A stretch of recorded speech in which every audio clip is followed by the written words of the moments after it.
Hello, everybody. I'm just about ready to get started. So I figured today would be a good opportunity to catch up on plans for PSO. So I'm going to start the video off with a little bit of that, actually. So I have been staring at item charts all week. My brain feels fried from it. So I want to take some time to unwind from it. I want to get to a point where I'm comfortable with displaying it in a format for the audience. But I think my item research is done as of today. So look for either next week or the week after. We're going to be doing a formal video on items. Depending on how far I get, possibly 2 videos on items. But look forward to that in the near future. This time it's not a rumor or saying I'm going to do it. Like, no. I spent so much time this week adding to this list. There's so many different things to consider. I still have to think about the best way of formatting because I don't want to detract from things like where items are located necessarily when we're talking about general drops through the different difficulties. And it was much easier to format for quests in particular, where I could just put item name, classes that are interested, kinds of things. So, I don't know. I might revisit the formatting on the general quests, or not general quests, general venturing. Since I think that'll be helpful for a lot of people that don't know where to go or don't know what to look for as they play the game. And then depending on how far along I get with item pricing guides, I'm gonna produce a separate thing, or maybe tacked on at the end, that is going to cover build paths, talking about all the items that I cover in the other video, but then showing how to upgrade them for cheap, or where you would go to upgrade them, kinds of things. So it'll be interesting. In the meantime, I'm just seeing who's around. Seems like it's a quiet night. It is a Friday. It's not a day we normally stream on, outside of special events. But I wanted to unwind mentally from all of those notes. We're going to go ahead and pause that Harmony of Despair OST. And I guess we'll get started with Ephinea. Now, I was looking, this week is Experience Week. So technically, if I want to play characters that need levels, this would be the day to do it. Some of the other quests for the Ragol Boost Road actually look kind of interesting. I might try them. I remember doing one of them and they were kind of slow-ish, but with multiple people, I would consider doing the Boost Road. It's potentially getting 175% experience plus rare up on stuff that I actually want. It's a pretty good deal. Pretty good. And it doesn't reward me a lot for playing it solo. So we'll see where it goes from there. But anyway, let's jump into PSO. I triple check my sound settings. Oh, PSO, you're so loud even at 20%. You don't make any sense. Oh. PSO decided it was my time to enter. I actually didn't want to click on the humor, but, you know. I was contemplating my options with what I want to do. Hi, Dad. I don't really need that right now. I think it's /RBR.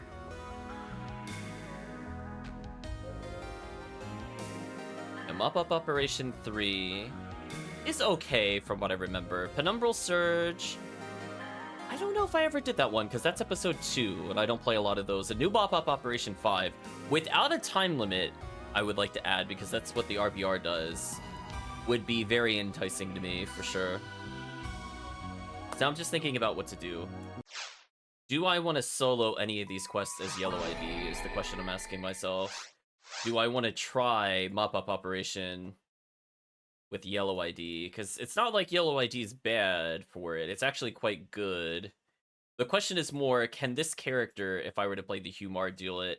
And I feel like the answer is no. I think he just needs raw experience. Definitely a shame. I need somebody to carry him for sure. But I would be willing to play him, just not solo. I'm just considering my options right now.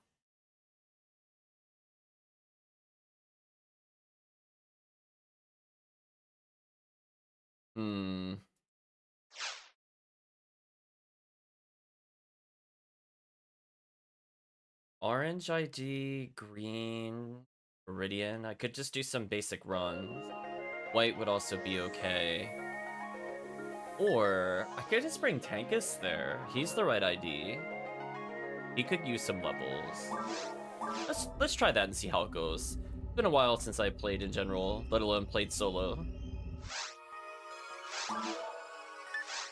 Who knows? Maybe if we get multiple people, we'll get carried like 10 or 15 levels. And then I'm thinking, depending if people show up, we do some TTF. Otherwise, I'm not feeling too enthusiastic about doing solo TTF runs. They're okay. But I have to be in the mood for it. Oh, hold on. Let's transport to another block. Let's respect people that want to make multiplayer games.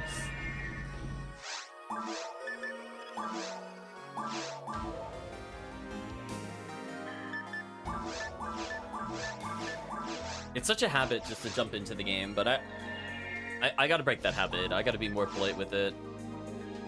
Wow, that is a wall of great items. Don't need that many on me though. That's a little overkill. I don't need Cannon Rouge for this run, so I'll put that away for now. I want to menu less. I don't think Cannon Rouge... Well, Cannon Rouge can hit traps. Or not traps, the switches. Do I need Heaven Striker? I don't think I do. Put the Heaven Striker away.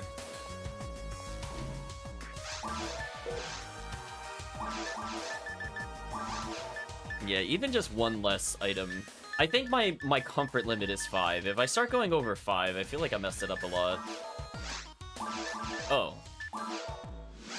I never put my badges away. That is awkward. I mean, I can still pick up items. This is fine. Ooh, that Heavenly Power, Heavenly Arm, Centurion ability. What a combo. So anyway, let's try this RBR. So it was... Termination, Mop-Up 3. Makes sense, it's in the mines. Yellow ID, I do actually like doing mine runs. That's why I was thinking, if people were to carry me, like solo, I'm getting 15% extra experience. More importantly, getting 16% rare rate. I mean, it's not bad.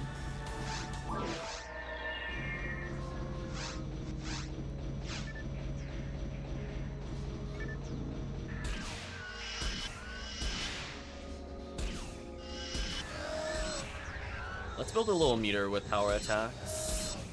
Might need it later. This will be a good opportunity to learn the run a little bit. I think I've played this at least twice. So some of it's a little familiar. I need to remember where the brands are. Mostly what I'm worried about at the moment. Also, I have like the fiercest itch right now, and I'm like, no. I gotta aim my gun. That is the worst feeling, getting bug bites. And they just itch like mad.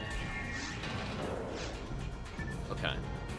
So if I remember, it's mostly just like I go kind of downwards and then I go up again. It's like more like a V, I guess. It's kind of odd because there's a couple rooms I kind of go to the side and then I leave immediately. I basically just go in, hit a switch, leave. Okay, so if I'm not playing a cast... Take these. Is there anything fun in here? Not really.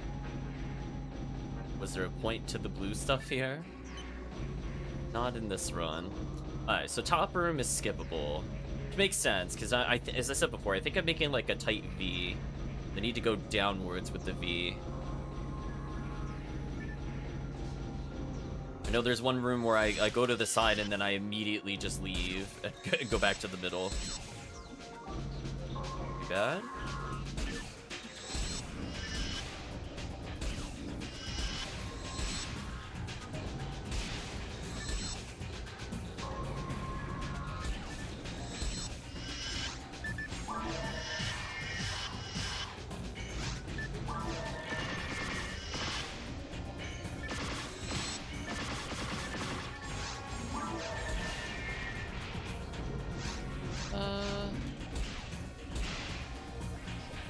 Regen a little health here.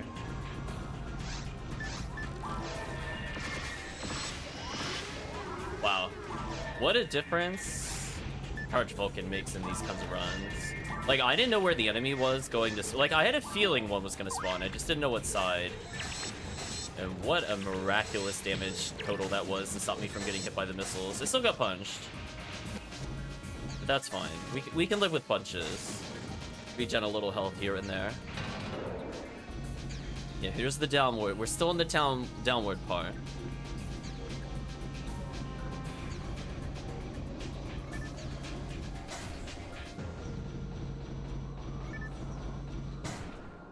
Oh, that's not where I thought that was gonna go.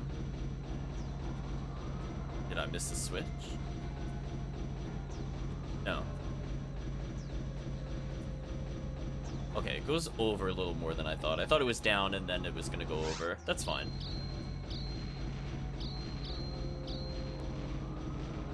Okay, that's also fine. Well, let me see. If I can fuse trap that, would that be consistent enough for me? I think so.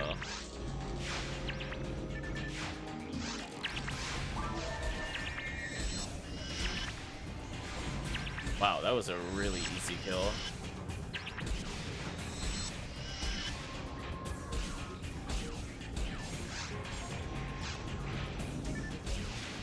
Build a little meter here.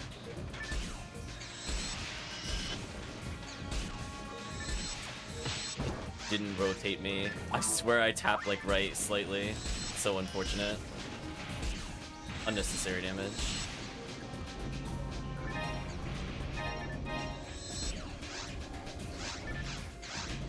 That's not what I wanted to do. Menuing errors. Fine. Should be. I was gonna say I couldn't remember if it was the other side or the where I was looking, but I was gonna say should be a Baran's coming up. Is what I was about to say.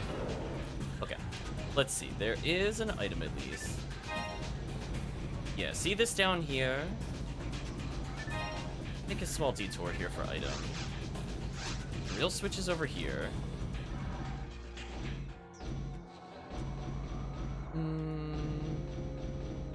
What's the point of this room?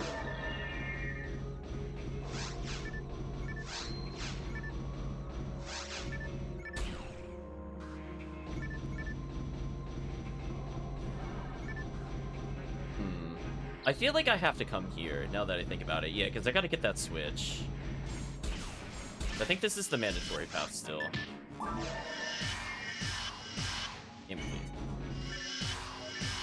There we go. Nice and simple. Yeah, I did have to come here, just to hit the switch to go back. I mean, I could snipe from there, but nah, it's fine. This is where multiplayer would save a little bit of time. You know, I can use my cast vision to identify the right switch for people that are new to the quest, and I'm new to the quest, so I don't know what switch it is. I'll try to remember it by doing it a couple times, kind of thing. Man, I really want that meter. I don't think I'm gonna get it before quest end though, unless I take a lot of damage. That's a shame.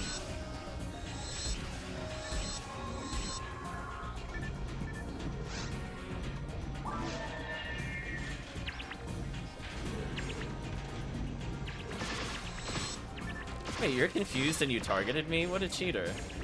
Speaking of cheater, get out of here.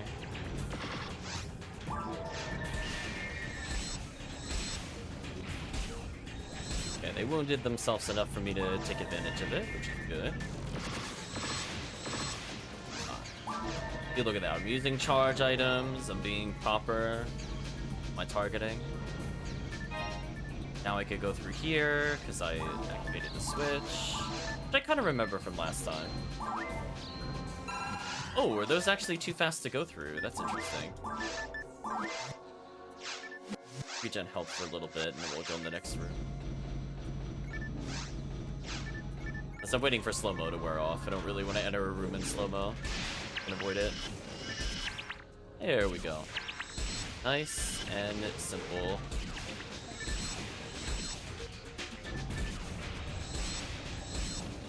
Goodbye, guild chicks. Hello, enemies I don't really want to deal with.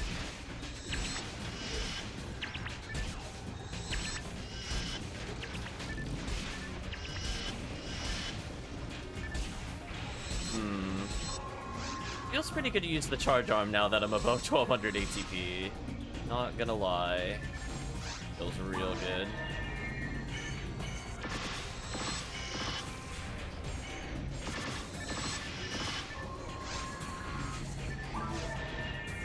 I'm gonna work on my strats for when there's two like this.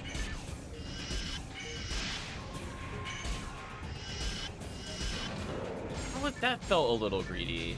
Go for the double special there. I should have started with special because they were already frozen.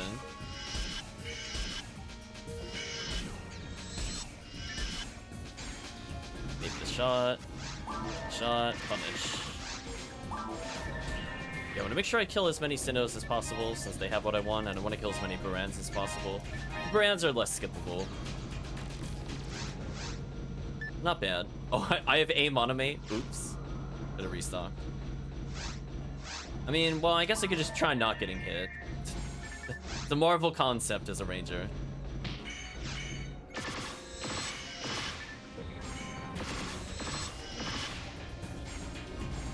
See, that's a habit to do normal power. I should go for power special when they're frozen. Because I should basically hit them due to them being frozen. I need to just believe. It's like I can already hit them with just heart attacks if I need to.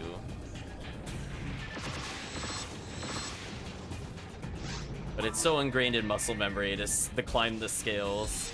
I'm not used to playing with somebody with accuracy.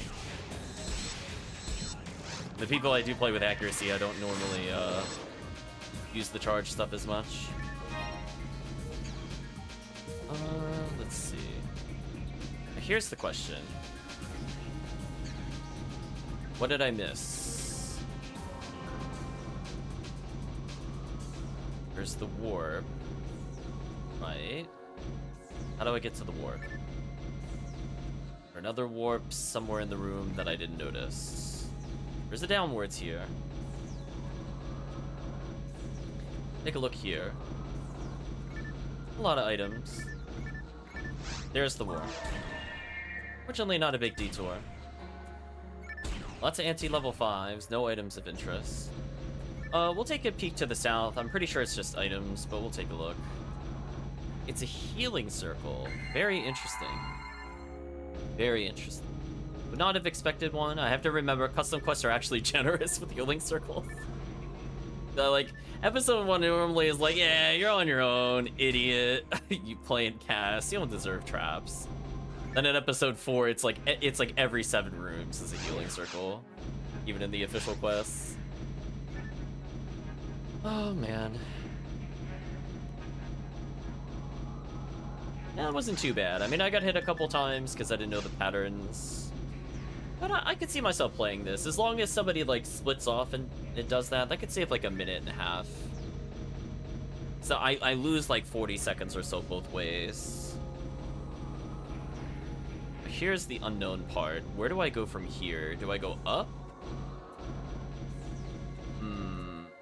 Lots of double doors. Are these items? I just need to know. Hello, HellCleave. Hope you're doing well. I am exploring. Hopefully you're doing well. Well, you almost got me.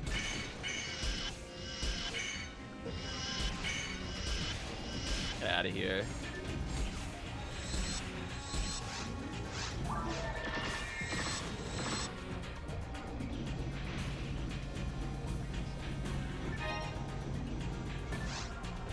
I was saying earlier, HellCleave, my brain is fried from looking at items like all week.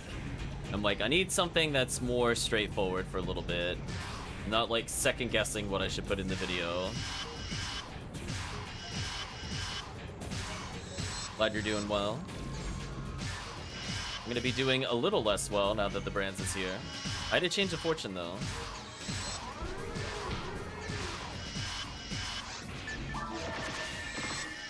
That is such a habit. I need to not do that. Confuse trap as I figure out where the switch is. Okay.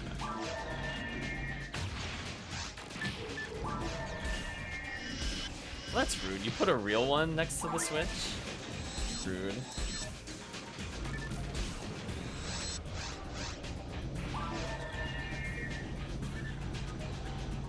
Yeah, I figure I'd mess around for a little bit, see who was around, do maybe TTF towards the end. Try some RBR. Remember this quest being okay.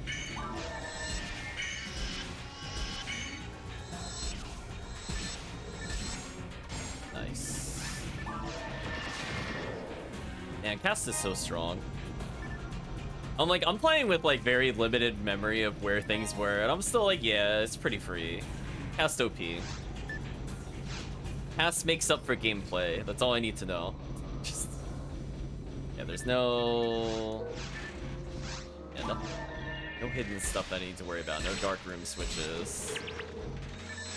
I love Confuse Trap here so much. It gives me so much time to just mess around. Or apparently he just decides to laser me. That's cool. No messing around, apparently. Fun time over. You're like, fine, you want me to use the freeze trap?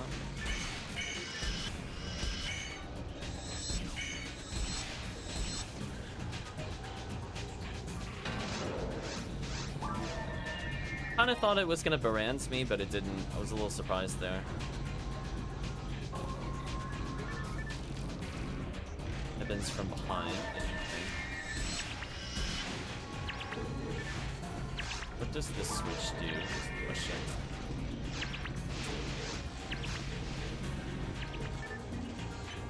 Just opens this. There is no point to this room? Unless this leads to somewhere after it clears. And I should probably stay in the room just to make them fight each other, if nothing else. I guess my goal is to the bottom and to the right. But since I'm here, just in case there's Sinnohs, because I don't know where the Sinnohs are, gotta sniff them out a little.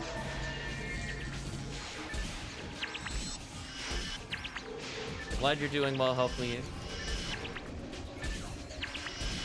I was thinking of whipping out the Hunter, potentially, depending on how many people showed up today. To see the Forbidden class. The character needs so many levels. I'm invincible, so I don't really need strategy right now. I think I just go... gun go shooty bang bang until everything dies. Be a little careful here. Only a little. Man, invincibility mag. Thanks for the hard carry, invincibility mag. Never leave me. So here's a fun thing that I learned, HellCleave. Maybe you probably saw it because you usually frequent the forum more than I did. Did you know that mags had different invincibility triggers based off of boss room or enemies? I didn't know that, like if you take damage versus go in a boss room. There's a lot of the time when you look on the charts, for example, in Ephinea, it says like plus or it's neutral. But it was very interesting to see that like Talisius was allegedly 55% to Nidra's 50, but the Nidra gets a bigger boost in bosses versus the other one by like a very large margin. I thought that was interesting. That would explain why the allegedly 50-50 boss luck invincibility was so high, because it's not 50-50. Makes sense in hindsight. Because I was saying I felt like I was getting really lucky with the boss drops. Oh, that wasn't too bad of a quest. So what was over here? Just more items? It's all those. Oh, just more items. Interesting. Okay, not a bad quest. It's something I could see myself playing solo if I want to try some mines. It's not overly hard. Yeah, like it was crazy. It was like Nidra had like an 80% chance of triggering in boss rooms compared to the other mags. Like the highest is then Talisius at 55 and Sato at 50, I think. it was like hilarious how much more he triggers. And it makes sense. I will not even dispute those numbers. Because I know I said a lot of times a joke about the 50-50 coin flip. And I would get it like 8 to 9 times in a row. And I'm like, statistically, I feel like I hit about the average, apparently. So yeah, some of that was very interesting. I don't know if I'll bring it up in the item guide necessarily. I mean, maybe... I do have to cover some basic mag stuff, because I have not fed a mag in a long time. So I remember doing a lot of anti-paralysis and antidote, and I remember I specifically did Green Ranger into Red Force. So I know that works, because I did it once. I did it once, I know that's what I did, in order to get what I needed. But it's like... I don't know about the other points. The fine leveling, the preferred plans. So I feel like that section will be a bit shorter if I do talk about it, because it's just something I don't really do very often.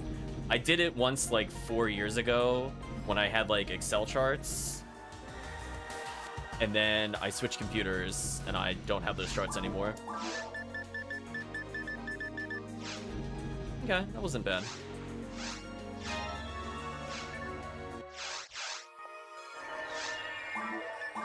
Oh, I see HellCleave spinning in circles. We're gonna communicate. I have found HellCleave. So, I mean, I guess I could do more of it, but if you want to do something in particular, HellCleave, let me know. I'll do at least one more of these. I think I want to learn this quest a little more. Then I'm open for TTF or other things, for sure.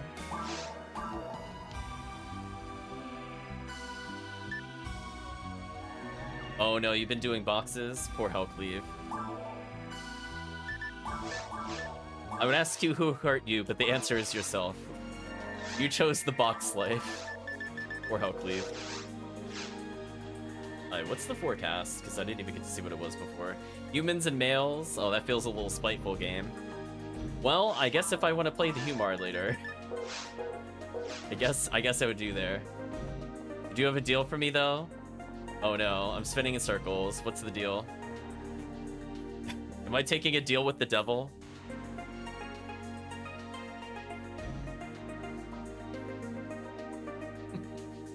There we go. See, it's 55 or 60 for Disca for free. Interesting. I'm assuming you mean Disca Brave Man. That's pretty sick. I think I have a 70 Disca for 10 PDs, but it's stone. Oh, for RBR. Interesting. I mean, I'm not gonna use Disco on this character. That's pretty crazy, though. You got a second 70?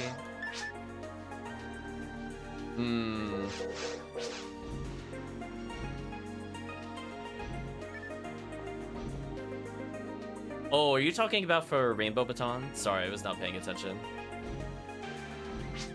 Oh, okay. Interesting. Yeah, I'd be interested.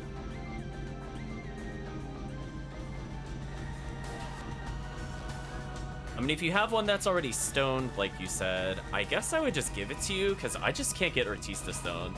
I'll be real with you. I tried farming that forever, and it was not happening.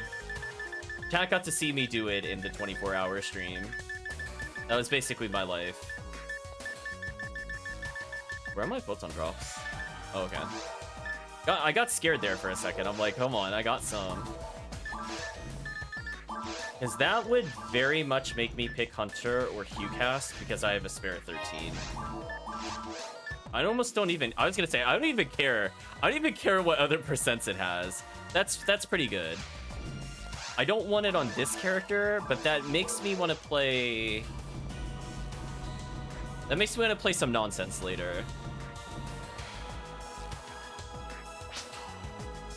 Yukaseel will love it. Oh, for sure. Yeah, she has my, I think she's my hit red sword, but I don't think my 50 hit red sword. I love doing that nonsense with her. So she already has the V unit from what I remember set up.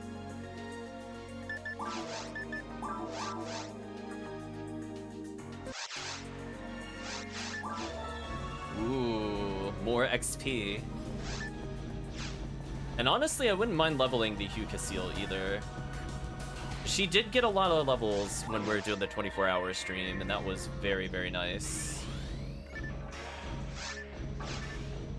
Take that, boxes. You're the highest priority now. Assert dominance. Anyway, back to more serious weapons. Escape doll? Maybe. Probably want to get that later.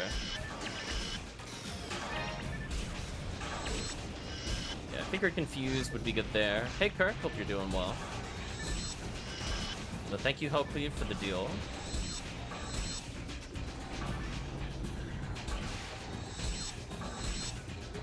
I would love landing hits with that thing.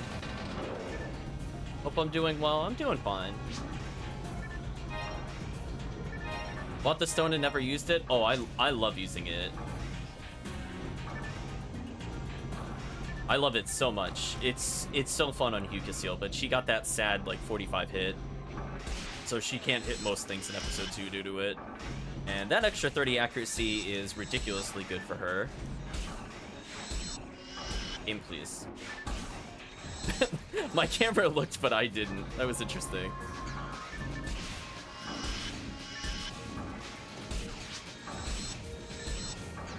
Exactly. Because the HellCast, I want to get like the Disca Brave Man 13. He has a spare 13. I was thinking about doing that potentially. There we go.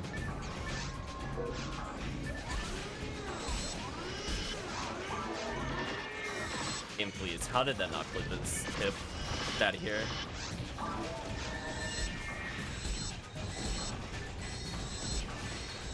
So definitely want to do that. And I was trying to consider what ID to make my Humar, because I'm pretty sure I got the free reroll with him.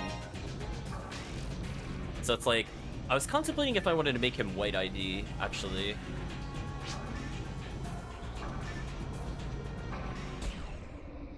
I forget if white ID gets red ring, though. But I figured, like, I would probably run him a lot in Forest, and he'd be okay in most areas. Because he gets all the uber rares.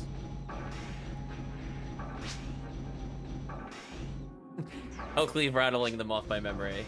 Yeah. I know blue doesn't get it, and it makes me sad.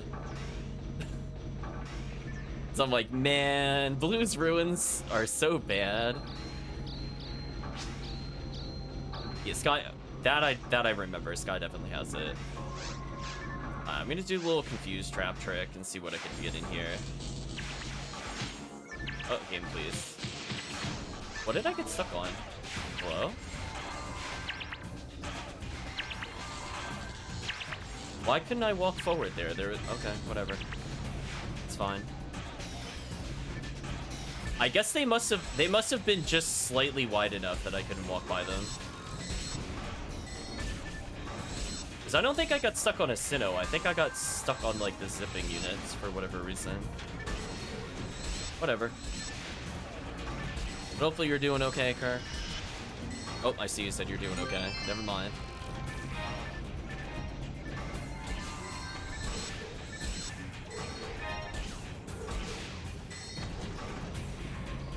Because I was thinking about like what I would actually want to do with the Humar, and the answer is just easy stuff, or if he gets... Okay, I just got Barans. That's all you need to know. I got Barans. I died at full health. I died after Barans died. That felt kind of unfair. I got cheated for sure. I'm gonna go hit the real switch. Then I'm gonna hit the real switch again. Oh, it's straight in the back. That makes sense. Game, please. I could do it. Yeah, that Barans just decided no. Thou shall perish. And I apparently complied.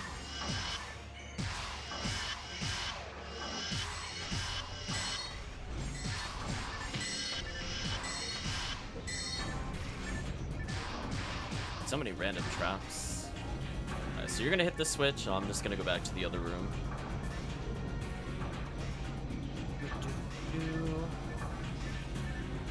So yeah, that's exciting to finally have a good Rainbow Baton. It's not bad on HuCast, because HuCast makes everything broken.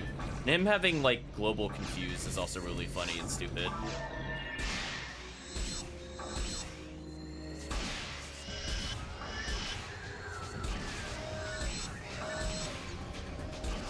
So we know it's gonna be Sinnohs for a little bit. We're gonna try to punish. Yeah, exactly. I think I have like one spare V501. I think I have two V501s and one V502. My V502 is 100% on my Ramaro. I'm not even gonna question it. It's on her.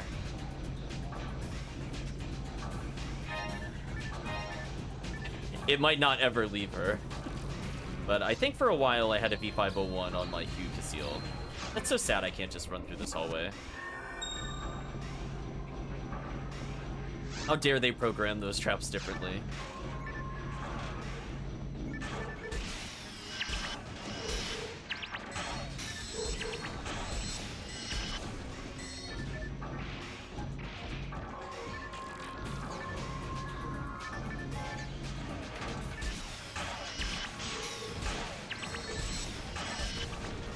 Thank you, Charge Arm.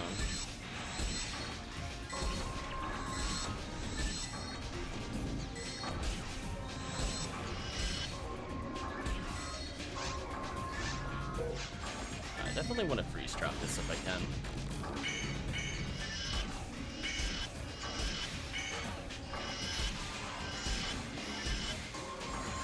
Multi-kill.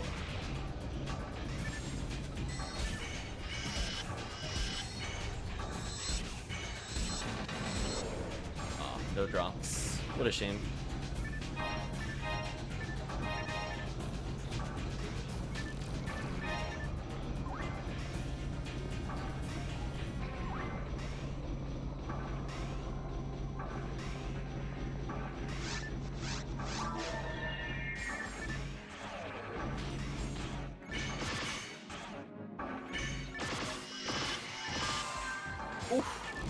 Man, HellCleave debuff plus Shifta equals extremely dead Sinnoh. Oh, Charge Arm, you're so silly. Especially with Charge Vulcan. It's been a while since I got to experience true late game Ranger. I'm so used to them having like 900 ATP and it just doesn't feel worth it. The stun lock is just better. Now that I don't need the stun lock and I can hit those damage thresholds, ooh, feels so good. Okay, I'm not gonna make the same mistake. I'm gonna remember I have to go down. I did it. I remembered something between runs. I did it.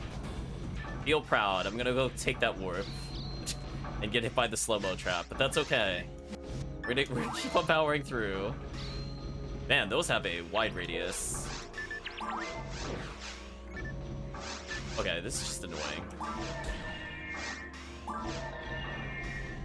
I had enough of those. Now I'm gonna go back to where HellCleave was. Aim, please. Okay. Can I take this door back? I can take this door back. Interesting.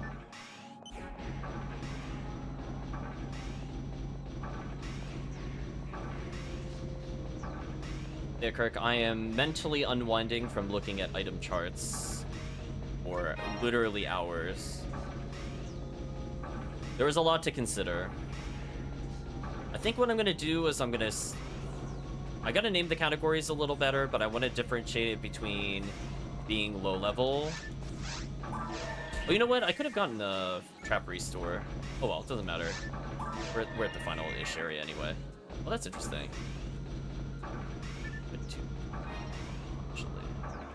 Interesting.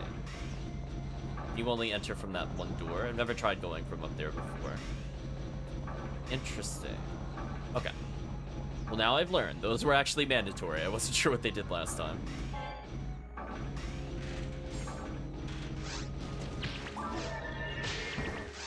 was gonna say, do you mind not hitting me? I'm just trying to use the switch over here. Don't mind me.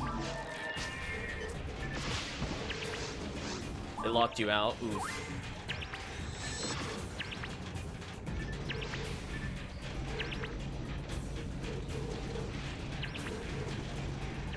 In comes HellCleave.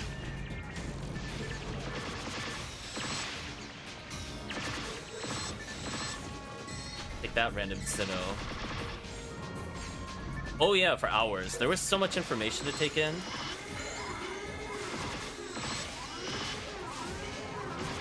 Ooh. I'm surprised I killed that with no shift death. Didn't die. Didn't die. And see, look at that. I remembered where the thing was. Then my game decided you wanted to target the enemies, and I was like, no. No, I don't.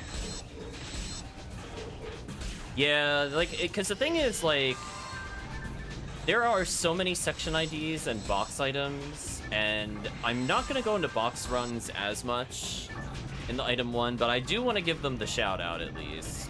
Like, I don't want to do them, but it's important to know, like, where you get the amplifiers, for example, as a force. Ooh, that damage.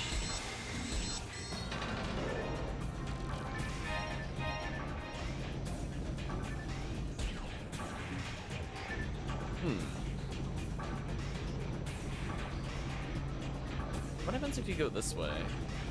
What's the difference of coming this way versus the other way?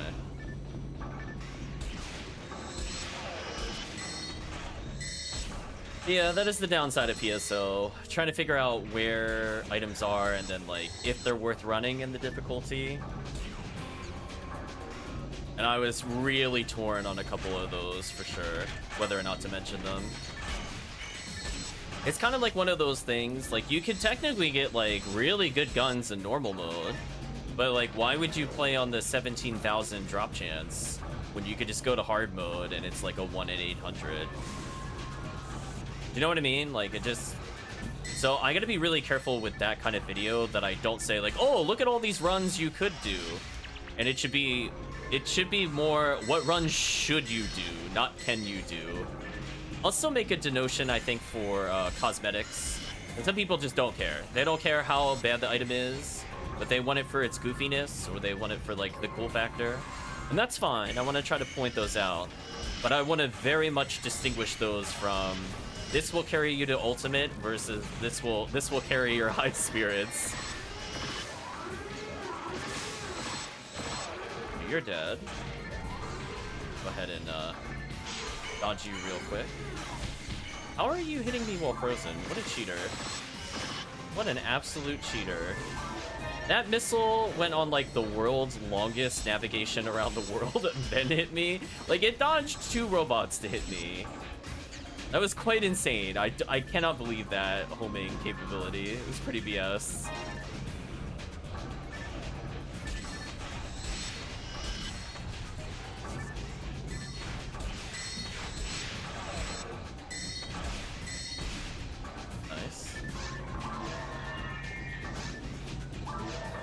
Doing money-wise, not bad.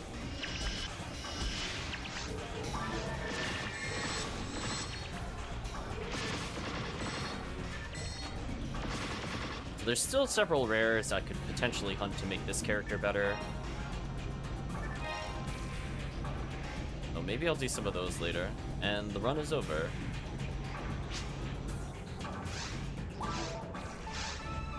Our tower blue is like 4 Jaya drops.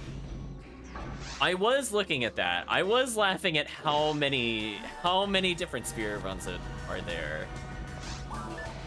I was like, which area do I recommend running? That was one of the ones where I was definitely puzzled for a while. Because they literally have like 2+ in almost every area. It's kind of insane with that weapon specifically. So I just stared at it for a while. It was like, okay. But I gotta be careful for people playing normal to ultimate if they just literally got to hard mode. Don't do tower. Don't make that mistake. Don't do tower. When you're done with the game, then you go back. That's fine. So I'm gonna put a disclaimer on a couple of the items. It'll be like, if you don't know what tower is, you shouldn't be doing it. I think that'll be a great disclaimer.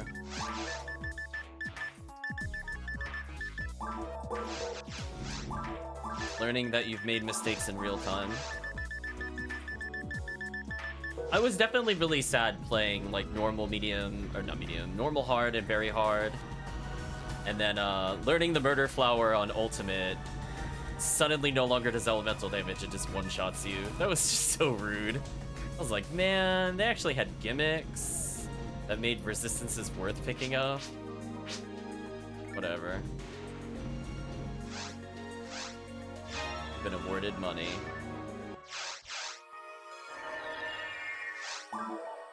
So yeah, just gathering thoughts, thinking over the item list without working on it directly, puzzling some things out, contemplating what I want to do next. Although, funny enough, as much as I've been staring at the item chart, I did not really go over ultimate.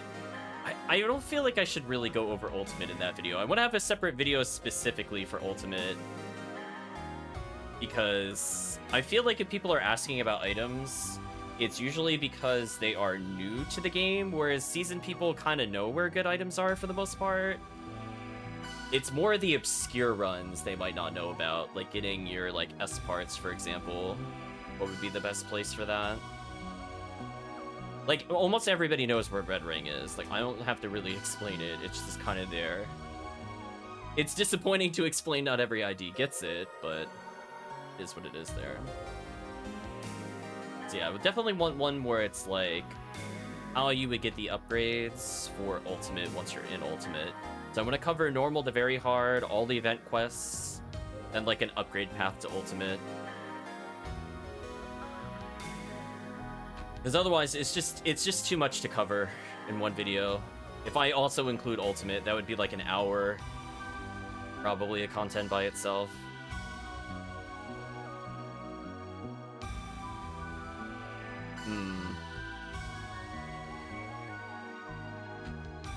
Yeah, like Rico's glasses, I'm like, what is that nonsense? I'm like, it's not even a good item. Listen, I don't care about like cosmetic items, but like, at least give them good stats or something. Like, they don't have to be like 600 defense monstrosities, but like, seriously, with some of those item stats, they're so bad. Like, literally one defense in Ultimate should not be a drop. I'm just saying. Now, if Rico's glasses gave like 500 evade and like 100 defense, I think that would have been interesting. Not good, but interesting.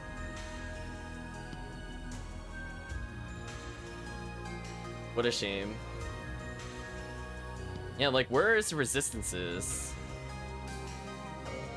Earrings are just RR defense stats? Yeah, I think so. That sounds about right. I'm double checking one of the items, actually. But seriously, like, how good those items would have been if they just had actual resistances. Can you imagine if Rico's glasses had like 40 dark resist? Because then you wouldn't even care about the one defense. It'd be like, wow, Fomarls actually have like this ridiculous anti-EDK for their build. Like, okay. It'd still be situational, wouldn't be overpowered, but definitely missed opportunities there. You know what? I feel like rolling the dice with HellCleave. Since I can't decide where to go, I'm gonna do my favorite quest.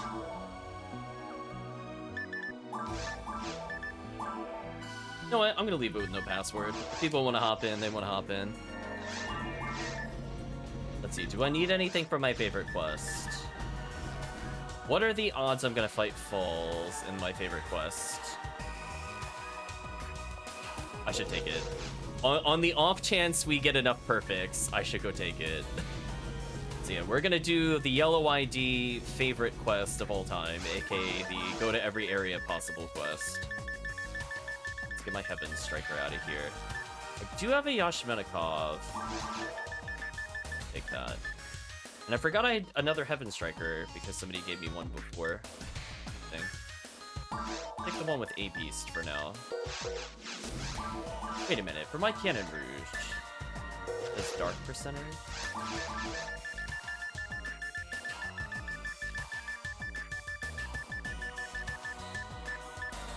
Done with native. That's disappointing. Oh well. Let's sort up and I guess we'll continue. Hello, Tiggy. Hope you're doing well. Did you want to hop in, Tiggy? Oh, I forgot HellCleave. Oh, maybe we can't do that quest then. I don't want HellCleave to drop. They're like, no dropping HellCleave. We can try it? Okay, only if I get the seal of approval from HellCleave. So many random items with me. Be a bit before you hop on. Don't worry, this quest will take a while. So you can most definitely finish food before then. We'll go to VR.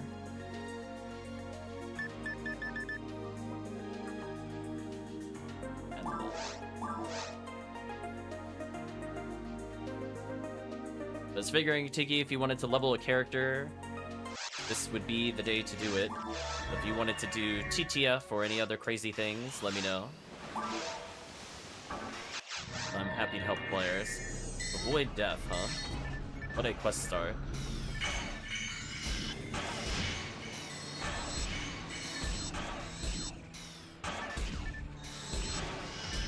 Operation Protect HellCleave. There we go. Nice try, Chaos Sorcerer. Delete button enabled. Got your phone to roll to 85, gonna wait till Halloween event. Oh, you're gonna farm during the Halloween event. Interesting. Oh, unless you mean you're gonna use the Halloween cookies and level her that way. That makes a little more sense. I'm gonna hold off on my Halloween cookies, honestly. I'm not gonna use them during Halloween. We talked about it before on stream. I have like no incentive to do it unless I just want to snowball into more Halloween cookies. Which for the most part I don't think I want to. I'm using it as a chance to get like cycle 1. So I'd rather wait till like Christmas or Easter, where I feel like it's just so overwhelmingly powerful to do. But I don't mind doing like a cookie or two during Halloween, just to say we did it. I think I've saved up 8 or so. Yeah, it's like...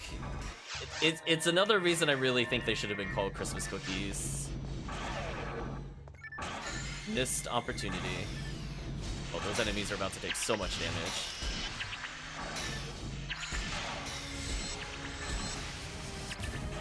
Yeah, it's just cookie drops, yeah. So I normally do ones that spam like a lot of high kill count quest stuff. So for example, I'll do like Terrell Zigo or Rescue from Ragol in order just to get a lot of them. So I'll do easier quests, so I'll pick characters I don't normally play as. So I'll just be spamming Forest. Welcome, Chris. What even is a Halloween cookie? We ask that every year. We get less and we get further and further from an understanding every time we question it. Does it have increased RDR at least? Oh, do you mean for the Halloween quests? Yes, but the thing is, though, Tiggy, if you combine it with like the anniversary event or Easter event or Christmas, you could just get coal instead of getting more cookies. So you can end up a really high density quest that levels you and gives you ridiculous presents. So that's usually why we hold off on it, and then we just farm. So we do the same kind of things we do for Christmas, where we might play a little mix of Christmas Fiasco and a high enemy quest, and then we just absolutely abuse the cookies. So it'll give you like, it's like a higher than normal bonus by a lot though, Tiggy, just so we're clear. Like, it's really good at leveling you. So if you manage to hop into one of those games, it's pretty good. They did nerf it a little bit, and I always forget with the unnerfed one. It might be 200% XP and 150 to the others. When it first came out, they let it get overflowed by the anniversary event, and that was so busted the first year it was out. So I have legitimately played in like a 250 to 300% XP Halloween quest. Like that, it made no sense. I gained so much experience from that. I don't know how much of that I got on stream though. Sadly.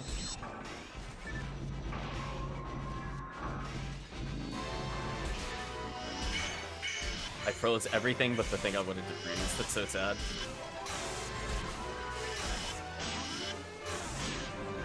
But yeah, it's super, super good. So I've been hoarding my Halloween cookies to play on that specifically with the team. 29 penalties? Okay, no Dark Falls. That's actually a good thing. I don't want to fight Falls. Avoid taking damage. Against Dragon? That'll be fun.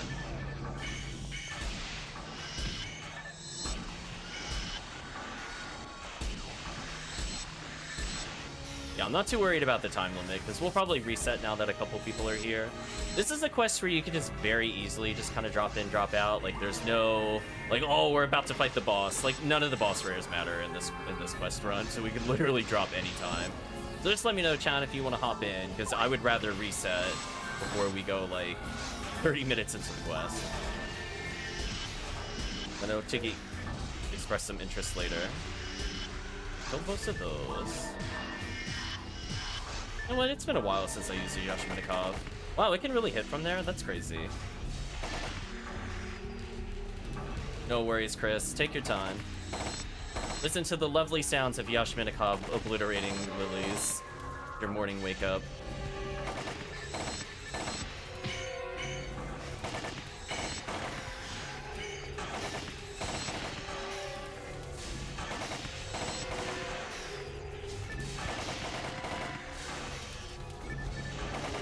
One of the reasons you use it so much. I can see why. Funny enough, I barely had a Yashminikov. Honestly, I almost want to say I gave you mine, like my original one, and then I got help with getting the second one. I don't think I've ever had one drop with any hit percentage. So the one I'm using, I am pretty sure I only acquired recently versus what I used when I first tried the item. Me getting one with hit is a very recent thing.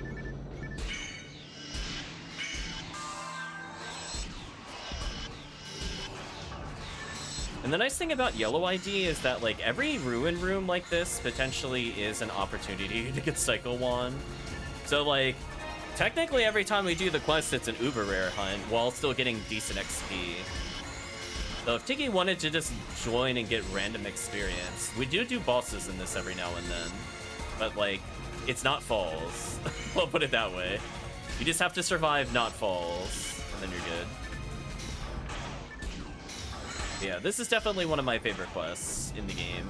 It's so sad that it's a custom quest. If only the regular PSO quests were more like this and not that awful, awful Halloween one. 2 points added. Nice. More money. Made material. Sure.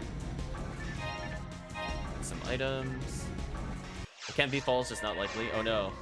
HellCleave did not avoid death. Let's revive HellCleave.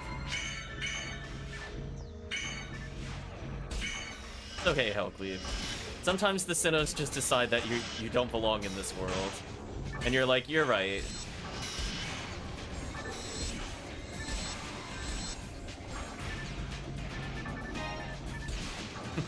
You just gotta go, my bad, Sinnoh Blue. You're right.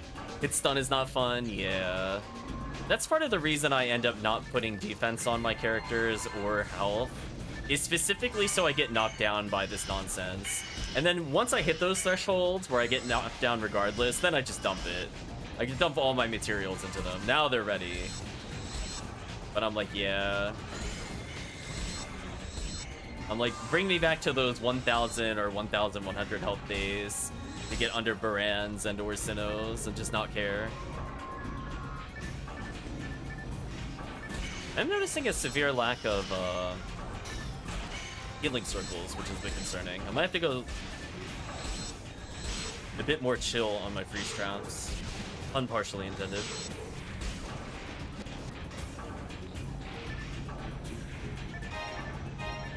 Okay.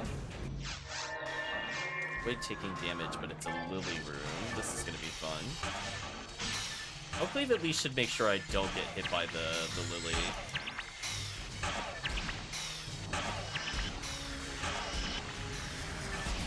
There are so many targets, my ranger self is not going to be able to snipe that lily.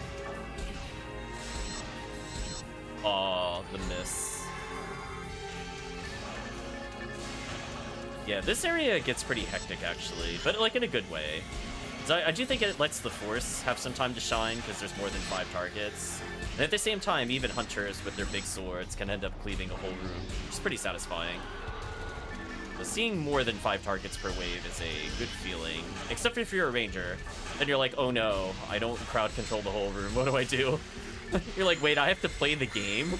What is this? What am I, Humar? I don't need to know how the game works. Okay, still no healing circle. Avoid healing on a ruins map. That is interesting. There's our Psycho Wand chance, by the way, chat. That Bellclaw has it. I'm pretty sure. We also get Spread Needle chance, which is pretty silly.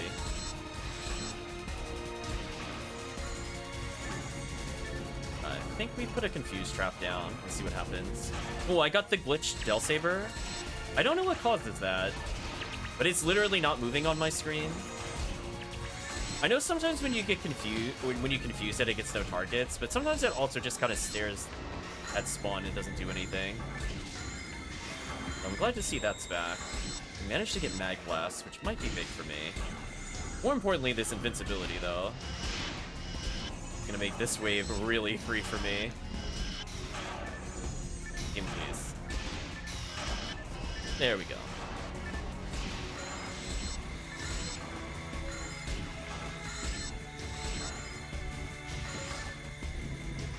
That wasn't too bad.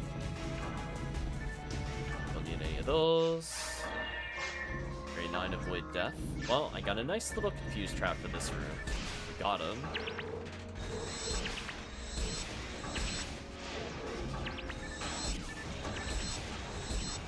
Oh, you heard it. We gotta fund Chris's new headset. We're gonna pause the stream. We're gonna look up what we can ship to Australia.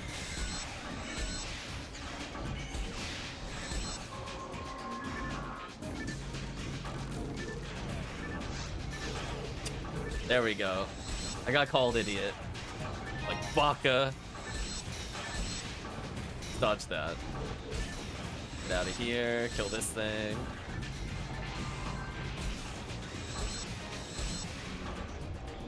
Nice room clear. This room might give me my traps back. I always confuse this between one room like this and the one that actually gives me the healing trap.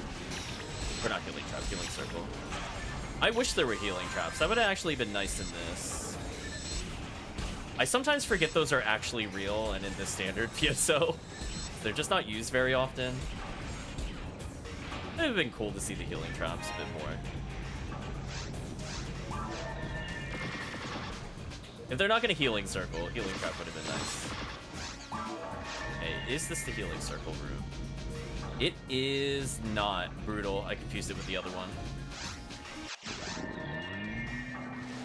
I don't have Excalibur on me, I just realized. Well, I got Charge Arm. That's not bad.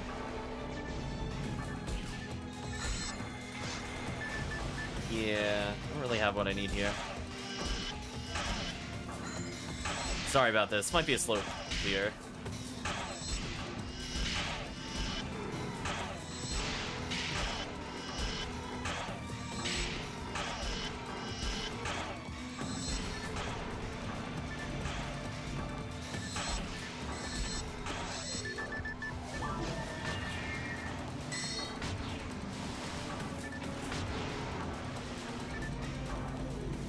Yeah, I don't have Excalibur, so I don't think I was going to be able to kill it fast enough. Charge Arm is really slow, sadly.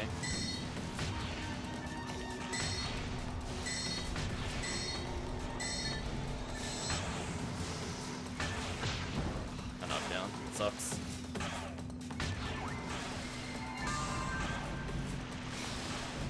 The viewers actually see it's a boss fight. You're right. It's for content. You're right. At least it's dead.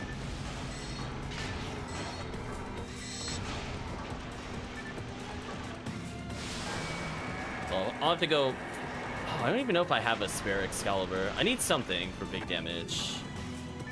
I have everything I need for falls, but not for Worm Boss. Dragon, I also have everything I need. So sad.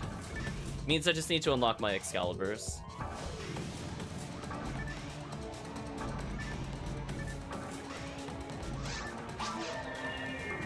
You have extra zeros you can have? Okay. I mean, that would help. I have one that I need to unlock that I don't think it's hit percentage. Wouldn't be the worst thing ever. Ooh, that is a... Oh, it just needs unlocked. Oh, well. Never mind, less exciting. I just need to play and actually unlock it. So I think what we're gonna do, leading into Halloween, I think we're gonna go for some kind of PSO challenge, where all I try to do is unlock it while playing other games. Because otherwise, I don't have the motivation to play single player and just repeat the quest over and over. But if I make it part of a challenge, that could be fun. Because I have 3 limiters and... Or maybe I only have 2 limiters. I have at least 2 limiters and an Excalibur. And I never, I think, got another limiter to unlock. Because I wanted to get it last year, and I just never... I literally never found one in the entire event, which was brutal. Despite clearing that episode 4 like 50-something times.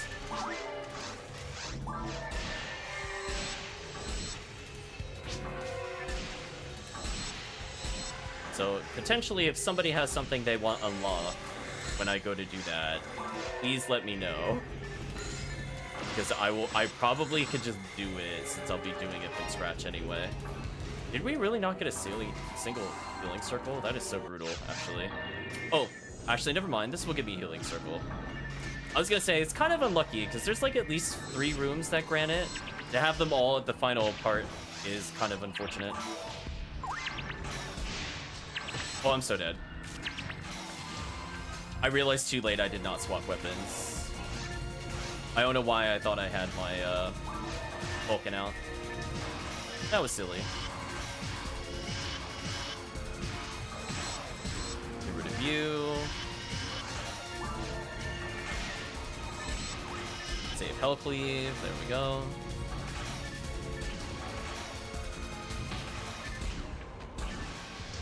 See, I'm just trying to think what game to pair it with. Is there something that also requires random grinding?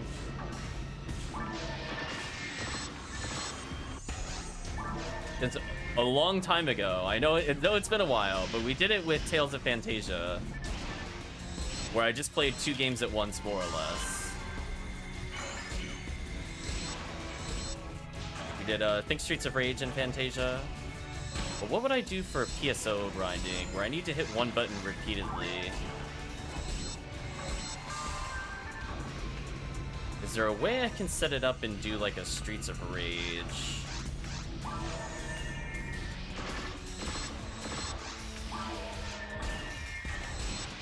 It wouldn't be the most efficient thing ever on PSO, because I do need to exit the quest every now and then. Key clicker, oh no. I mean, sadly that would work very well with PSO, because I'm hitting one button literally for like 7 minutes, and then on occasion I have to make sure I don't get knocked down by Dwarfons, and then I reset the run.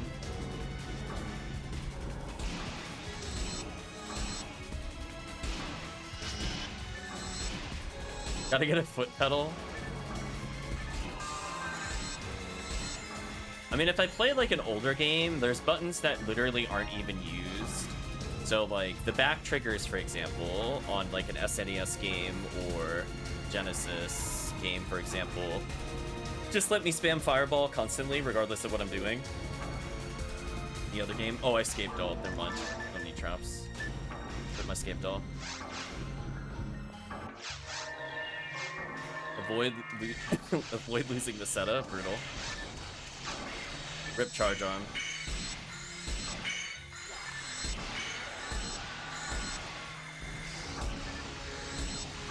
See, I gotta think about what pairs with it. We gotta talk about it like we're talking about wine or something. Like, what pairs with an aged PSO? just taste it a little. Swirl it a bit, give it a sniff. There we go. I'll kill the dragon. Turn-based games. Maybe. If they're old enough and don't use buttons, then it's doable for sure. I forget where the slime spawns. I'm just gonna shoot randomly. Matters anymore. Yeah, I'm probably still gonna play an action game. I'm just feeling how brave am I to do like Streets of Rage while also doing PSO. Is there anything I need to unlock in a Streets of Rage is the question.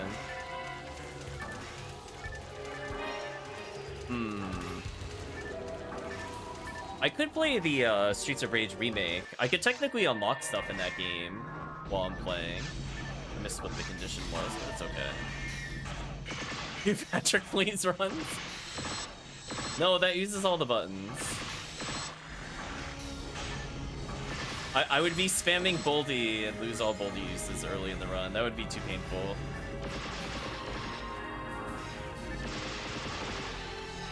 Yeah, I'm actually thinking Streets of Rage remake. We're gonna bring it back. I think chat mostly like that. I can play it as the Rue. And showcase my multitasking to try to keep it mashed. Although sadly, turboing is banned. That would just make it really easy to just hold the button down while I play. But now it's gonna require a lot of thought while playing. This is the Reaper's power.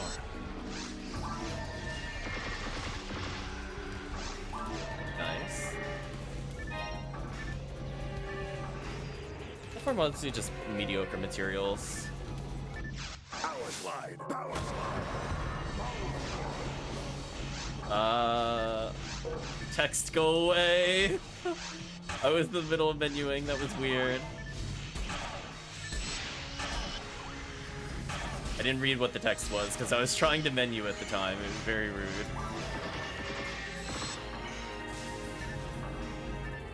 Yeah, Streets of Rage. See, the problem is like Streets of Rage 2 is really hard to not look at the screen and play. Streets of Rage Remake, if I die, it doesn't really matter because I still make progress.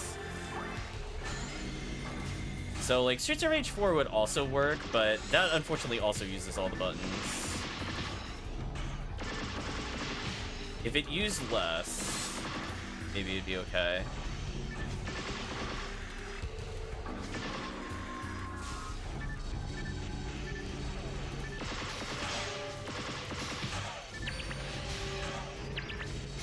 Let's go over here. Yeah, just something we could just make gradual progress on. That's why I was thinking something that would be like somewhat grindy. That was my thought process. Where normally we wouldn't do it. Oh, there is a healing circle here. I didn't misremember that. Good. Knowing where those are is huge. It makes the quest way easier. Avoid losing Meseta. Wow. And then it Baranzes me. Ultimate rudeness. Seriously? So sad. Normally that's the delete button, but I can't delete them. I mean, I can still play as Max in Streets of Rage Remake. Chat misses the power slide. That is definitely still an option, don't forget.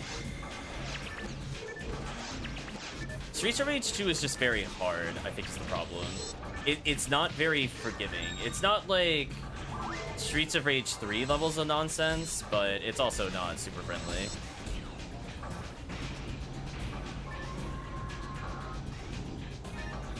Jeez, Streets of Rage 3.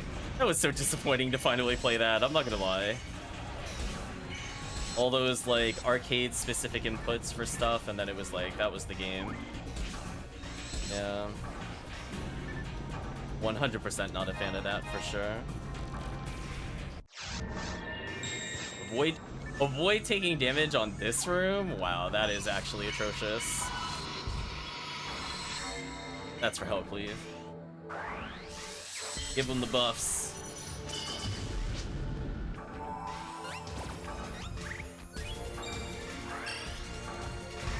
Yeah, this one is just stupid, like, honestly.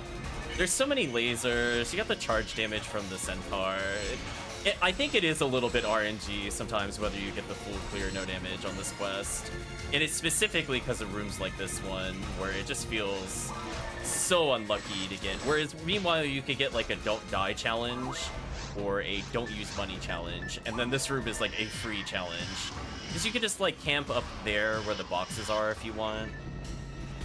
Like there's a lot we could end up doing. In fact, I'm probably gonna come up here. At minimum, take these. I remember playing defend the platform. Like I'm playing tower defense or something.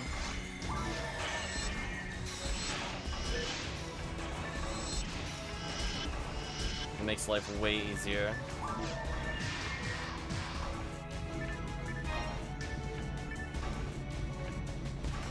Forget where they are. They might be at the other end, actually. They are. Operation Protect HellCleave.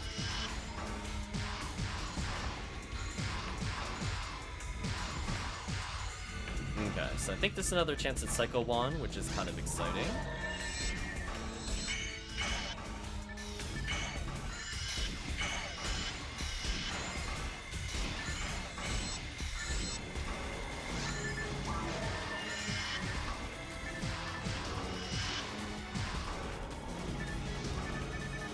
One day, chat. One day we'll get random Psycho Wand on like a throwaway quest. Just gotta play the quest long enough. Box rares if I want them. Nothing interesting though. Void healing. Ew. And a potential Baran's room? Gross. Yeah, we want to get all the avoid healing in caves and forests. We don't really want to see them in mines. We definitely do not want to see them in ruins. Like, actually horrendous.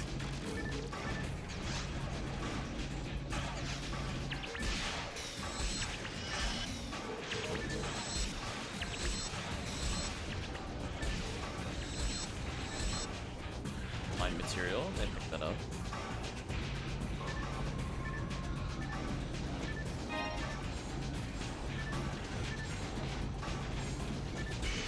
Did he just... Oh, he didn't move past the trees. That's good.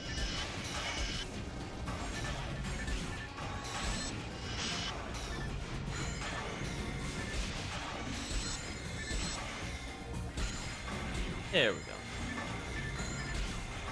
Here's making sure I don't get falls. I mean, last time we played, we did actually get falls. And I was like, wow, we did that well? I thought I made mistakes to get through and get us disqualified. Whoops. Avoid death. This one's not a bad room to get it on. Because at least it can't be like Centaur, Del Saber, BS. Not all at once, if it is. Like this room's okay to get this kind of challenge on.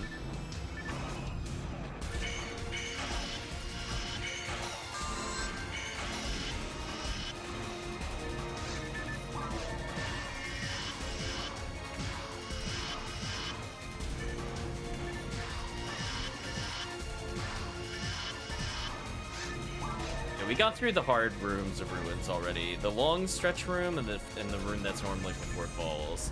Those are the problem rooms where you do not want a hard challenge on those if you want to fight falls. But like an avoid death here would be like pretty free.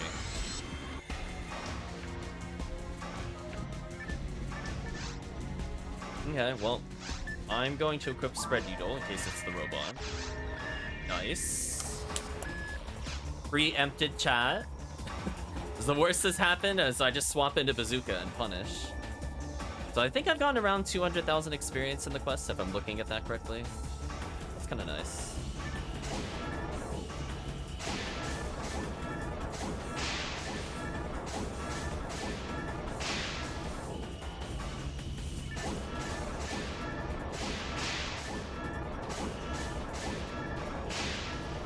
Uh-oh, I do too much damage. So sad. Really shocked me. What a jerk.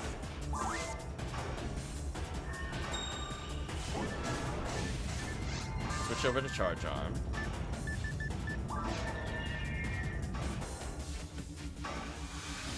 Yeah, about 213,000 experience. 124 XP a second, not bad. Pretty consistent experience, given that it's just 2 players. So keep in mind, like, it'll go up very much higher with 4 player. Like, it does not get harder So if we were getting 120 with just 2, probably get like 140 plus. Pretty easy. Maybe 150. And we just killed the boss, which will jump the XP. So yeah, we got 140 in solo.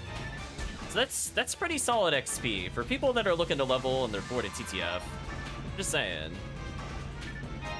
XP is kind of nice.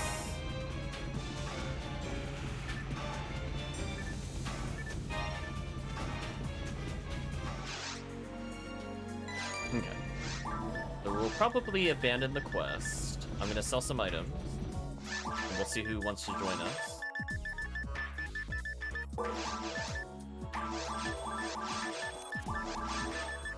Should have grabbed more items to sell, but that's fine. Geez, I don't know what to do with these anniversary badges. I'm definitely gonna forget them if I put them in the bank, but I really need my save. I need my slots back. Tough decision. I can't put them in shared. I'm capped. That's what I was saying earlier, HellCleave. I was like, oh, I'm at 99. Yeah. Like, oops. I forgot to move them out of here. Okay, so you're gonna be out for a run. But since we're waiting for Chris, why don't we mix things up a little? I'll bring in another character for quick TTF. Get my money.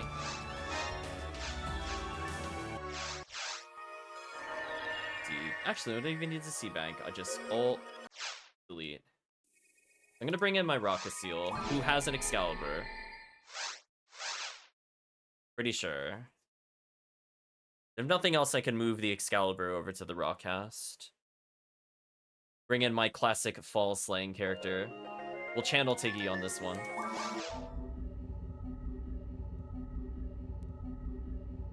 I guess I could go back to the first area versus going to the second, since now we are actually doing multiplayer. Just oh jeez, I still have badges of these characters. Yeah.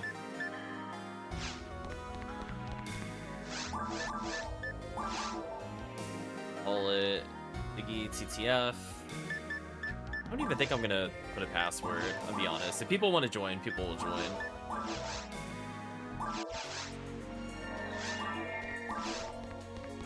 Yeah, V101 Adept, Centurion ability, Heavenly Power, Heaven Striker, Excalibur, importantly, with 30 hit. So she's got my good Excalibur, chat. Like, that's a good Excalibur. So we'll wait for people to join. They'll be in block 1. Oh, I forgot I had a timer. Oops. I was looking at the stream video, but not the stream taskbar. Let me clear that, actually. I mean, I could stream for another 2 hours. I don't intend to.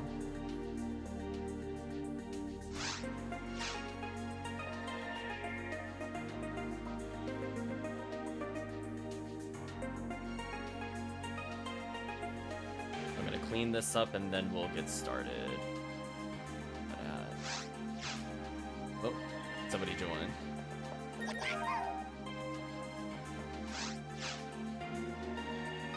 Hide that. There we go. Clear the chat. Lots of people here today.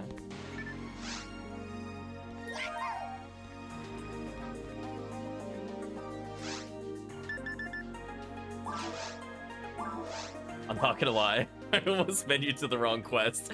I had to concentrate there. Okay, we're good. I didn't go to the wrong quest. I did it. Ooh, interesting group of people. 2 forces and a Hue cast. Very interesting. Got Heaven Striker on first. I think that should be fine. Renewing is hard. I think so. I even got my charge arm out. Yeah, I'm in full no care mode, chat.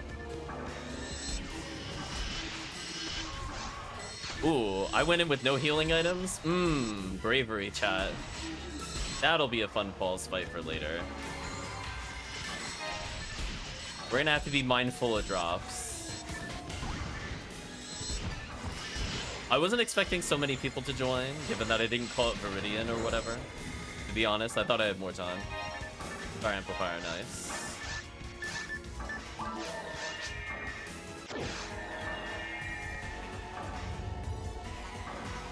If that was 6 trimates, I'm okay. I saw 216. If it's monomates, dimates, and trimates, that might be fine for falls. It just means I have very little wiggle room with getting hit by spells, that's all.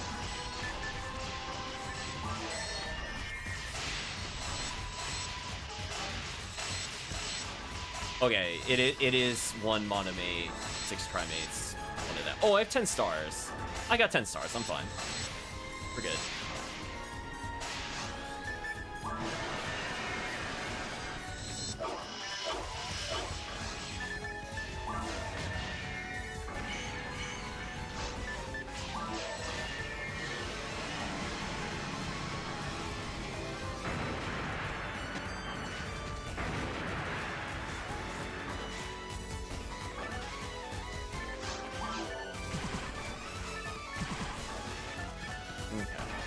Power material, I'll probably take that. Regular monomate, probably. I should probably pick that up. Okay, I at least have 10 stars. That's the nice thing about being accidentally prepared sometimes. It's just, like, I don't use them for long periods of time. I forget I have them sometimes.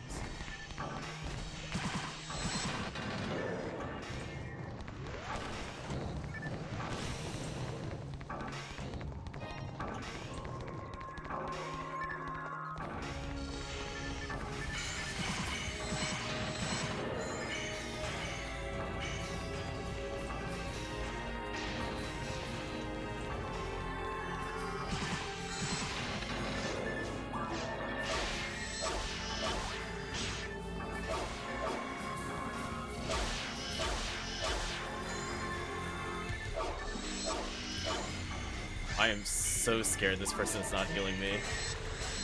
I'm not gonna lie. I'm like at 100 health. I'm like, please heal me.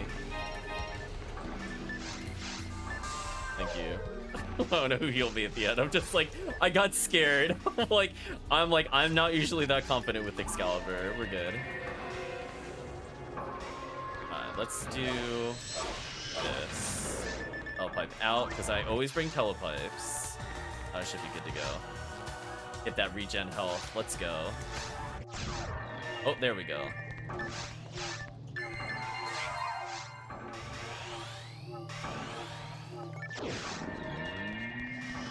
That invincibility. Welcome to Fabled One. Hopefully you're doing well today. I probably should have just Cannon Rouge there, to be honest. That's fine.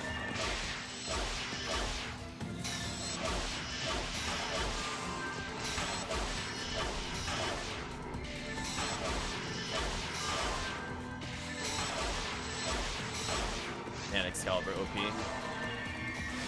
How am I doing? I'm doing okay. Figured I would help people level and or level my ults.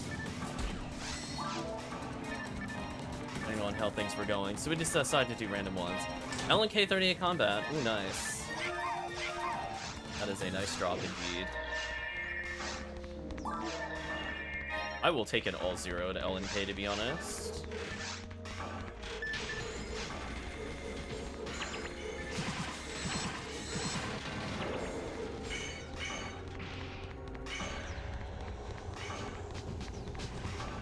It's like the Diablo loot. I'm like, listen, if I see movement, I'm grabbing it. I'm not even gonna think about it. The hand will reach and grab. I'm not even gonna care about its stats. It hit the floor. Finders keepers.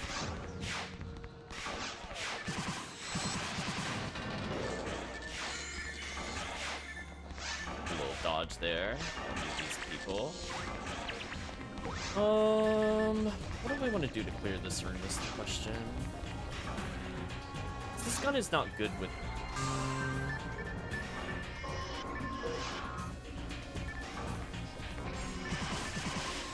That's fine.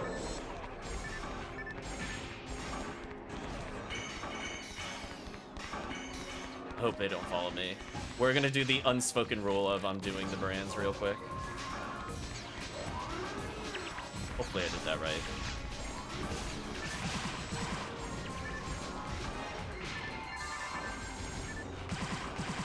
Giving, please.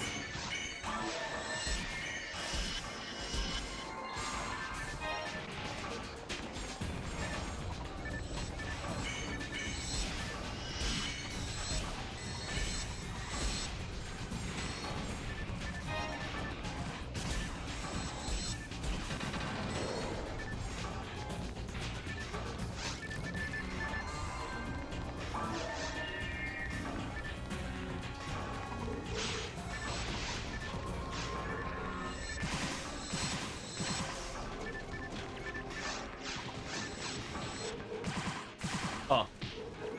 The other thing did not. Let it die. Rip. Confuse trap time. Woohoo!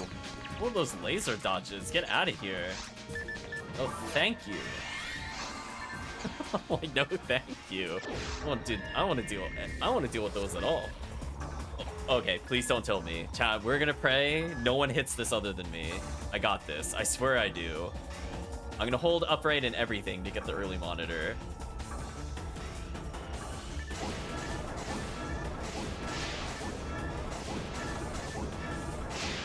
There we go. Oh, it feels so good when people know what they're doing. Or at least know not to hit this.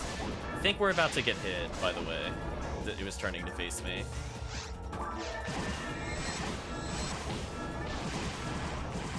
I tried. Next one should kill, though. That is the downside. If I just get the 2 monitor and not the 3 monitor, we get hit. It's a little out of my control. At least I don't know if there's a way to minute that.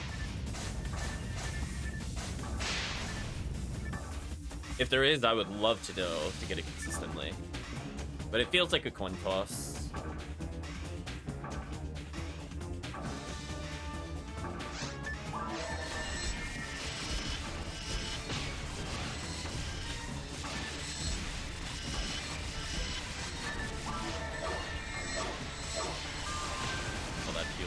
Appreciated.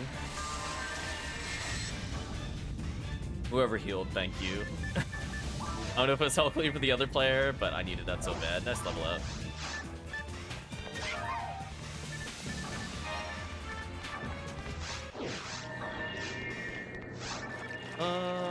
Yeah, we'll go for the Excalibur strat here. This is fine. Apply freeze trap, then we start walking forward, then we punish. And then use trap for people that are there. Ooh, somebody went in front of me, so I can't go for my normal strat. That is unfortunate, actually.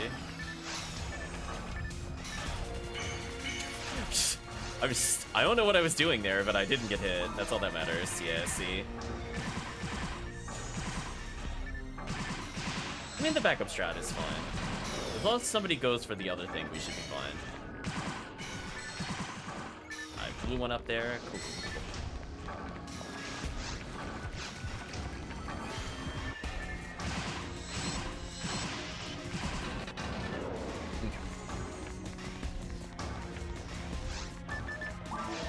Striker.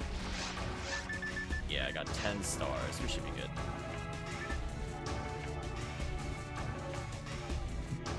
I will definitely regen that HP. Put me on a spin kill range at least.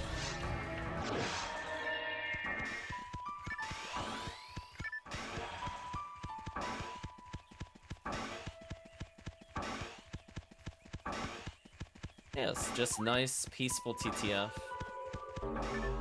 Nothing horrible will happen.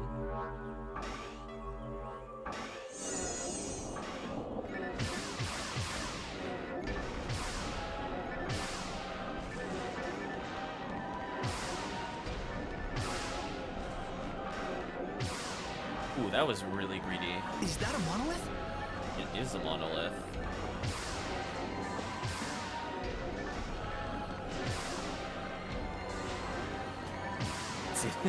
I think I saw HellCleave using the ultimate force technique gun.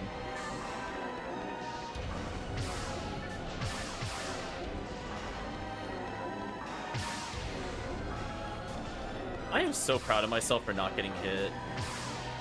I'm so happy, Chad. That was a clean spinner fade. Oh, it's still going. Oh no, did somebody drop one earlier? I think so. Welcome back, Chris. Still got some time to eat or wake up a bit. We're just doing falls.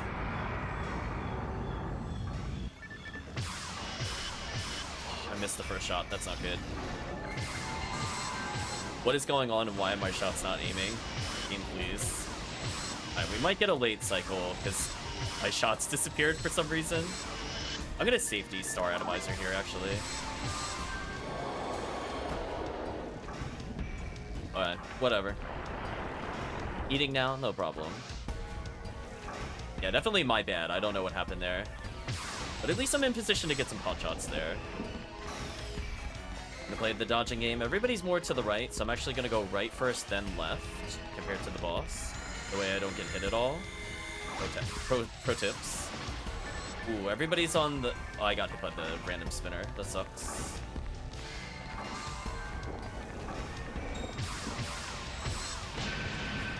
Man, that hit everybody? That's unlucky.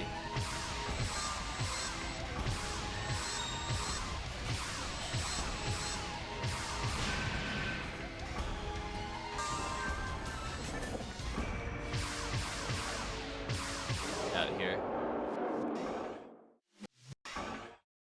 I just love all the heal spam and buffs from the forces. Thank you, forces.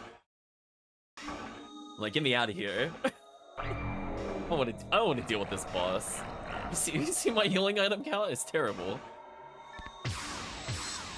I went forward like I was gonna debuff the boss, and I went oh right.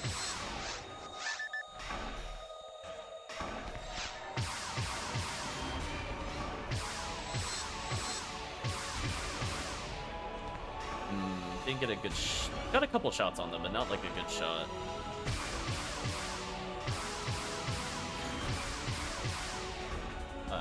Somewhat high health on the next phase, but it could be worse.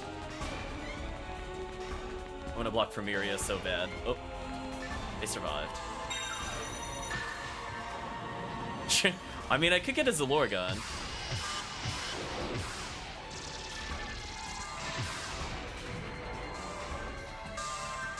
Well, I can't damage the boss, so...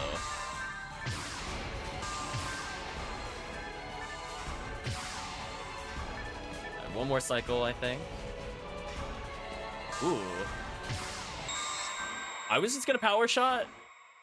Okay, that's fine, that worked. GG. Killing it is the ultimate debuff. I mean, my fingers went to the debuff button on the controller, and I'm like, wait a minute. I'm not a force, I don't need to move. Moving, I'm a ranger. Let the enemy come to me. Let them walk. So with 4 people, I want to see what the XP was compared to the 2-player of the other quest. 189. So this gave slightly more. But again, that was with 4 people.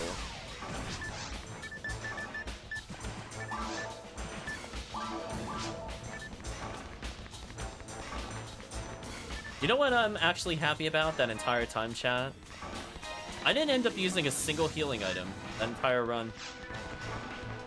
I think I got healed by the forces exactly when I needed to be healed, which was right after sacrifice specials and caves, in case it was not invincibility versus worm boss.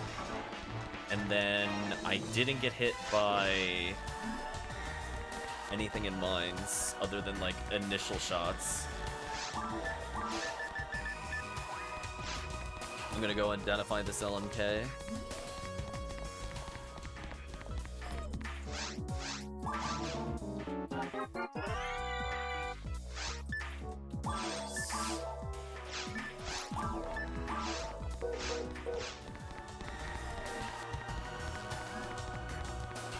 Not having UCAS with DF helped you pretty much.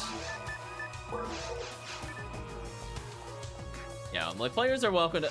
I'm not going to judge them for the weapons they bring into it. You know, they can bring in whatever they want. As long as they are willing to learn on certain things.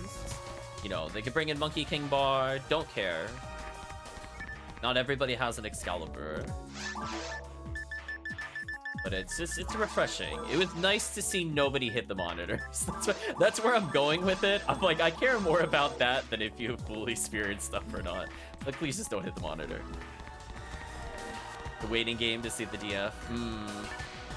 Yeah, fortunately I don't need it in Forest, at least.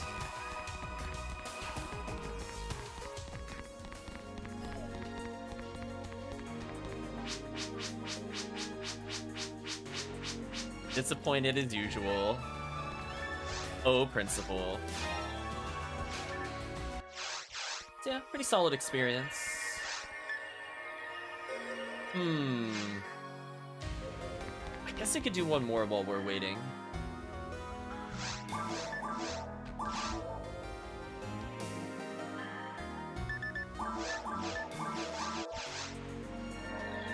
It's all the same people who are looking in the lobby, so at least you could do one more with them, potentially.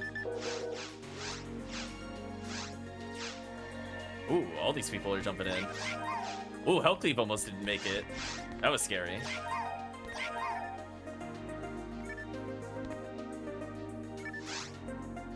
Poor other person we were playing with.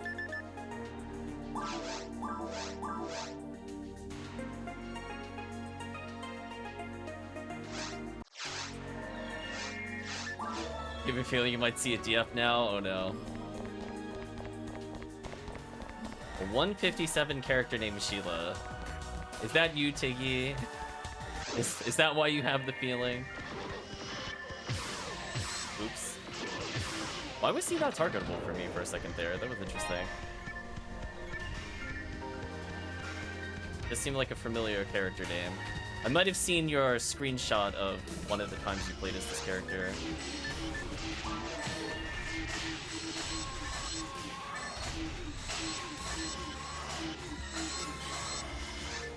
What's the charge on?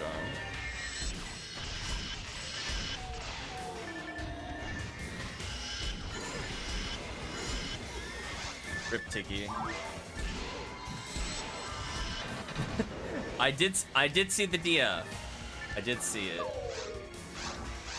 Followed by Rip. At least you can health drain yourself for Still Dragon. That's the nice backup strat. Zerk your brains out, you'll be fine.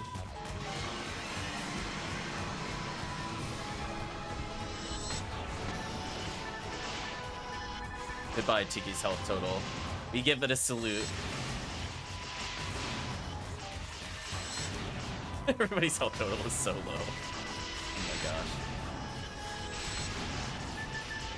gosh. I gotta be the responsible one in the run.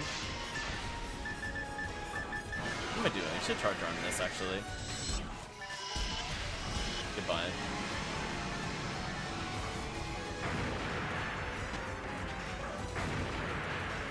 A little cry for the dragon.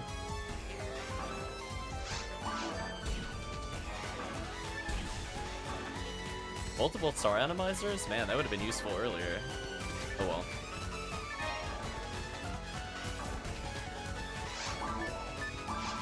Shot by synchro. Not next. Gotta fix that for later.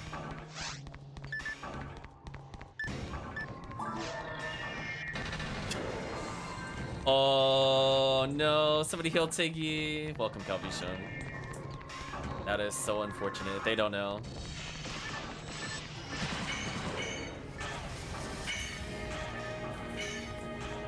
Hopefully you're doing well, Calvishon. How was the stream with Mateus?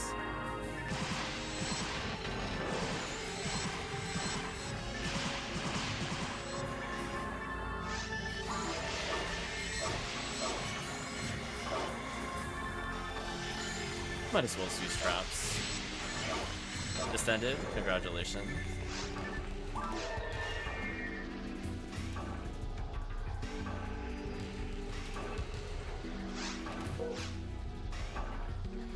Come in here to assassinate this poor spawn.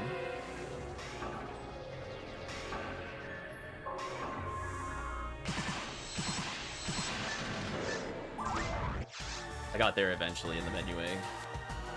It's the important thing.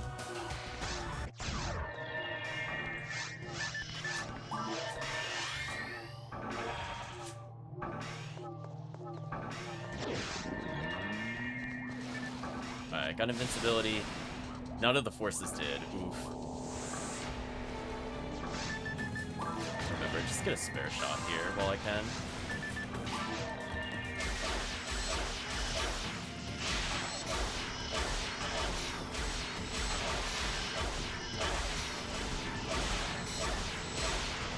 died so fast.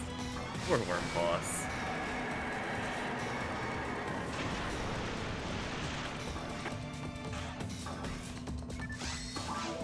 Ooh, level up. Congratulations. If that was HellCleave.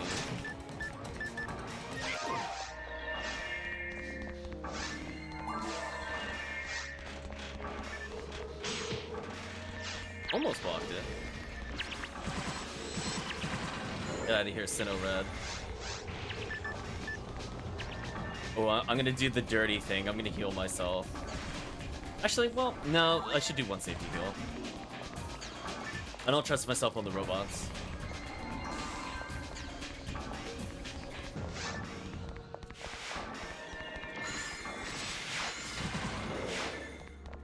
You have the damage covered there for sure.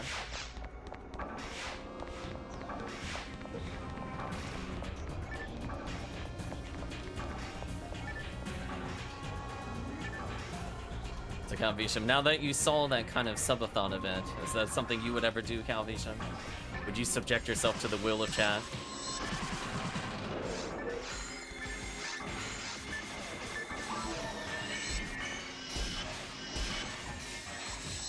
I'm gonna clear this guy and then I'm gonna move. I kind of got pinned in an awkward scenario. Do something like this.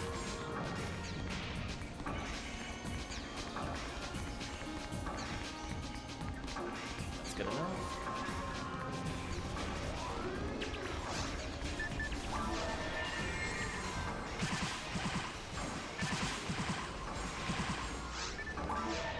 Nice little freeze trap down. Up into it like big dummies. No V101, got a Foey, don't care about that.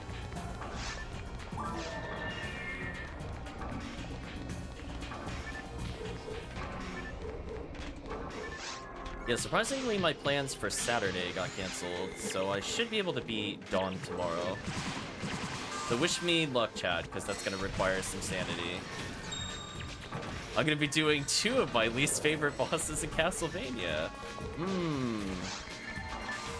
They're fun. They're really fun bosses with the seal mechanics. Really fun. I definitely won't die to them at some point and have to redo the boss battle.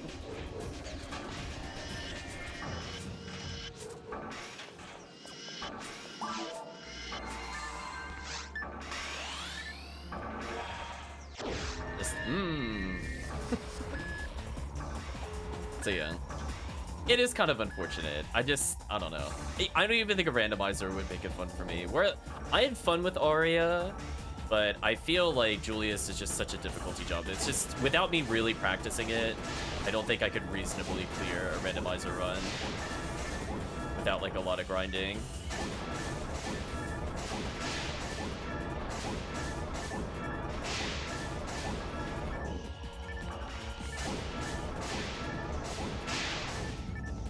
There we go, got the triple monitor.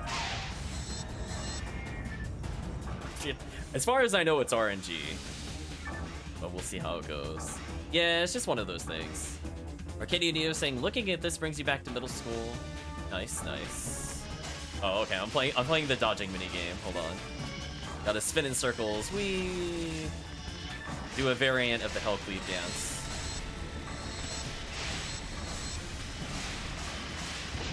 Oh, did get hit right at the end. That kind of sucked. Oh well. Hopefully you are doing well, Arcadia Neo.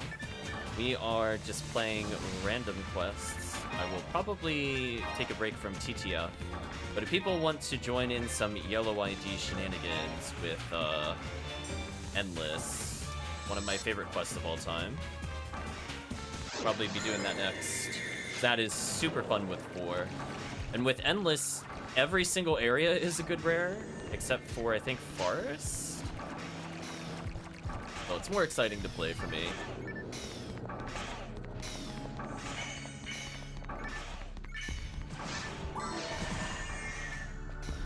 TTF has its purposes, but I usually give them like 3 or 4 run, and then I'm like, if I don't get it, I don't get it. What level is good for being able to handle Endless? Honestly, I mean, if you're playing solo, probably like 140, 150. If you're playing multiplayer, like 120-ish. You mostly just need to be able to survive Centaur. Like, that's the challenge mode for you as like a player. Otherwise, like, Baran's doesn't really punish you for being low level. Is that a monolith? Forest and Cave, it really doesn't matter what your stuff is. Why? Was there somebody you're looking to bring to level? I mean, you could name the character. I'll tell you how much fun you would have with the character. If you wanted to play your Force, for example, then it's, yeah, Forces are free. Don't even put the level requirement to them. I'm like, can you debuff the enemy? You can play. You'd be level 80 and still do things. It's all good. But if you want to bring your... I don't know what you would bring. Casts also are super good at multiplayer for it because there's a lot of ways to recover traps. Name your character, Chris. Who you bring in? Oh. That time I was looking at chat. That one I could blame chat on. I went through this flawlessly just a moment ago, but I should pay attention to the mini-map a little more. A little dodging action there. Quick turns. Ooh, out of range. I may play somebody else now. I saw that. I'm gonna read the other comment once this thing dies. Need to be in near the upper portion of this boss. There we are. I got a Hugh Newell at level 92. Yeah, you can bring any of those. They're fine. This is a perfect quest for levels. It's gonna be easier for you to survive that than CTF.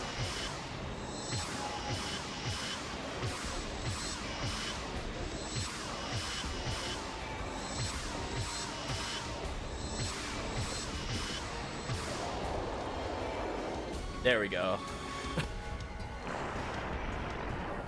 I love my health total. It's so bad right now. Oh, I was over further than I thought. Somebody healed me, thankfully. I'm gonna go this way to dodge, because that's the most likely path to dodge. Spinner tricks. You're gonna come over here, that's fine with me. I'm gonna go upwards, that's the best way to dodge. I'm gonna go backwards. What a clean... Ooh, this one's punishing. If it aims at me, I'm gonna get hit. It did not aim at me. Ooh. Hold on, gotta go revive people.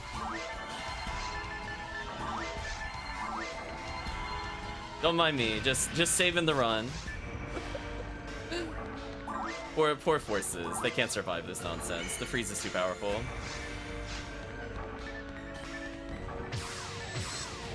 I gotta go for damage. Tiggy, you have to revive them. I'm low on moons. Like, legit, I have one left.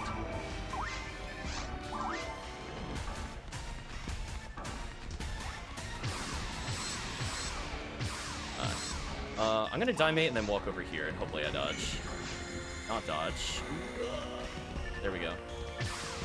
I'm gonna go for the most likely way to dodge, which is to go over here. That's fine. I think I just go for the damage kill here. Ooh. Yeah, that drained more moon atomizers than I was expecting. I always keep a handful with me, just in case. But yeah, I think I had 4 coming into there because I used one earlier. Although I don't know if that was on stream or not. Probably not on stream. I almost walked forward to debuff again, but I stopped myself. I only stopped myself from hitting once, so it could have been worse. Nice crit damage, I needed that. Yeah, like, those things are like, yeah. I did a lot of burst damage there. If we could get some fireballs, this could actually kill the boss. Yeah, there we go. Ooh. Game, please. You whiffed? No, the double special whiff. Damn, you can blame me for that one, chat. I missed 2 specials in a row. That was brutal. If either of those had landed, it might have killed due to crit damage. If both had landed, it would have died for sure. Okay, get out of here. GG. Yeah, like surviving falls is like a nightmare unless you're like specifically like heavily HPing to survive. Like that one has a pretty high level minimum requirement. But if you're playing multiplayer, Chris, just bring in whoever. We'll level them.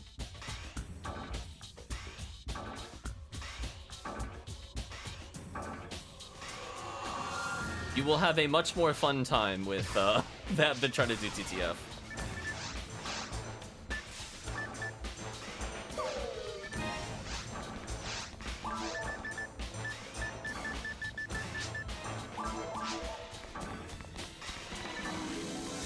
Thirst face is always RNG, yeah. Sadly, the RNG was not with me. I had like an okay chance of hitting it, but I can't believe I missed the third special. That was brutal. I did a normal special, and both specials missed. That was just painful. Hope your characters have decent mags. Well, just let me know. I can loan you one. If you check now, it'll be easier for me to loan you. Just restock this character for the future. Yeah, I was literally down to 1 moon atomizer. Would have been like, I mean, I don't mind killing the boss solo. It's fine. But let's see. I might have power mags spare, because I was moving stuff on this character earlier. Yeah, I have a power mag if you need it. I have one that gives you invincibility and one that just gives you stats. HellCleave shouting bank at the bank. I've been there, HellCleave. I feel you.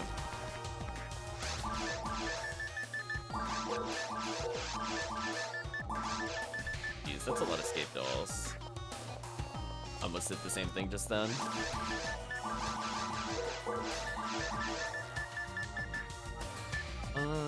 Let's see. Do I need anything with me here? There's the 50-hit guilty light.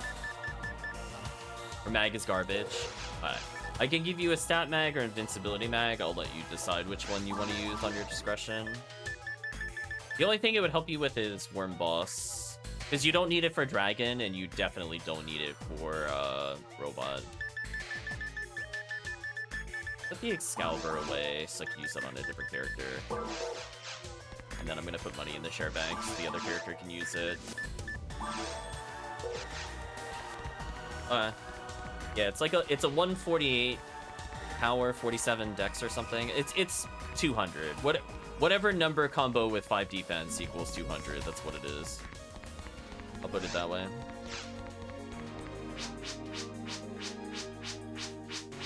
You know, for how many party deaths that was, I'm surprised that was still under 15 minutes. That was a pretty good final phase on Falls. I think I just got too greedy at the end. I'm gonna switch. If you want to get some XP, you guys can bring in whatever you want. As long as somebody brings in a force, the other characters are mostly irrelevant, because I'll carry whatever else is needed damage-wise while still leveling a character. And then if chat has pity, maybe at the end of the run, we'll play one run with the Humar. But then I'll need chat to carry. Just bring in your 180s. The Humar needs it. But having the Rawcast actually strong enough to solo this feels pretty good. Tankus is here. Let's go ahead and do Ziggy. Endless. Password is king. Done.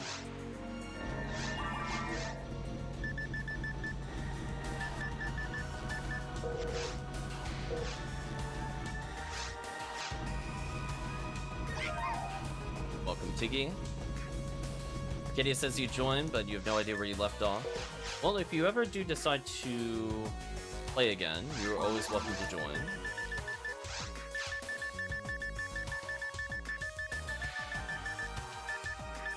Excalibur. Yeah, see, I'm just showing HellCleave. See, I have like a 25 native Flame to Argent, but I have to actually unlock it. Struggles are real. I think everything else is good to go. I have so many weapons to menu through. Jeez. This will be fun. But yeah, we're just looking to kind of prep characters for Halloween event and or other events, because Christmas will be the big one. Where if we have characters that can actually do Christmas Fiasco, that would be huge. And otherwise, if we want to take advantage of TTF with the holiday events, that would be real good to have solid characters. We're not worried about HellCleave having solid characters. We just kind of like, or like, which 160 plus character will you play? I still have a lot of ults that need love. So I think when we finally decide to do the Halloween event, I'll bring out Waluigi again. He did get like 40 something levels. So he did get a lot stronger for the carry. Misplace your adepts, oh no.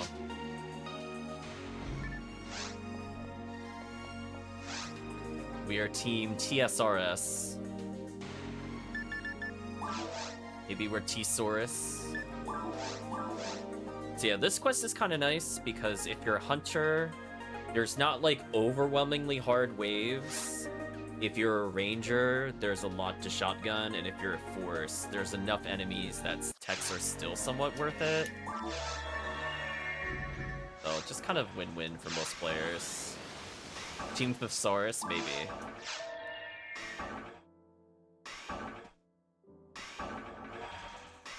Oh, I forgot to give you your mag. Oh, hold on. Chris, did you need the mag? I forgot.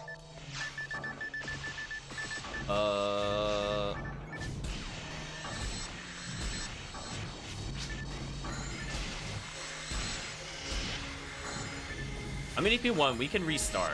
I don't really care. I'd rather you have the mag.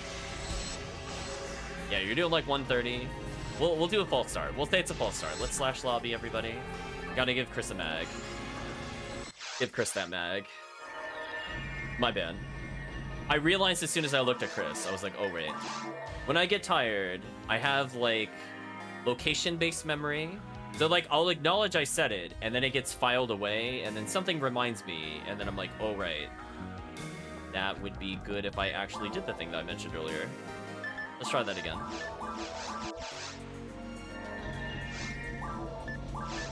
My bad. Let's give him probably the stat mag. Yeah, because he'll, even though he's only like level 99, he'll be able to cleave basically forests and caves for free.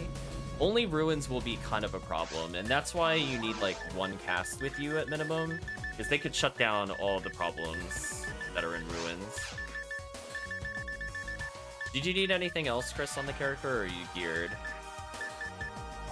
Yeah, you'll have my old single player mag. Sippy tree, before I realized I didn't really need it. Junga, junga, junga, junga, junga.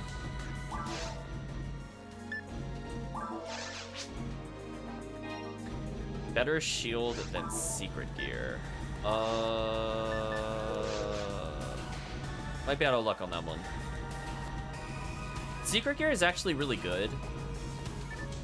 So that is, it is like ultimate level shield. It's just not as good as like an ultimate rare. Yeah. I don't remember what level D-roll A shield is needed. Let's learn together, chat. D-roll A shield, Ephinea.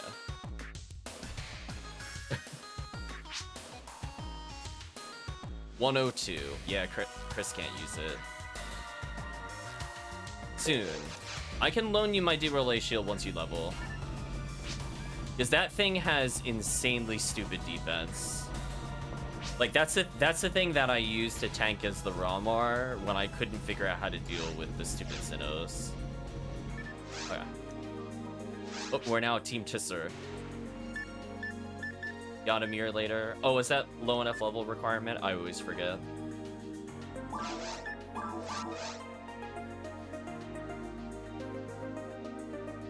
Yeah, Chris actually being able to do damage would be huge. Even if he just kills a couple of targets, that it saves a lot of time. Oops. Teleportation. Every time it's don't use money to clear the room, I'm gonna be sad. Wow. Instant sadness. instant chat. The first challenge. So brutal.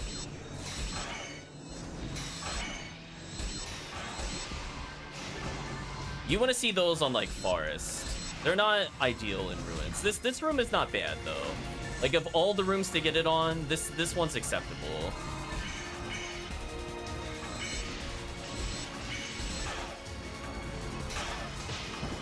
Not laser.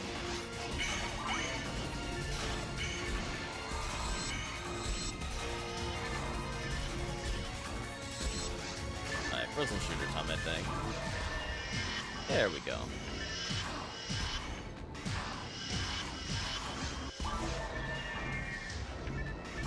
That's it for this. That feels about right.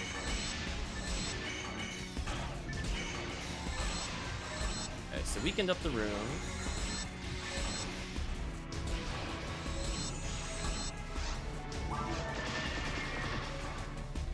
Yeah. Not too crazy there. Invincibility. Oh, avoid death, and it started with invincibility. Enjoy, chat. This is another reason I really like this quest. The invincibility randomly occurring. Oh, what a savior. Too bad it didn't last very long there. It is also random how long the invincibility is, for those that are curious. Sometimes it lasts upwards of like 15, 20 seconds. It's really crazy, because you can kill so many waves in that time in multiplayer.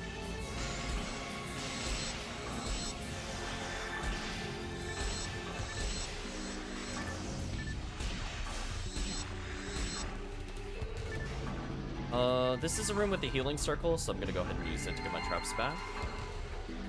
Continue. Avoid death. Okay, doable. That means I could spam my charge arm, at least.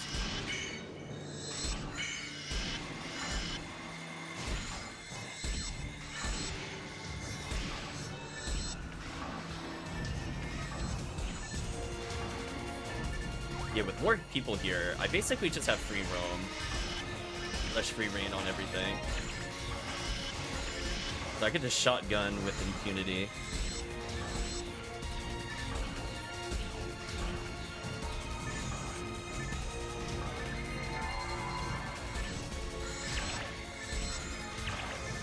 You're just being special today? Oh no.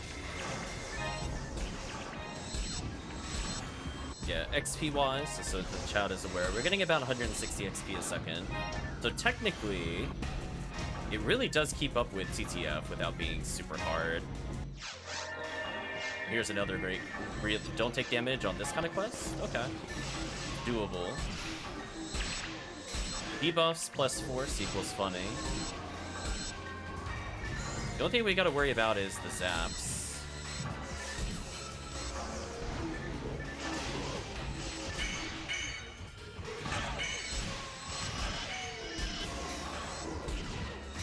Yeah, sadly, there can't be rare enemies, so it's not a good rare enemy hunt quest.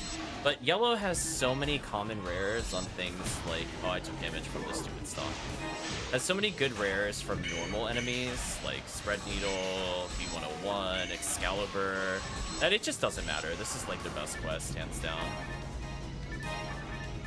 Okay, good. We dodged falls. That's all we're gonna say it was, chat. Listen, we all agreed collectively we didn't want to do falls. Fine. Just, nobody wants to do falls with level 90 characters. But we'll skip that. We'll be like, no thanks. Thanks for the invite though, game.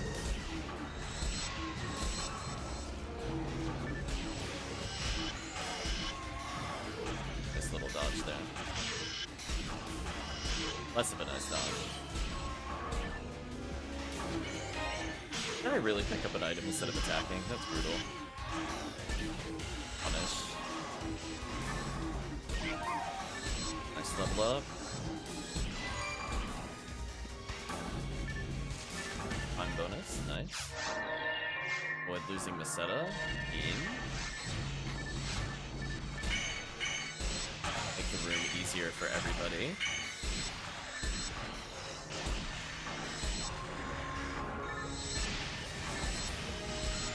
I saw one spawn in the corner here. I'm gonna put a freeze trap down, and then I'm gonna put another fire trap down. This hopefully kills all of them.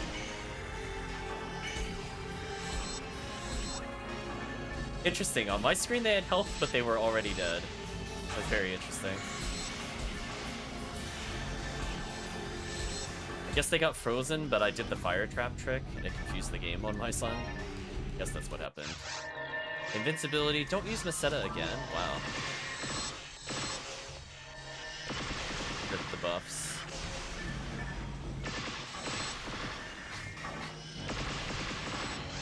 Actually, Yashmedikov, since I can't use Meseta anyway.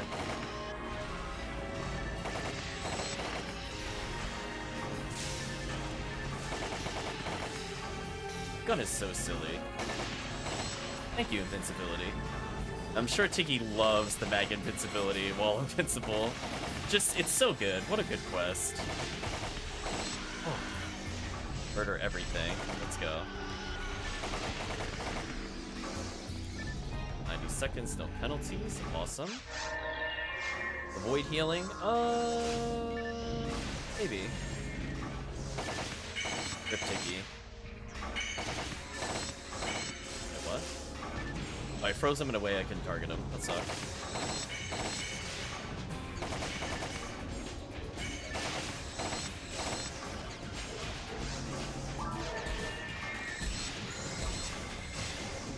There we go. I heard the rare sound. Don't get me excited, game. Don't break my heart like that. It's just mean. Sinnoh Blue does drop stuff we want, as does Sinnoh Red, as does Baran's. I will take basically all of the yellow rares.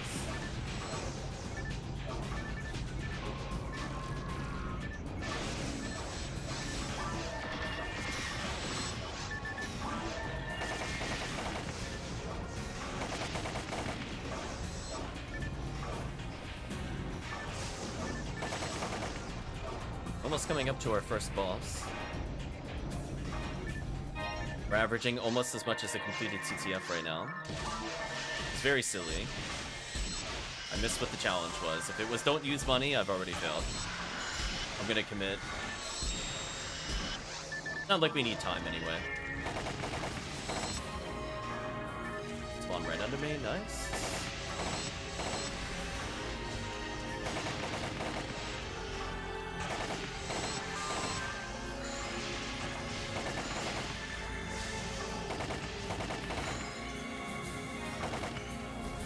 Get him.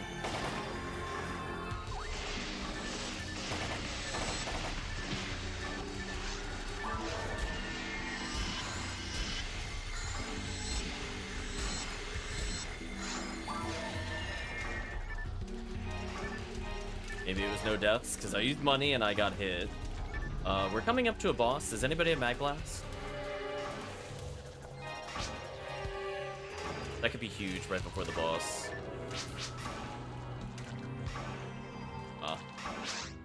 Not worth that. I'll equip Excalibur in case it's the other boss. But actually, no, spread needle, spread needle. Baited. Baited. I wasn't sure if it was gonna be Worm Boss or not. That's fine.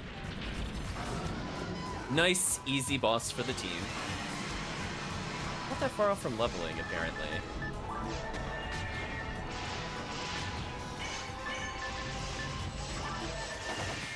I think I took damage there, which makes me sad.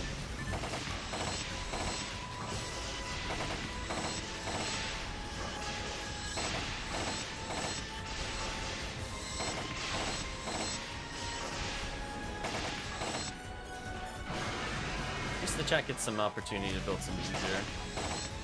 Yeah, I think Berserk counts for sure.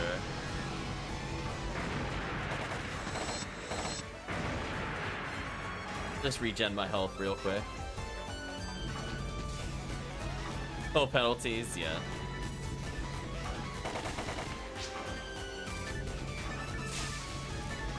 No, it's fine. It doesn't matter. Like, it's. I'd rather you do the efficient strategies on the bosses. We're not going for falls. There are no hard feelings. You do whatever you want to clear the run. Although, looking at the time, And we... Oh, I got stuck. And we clear fast enough to do another round. Because going another round makes it so that we get more money. I guess we could try. I guess the worst thing that happens is it times out. Briefly beating TTF experience. That's fair. What a quest. Nice level up.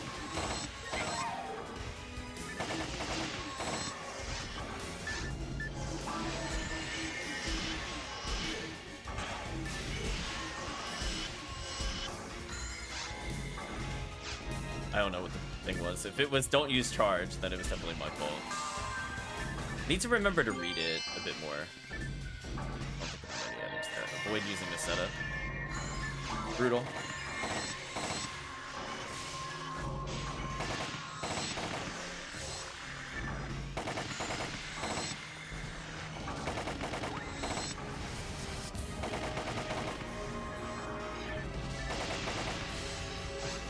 I went for the real threat, aka the Lily. I'm like, listen, they can do whatever else they want, it's fine. Goodbye, dragon.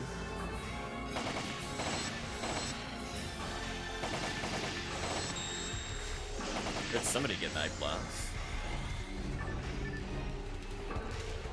Should probably use it soon. Let's do next floor. We'll see where people are, and then we'll do it next to this floor, I think. That way it lasts for the rest of the run.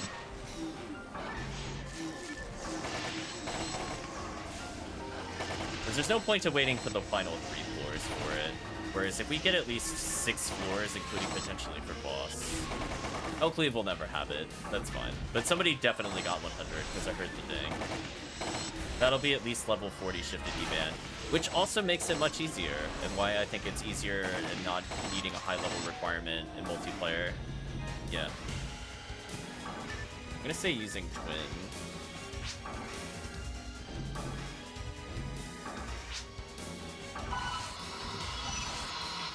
There we go. Nice little damage bonus for everybody, and for the don't take damage challenge, this is actually really useful to get a high level D-band. Like the first time where D-band is actually relevant. Like it's just like legit is bad. Oh, speaking of which, but unfortunately, the ruined enemy will probably still hurt us, but this will help. Yeah, now Tiggy's giant depth sword is empowered, so he's gonna have fun just annihilating everything, which is not something you always get to do in a TTF run. Wow, that did a lot of damage.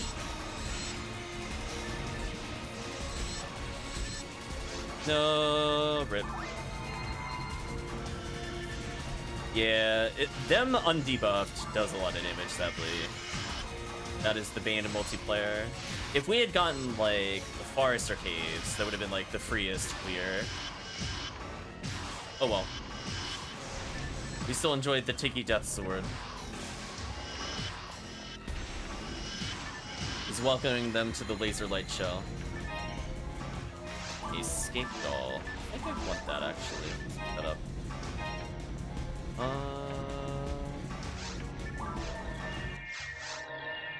Void healing, okay.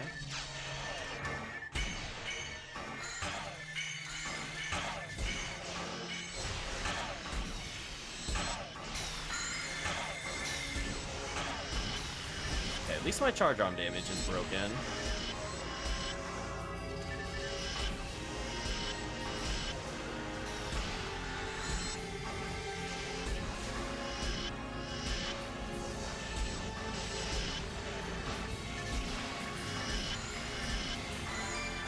Nice.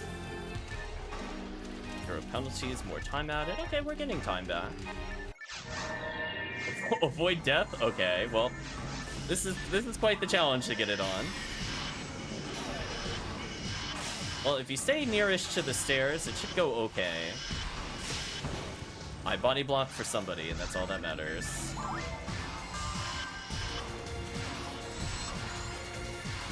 No, rip. Wait, what the Pokemon drop though? Can't pick it up. The sadness. No, Gladius out of my inventory. There we go. Yeah, this is probably the second hardest room in the dungeon. This is a pretty brutal run to be stuck with. But we have to be coming up to something that gives me a healing circle, so I'm just gonna go with meta knowledge that I could just go crazy with them. Use an okay amount of confused traps, but this wide open... Oh, I actually leveled. Never mind. That's also a good way to level up and get your traps fast. Nice. Well, now I definitely don't care for the rest of the run. No Psycho Wand. We tried, chat. Denied yet again by the cruel RNG gods. Up the box, just to see what it is. Nothing of interest. Avoid death in forest. I hope we can. I really hope we can.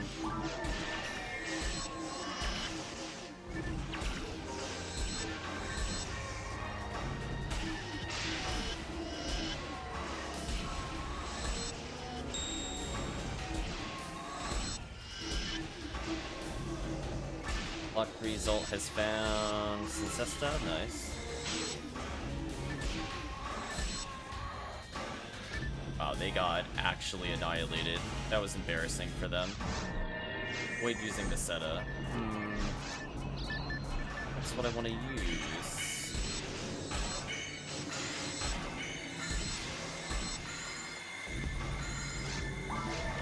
Oh, it's... There we go. Nice level up. Nice, nice.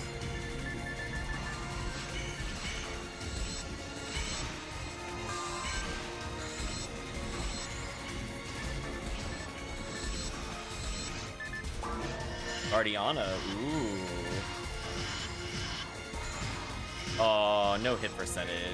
Less ooh. More boo. I'll pick it up though.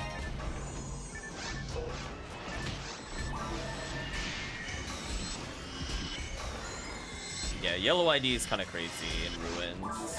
The only thing it doesn't have is Red Ring. If it had Red Ring, it would be the de facto ID for sure. It gets everything else. Interesting, we didn't get into the Falls room. Or maybe we did it and I forgot. That's fine. Nice level up again, already 95. What was that, 3 levels in the quest? We're at 190,000, averaging the same amount of XP as TTF. But it's also longer than TTF, which means that technically, because you reset less, even if the numbers were the same, this would be better for the same stretch of period. TTF is fast, and that is both good and bad for TTF. Am I accidentally healing? I think I am. Need to change what button does that heal going forward. Anti-level 7. I should probably pick that up. Probably. Shoot, where is it is the question. This one? Yes. Boss time. I'm gonna guess Spread Needle. Damn. Didn't go with my heart. Oh, I have invincibility during this nonsense? Oh, yeah, GG. This boss is so dead.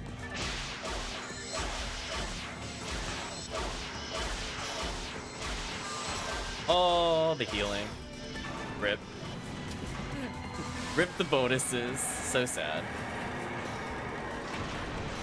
Goodbye, Worm Boss. Yeah, when you have like level 57 Excalibur... Oh, a Holy Ray drop for me. Interesting. No hit though.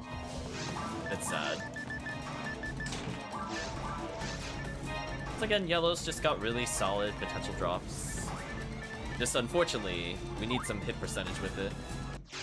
And there we go. Lap 1 complete. Sell some items. Reduce invincibility chance. Okay. I mean, we don't really need it to beat the run, so I'm just gonna keep going.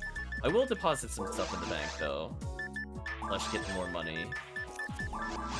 I think that's also the nice thing compared to TTF, because, like, our goal is we just go back to the shop. And then I could just deposit these. So some money from the bank. Have to think about it. Put these away. And we'll start the quest. Go to Jar Jar.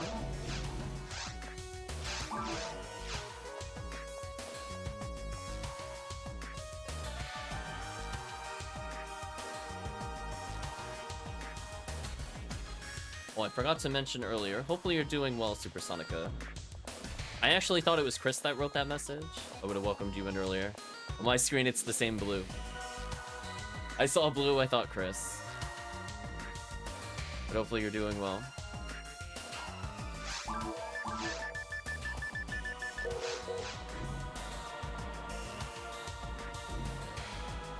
So yeah, we'll just hang out near the shop until people are ready. I'll do the little angry dance. Oh, when you emote, you regain your color. Phase in and out of existence.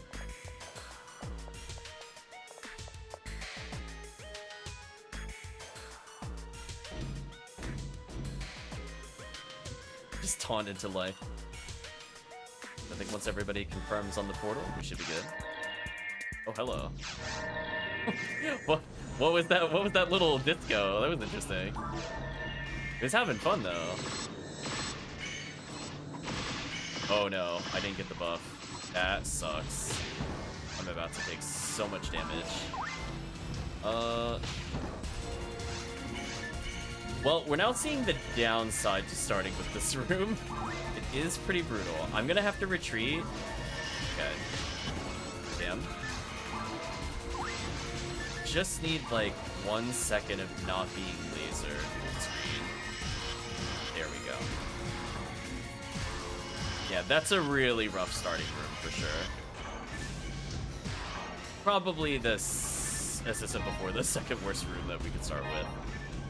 On the plus side, they all get easier from here. Mix now we're different colors. You're purple on my Twitch chat. I mean, you can pick whatever color you want, Chris. It's fine. You don't have to change to be a different color. I just didn't notice, because I saw the comment. I saw Spine Quest. I'm like,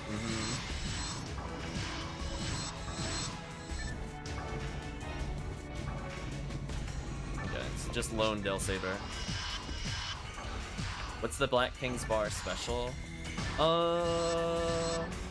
Is it Demon? It's been or Devil. That's what I meant.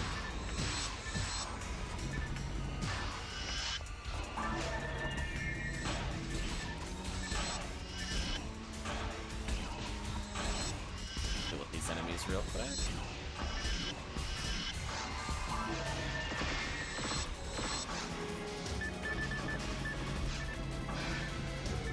Change often. Okay, good to know. Unreduced. Interesting.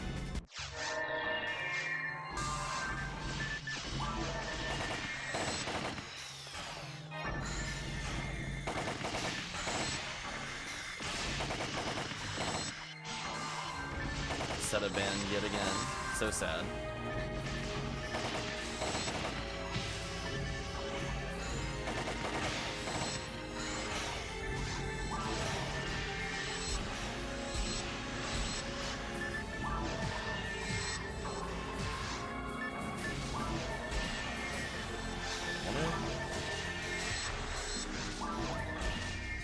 Oh, I'm so dead if that Lily's near me.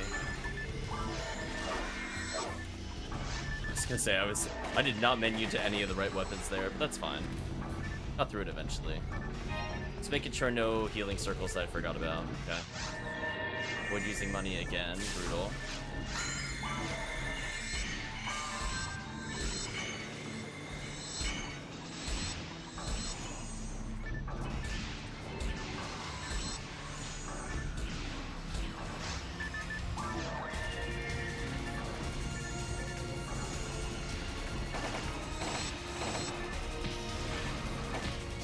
Tiggy hit the delete button on that Force Whisper.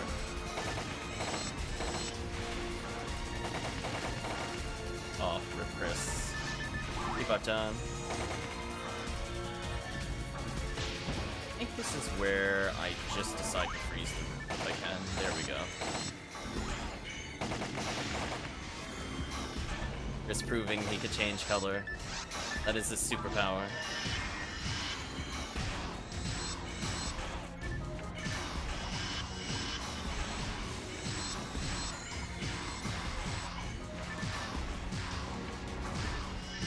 It definitely frees for the group there. Around, regen some health. Just making sure I'm not forgetting about any healing circles. There are none. Wait, death. Should be fine as long as we don't get too greedy with the lilies. This is a pretty big room. I'm gonna position myself with the lily. A little closer, I think.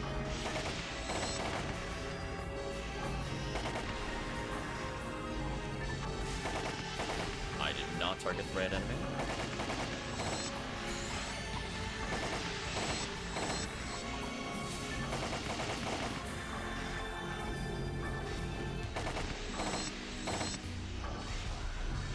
Yeah, they're a little too far away to get a clean charge arm, I think.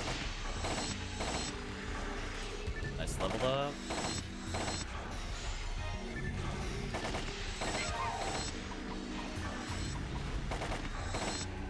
Nice. We're taking damage. Oof. Hit this one? Yeah, I don't think so. Nice try though, challenge mode. Cute. Cute.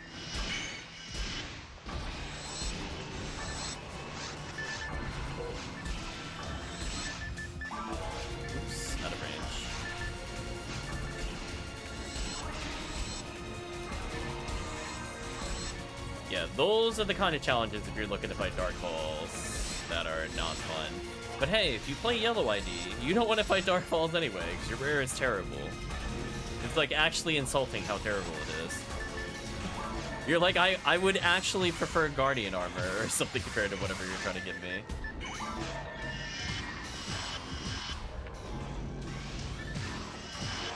Freeze on them. Spy enemy.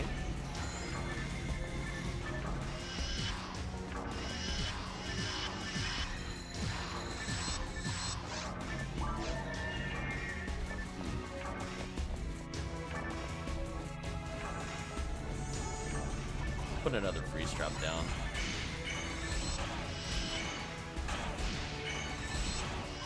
Sorcerer dealt with. Most of the room injured.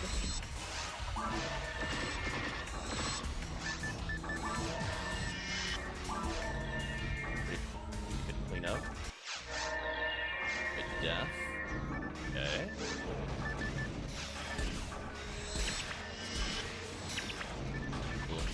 Down to buy the chat some time.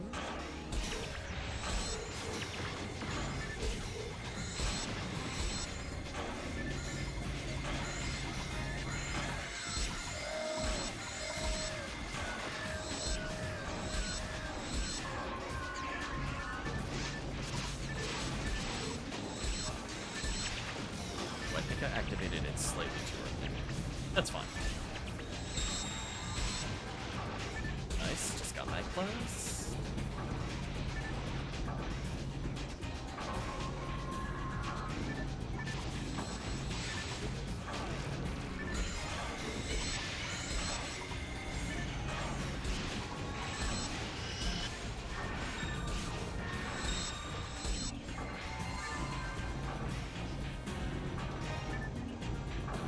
Well, ton drop, congratulations. Taking damage? Okay.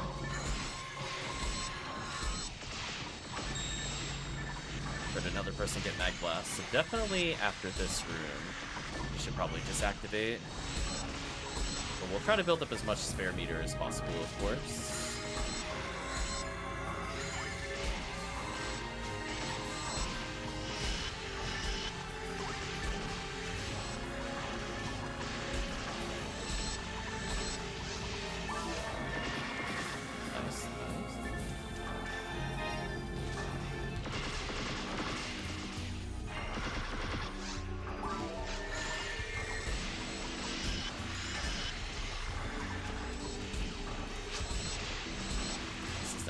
100. Okay. Using twin.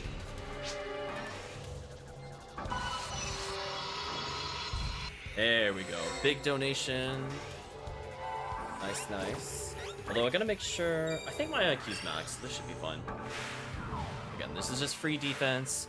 Free overkill with giant swords. Ooh, level 61. That improved. Avoid using Meseta. Why do you gotta do that to me, game? It's like this is like the room to use it on. Brutal. I guess it's like I'm shooting with charge shot. Make it easier for HellCleave to just tank hits if he really wants to. Put one freeze trap down, honestly. There's an annoying amount of enemies here.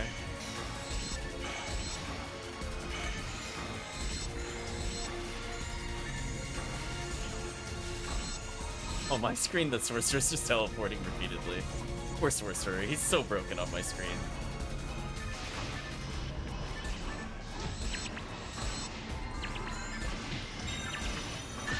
Rants me? What a jerk.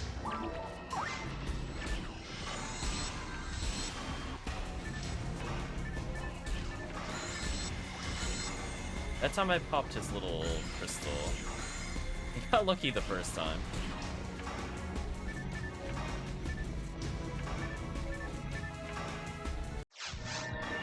Avoid healing, but it gives us invincibility. Perfect.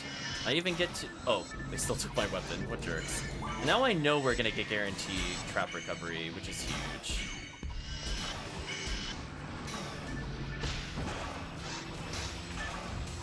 This is fun. I used like half of my traps, which makes sense. We're like halfway through the dungeon.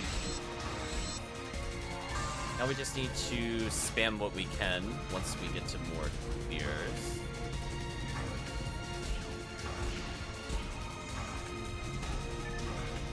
Hello, sorcerer.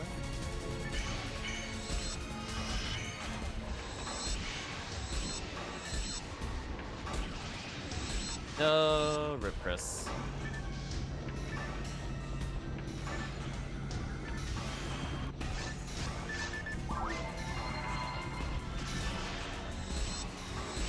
These things, and almost done.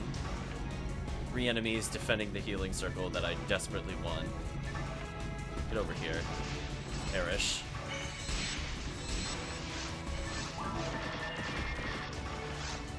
I'm gonna group Spread Needle just in case it's robot. Get all my traps back. Yes. Good.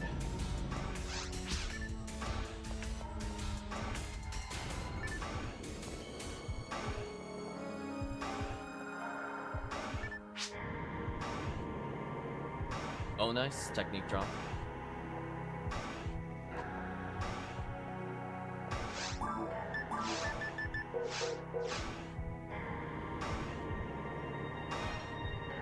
Yeah, I haven't seen too many text drop for me, sadly. Be nice to see like that level 29 grants or something. Avoid using Meseta? Okay. I don't think that really impacts anybody here. I mean, I got Spread Needle, and I'm just gonna keep it out. I got level 61 shifted D-band. I've been like, I don't need charge arms. We're good.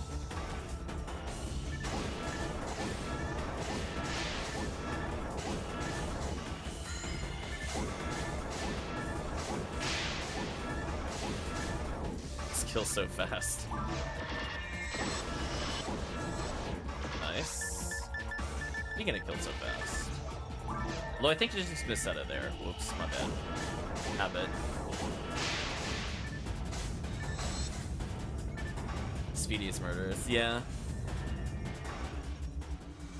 I think menuing to Yashmenikov was too slow for me. Not a habit, I went to Charge Vulcan. I might have hit special, maybe. If we see it, we could blame me. We'll probably clear on this cycle just to reset things. That delete button, though. Nice level up from the team. Yeah, it was me.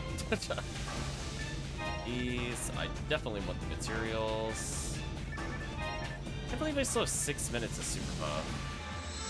No, I'm going to get it again before this run ends.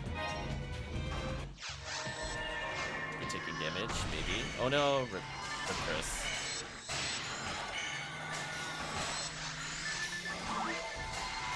Got him. I'm doing 1,000 on a spread needle? What the heck? Game, please. What is this damage? Lasered. Did you just try to naked me? There are so many lasers. Yeah, that makes it kind of hard to be low health. There is just so much random damage in this room specifically. Another freeze trap down. Move over here and charge arm them.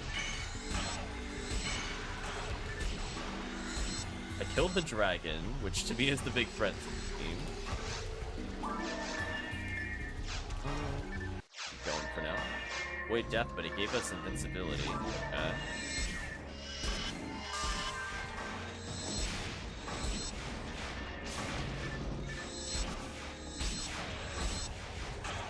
Why can't all characters have 2,000 plus HP like level 190 Rockcast? Then we can all enjoy being stun locked by bosses and dying instantly. Like, yeah, let's all fight Gal Griffin dead. Just... We just all end up in the Yamcha pose as soon as Gal Griffin tornadoes. Now, if they gave more iframes in multiplayer, like the way it is in single player, I think a lot of these issues would not exist, to be honest. I think a lot of it comes from the shorter invincibility in multiplayer. Like, even if they hit you for the same amount of damage, it's just those iframes make such a difference.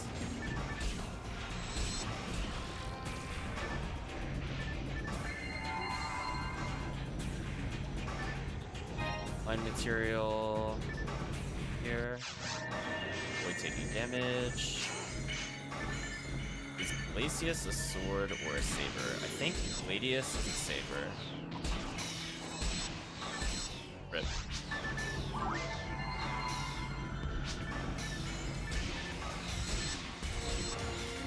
Level 97 already, nice. Just think, 101, you get the super tanky shield, and you no longer care about any damage in the game. You're almost there.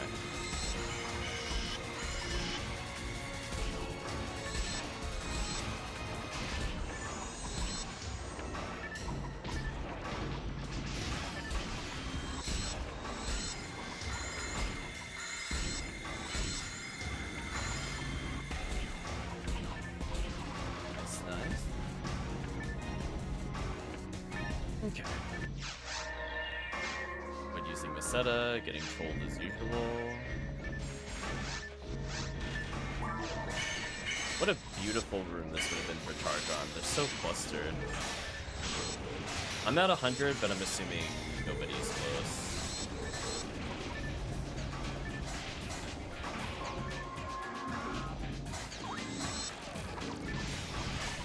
Out of here, Sinnoh Blue. No murdering the mages. Well, actually, Tiggy's pretty close. Oh, Chris is also pretty close.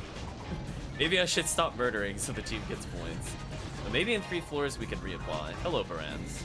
I would like for you to perish. Would you like to die to spread needle today? Thank you. Get out of here, Sinnoh. Your invincibility won't save you now.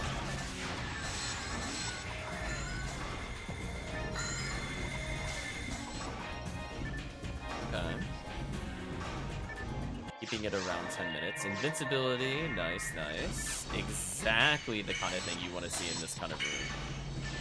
Perfect. Trying not to charge arms so that people can actually get some kills. I need to flamethrower here, I think. And I need to do it in the opposite corner, if I remember correctly. Unless the fire trap is so bugged that I can kill them in the middle. No, I can't. Goodbye.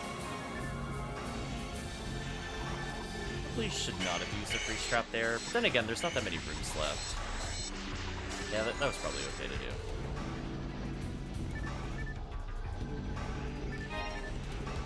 So 57 seconds left to super buff. Void using money. You know what? It's just Forest. It'll be fine.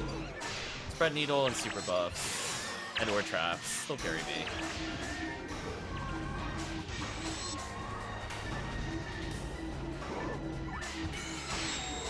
Nice. Somebody got it.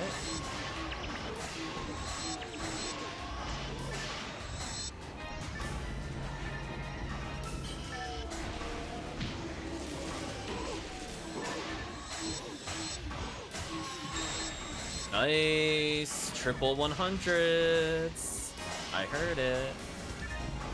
Well, those Raffies are so dead. Alright. Using mins.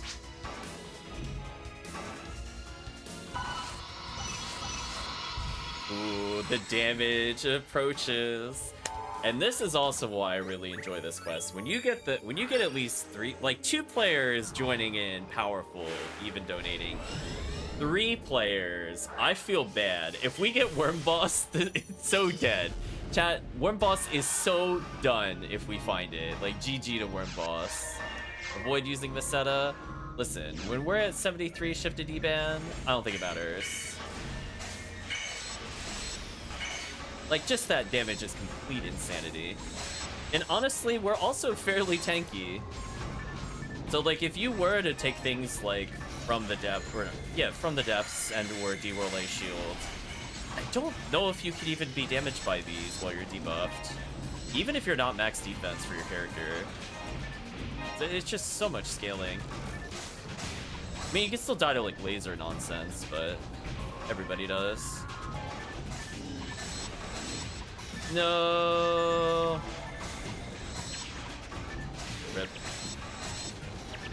Good level up though.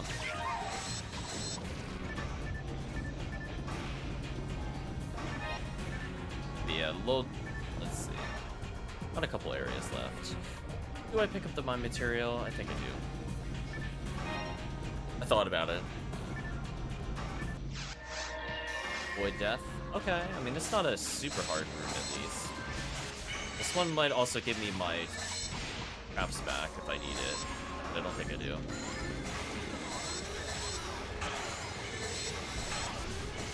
Okay, it only got 1 missile barrage out, that's all that matters. I like how dumb spread damage is. It's doing as much as my charge arm was without the charge. Or, yeah, essentially. It's very silly, I just don't understand why the damage is so high.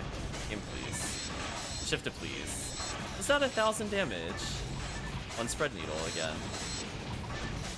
So unfair. I wish I hit for that much with Charge Arm with the buffs. Let alone at the speed that I'm firing. Yeah, Healing Circle. Get my traps back. Don't really need them because there's like 2 floors left, but I did it anyway. Avoid healing? Okay.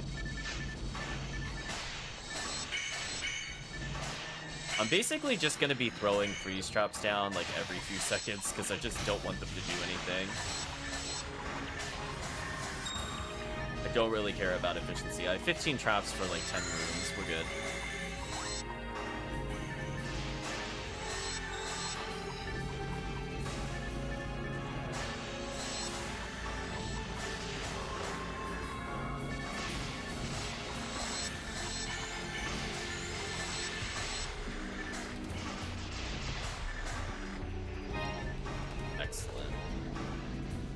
I want that power material. You know what? Let it go. Cannon Rouge? This dragon or worm, it doesn't matter.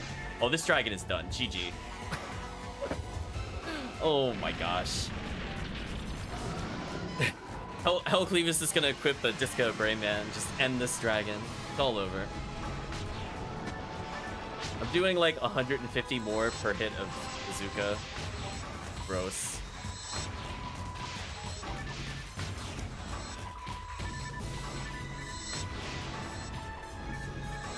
HellCleave's gonna walk up and bop him with Blind Divine. Show the dragon what's up. I'm sorry, that did 5k by itself? Oh, that's broken.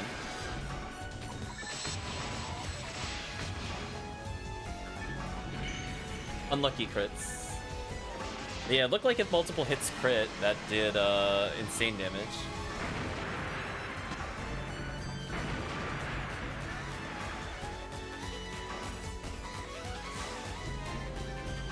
I will take the Mono Grinder.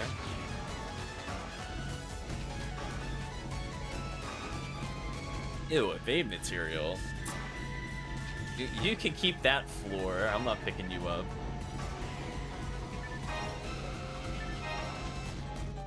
I will use Star Atomizer to fix my mag. And I'll do moons. Get more synchro. More percentage, the better. So I'm gonna hand in the quest. I recommend people do the same. Let's do these. Nice. I'm gonna restock. And I'm gonna hand in the quest for presumably at least 26,000 plus. We'll get a decent reward for it at least. Perfect mayhem! Thank you for the raid, AK Dilly, with 34 viewers. Wow. Hopefully you are doing well today. Hope you had a good stream. Hello, Epic Name Bro. Hope you're also doing well. We are just enjoying some casual Ephinea.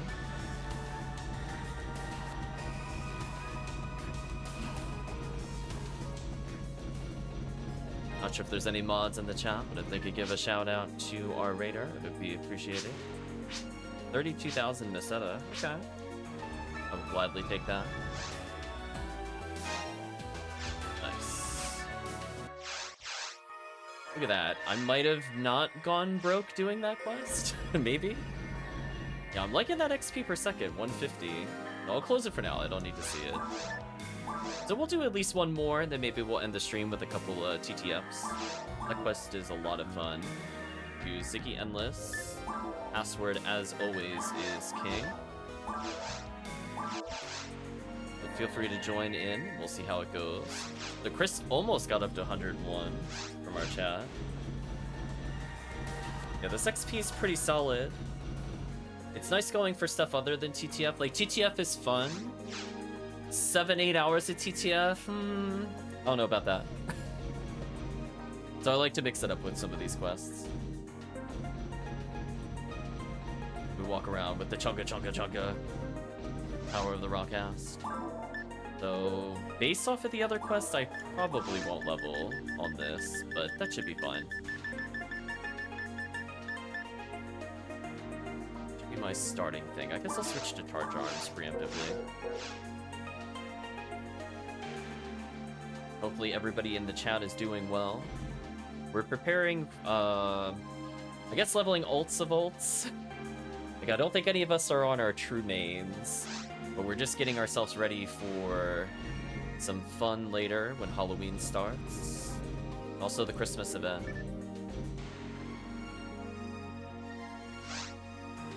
We'll also be compiling information on items in the game, so for people looking to jump in, if PSO seems overwhelming, we're going through a simplified version of things, recommended items to pick up on your way from normal to very hard, and we're going to touch upon very briefly items that I would consider game changers.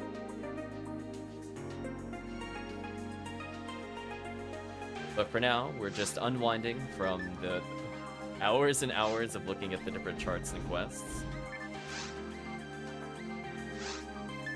Oh, this quest is so fun. Endless, let's go.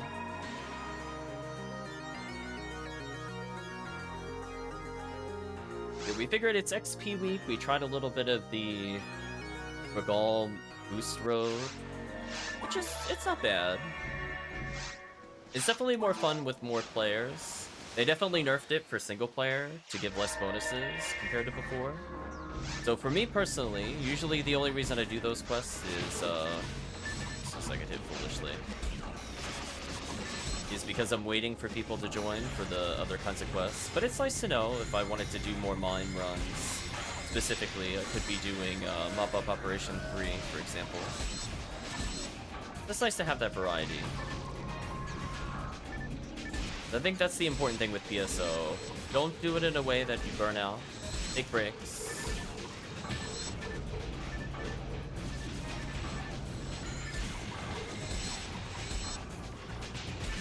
You're wide open! Thank you for the follow. Appreciate it.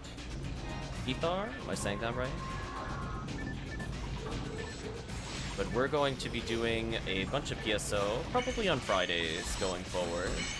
For a little while at least. Only grind. I mean, I'm not gonna lie, it is like that. But definitely for people starting the game, there's a lot of just like little odds and ends that I think people overlook. Like for example, if you go on the wiki for the site, it's gonna name you very specific things. But it won't mention how useful something like a photon launcher or a guilty light is if you're playing from scratch. Being able to have certain items that deal with the bosses with infinite vertical hits is huge. And then also knowing what quests give you completely broken items is super solid. So, like, the casual player would probably, for example, want to play episode 1 to episode 4. And I don't recommend that, actually.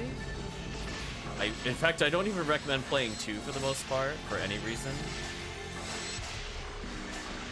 So we'll be taking a look at the item charts and talking about things like that. But the intent being that I do want people to understand like how overpowered episode 4 is. Like outside of literally normal mode, episode 1, where you can get barriers, for example, which are very powerful for forces, even though that's normal difficulty. The fact that you can get all of those ridiculous drops on episode 4, like the photon crystals and everything else.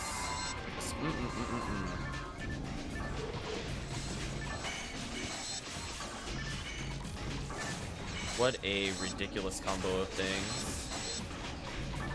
I think we were laughing leveling up people like a few months back when we were doing Blue ID Force from basically episode 4 only to hit level 80. It only takes a couple hours. Even in multiplayer, it's like 3 hours. And it's just because XP in episode 4 is so broken, and then like every drop is like actual endgame rares. So I could just casually pick up a nice ignition cloak for myself, or other things of that nature, which are actual good endgame drops with a underlevel character. So it's kind of nice.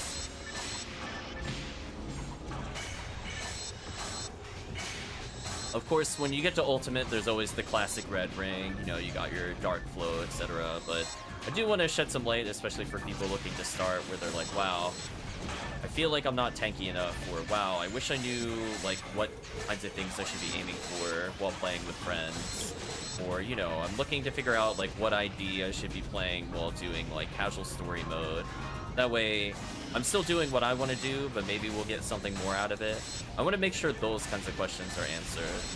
And then maybe we'll do an in-depth talk of some of the late game stuff. I mean, I don't play with any challenge mode stuff. Maybe one day we will. Congratulations on the level up. 2 levels away from using B-roll A shields. Then that will help with the no damage challenge here. Avoid losing the setup. Okay. I can do that.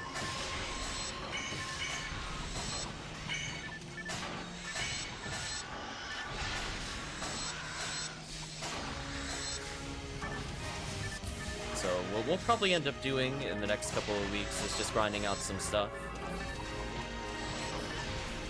Just in my opinion, there are many questions that are best answered on one zone. I'm gonna firm disagree with that.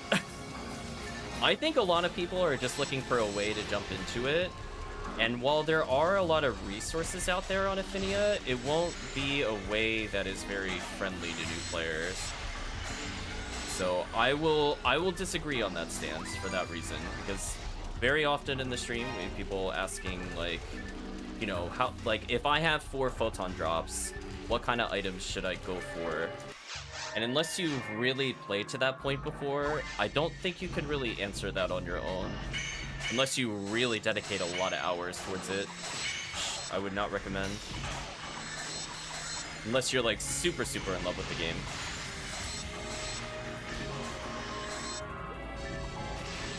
So I just want to make sure those kinds of resources are available. I'm not going to claim to be like the end-all be-all with it, but definitely if you take some time and look through those charts, because that's another thing people definitely don't want to do. They don't want to sit there and look at the item chart. Most people don't want to play the game like that. Some people do. I'm one of the people that likes to look at the chart.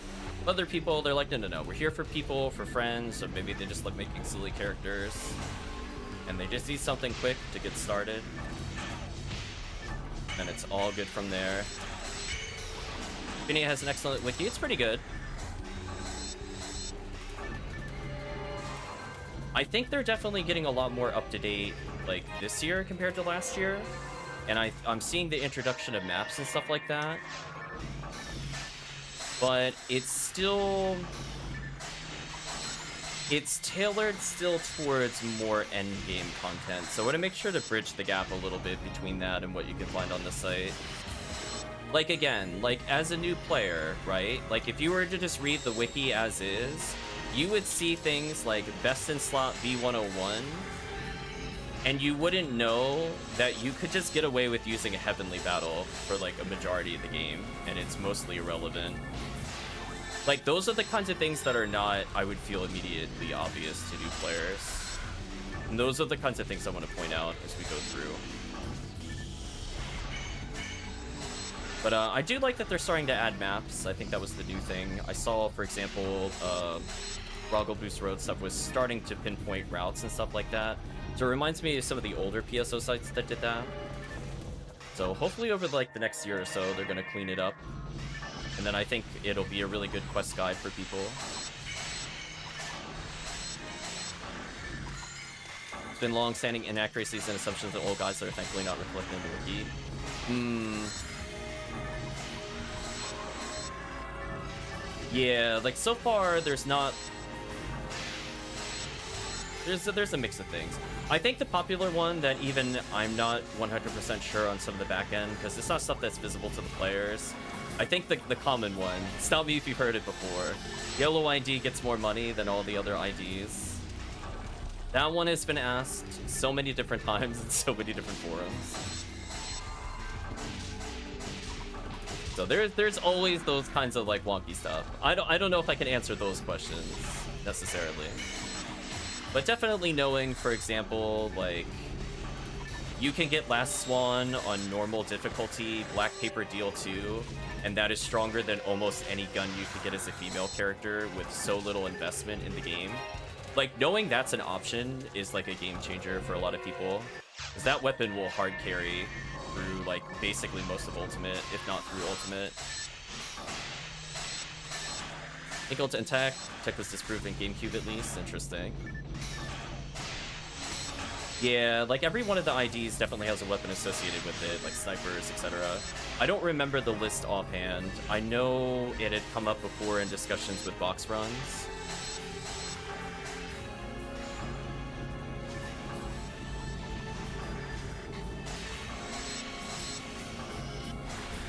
Yeah, it's always kind of interesting.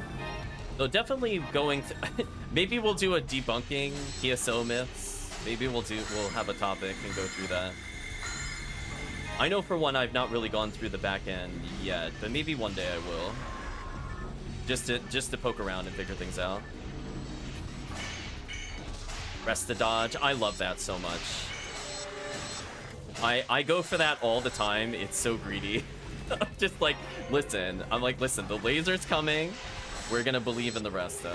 Believe in that one frame or however many frames that is. Okay, nice boss time. Okay, I'm gonna leave Spread Needle in case it's robot. Not. Yeah, that's fine.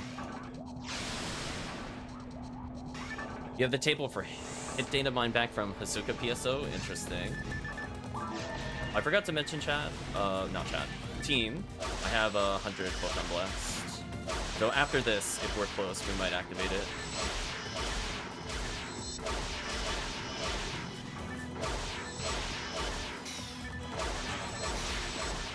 Goodbye, Worm. But good to see there's a lot of PSO enthusiasts here, for sure. I have to say, I have not played the Dreamcast version before. I didn't get a Dreamcast until, like, way later. Okay, Chris has it. Let's activate here, then. Yeah, let's just activate.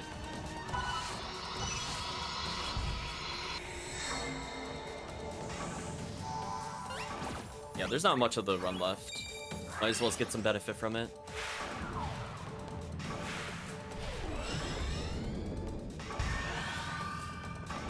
You're forever version 1 to 3, mostly version 3, and like seeing the gameplay in all forms. Nice, nice. I think there's definitely some very interesting balance issues throughout. I think one of my favorite topics to bring up every now and then. How do people feel about the stats in PSO? Has anybody ever looked at the max stats of the characters? Did you ever just ponder and then scratch your head why they did some of those things? I'm just curious. I think the one that gets to me the most is, I'm not sure if it's the HellCleave or the Fomarl. Both of them confuse me. The max stats for characters. Like, why does the Fomarl have less max MST than the Fomar? I have so many questions, Sean. What happened to the, what happened to the balance of the characters?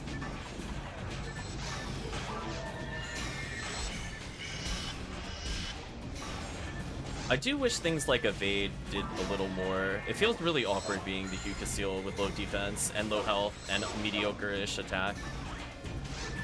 Like, man... The price you pay... Oh, wrong weapon. The price you pay for that accuracy. Only looked at stats when it came to what items you could use in the long run. And that's somewhat fair. But yeah, there's just certain characters where it's just such a shame. If they just tweaked the stats a little bit, it would have been super nice.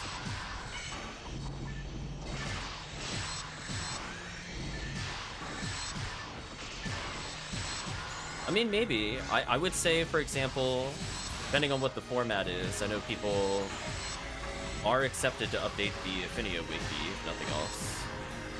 There's more to each class than just stats, though. Sometimes, but there's also just the hard fact where it feels like they messed up the characters.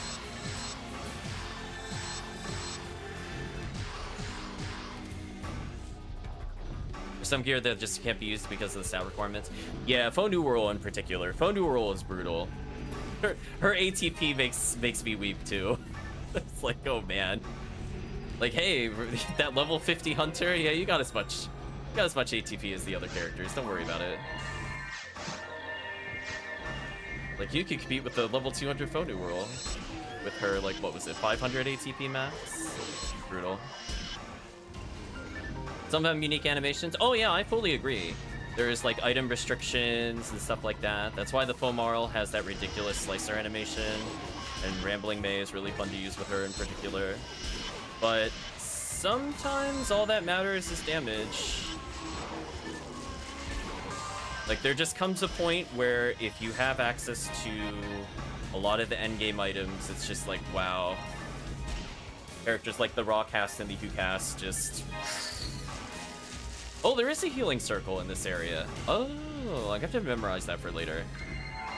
Interesting. Yes, that spawns after all the enemies die, so that's good to know. There is one in Forest.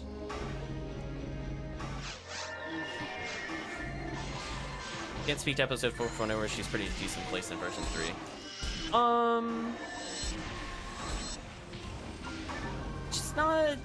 She's fine, I guess. I don't have an opinion for... I mean, I play all the forces. I don't have an opinion towards her specifically. I think some of it just comes to, like, more general imbalance issues. Like, Piercing Megat is interesting, but it's, like, in the meta where there's, like, V502... I don't really have a purpose of using Megat. And her single techs are sometimes useful, most of the time just kind of mediocre. Like, I will take her enhanced Foe on falls, for example. Or maybe if I'm doing, like, single player where they don't have, like, 5,000,000% ice resistance. She's kind of fun in Ruins, for example, or Gal Griffin.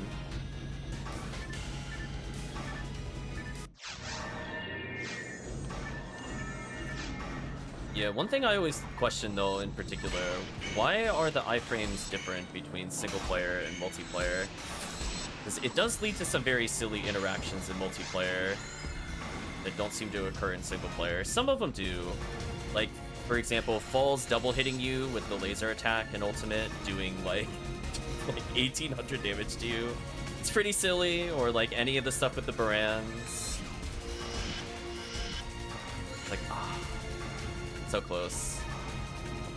Most likely a syncing thing, maybe. I know I not having gone in the back end, I'm assuming most of it is handled more client side than server side with some of the stuff. Just because you could see different enemy patterns, and if it was coming from the server, the enemies would all be going in the same pattern. Like the Zeus, for example, in episode 4, great example of that. Where they just get so desynced so quickly.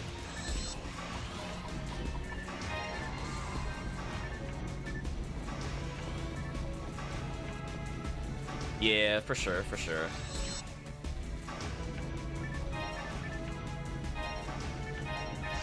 Just like old Monster Hunter. I've never played old Monster Hunter. I will take your word for it. But yeah, definitely it seems like it's on its own little world. Come back and help our companions over here. Oh, I'm sure it was. PSO was a big inspiration, and then I feel like it also then went back to more Monster Hunter kind of stuff. Where is that Moon Atomizer? Oh, never mind. Already rebond.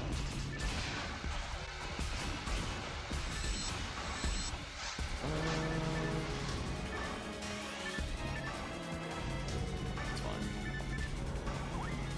That room's down, so it should just be... I was gonna say relatively easy, then I forgot we had this room. Yeah, I need to start spamming Charge Arm a little more. Guess it really set the template for online multi in the PS2 era.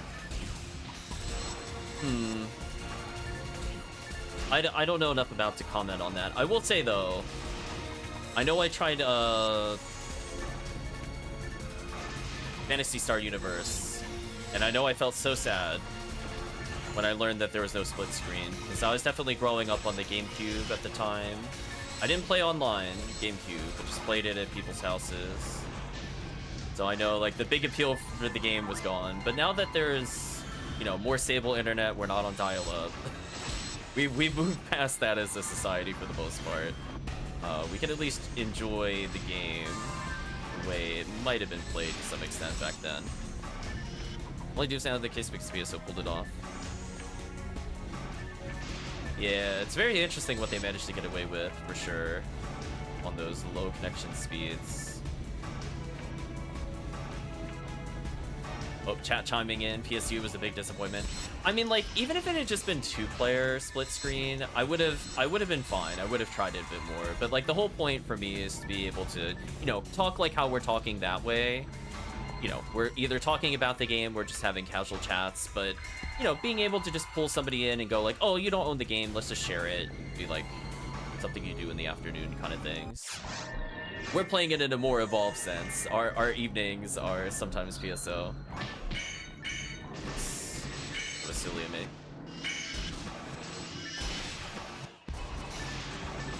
So who knows, maybe I'll try it again in the future. They do have servers for it, technically. Got stuck in an unwinnable scenario in story mode. That's interesting. I played a little bit of PSO 2. I played 0. I think the main thing holding me back from 0 was not being able to swap weapons in a run. That felt pretty bad. I missed swapping like we kind of do in this game. Like, I like shotguns and I like snipers, but I don't want to clear literally every room with the same items. Like, sometimes I just want to have an alternative.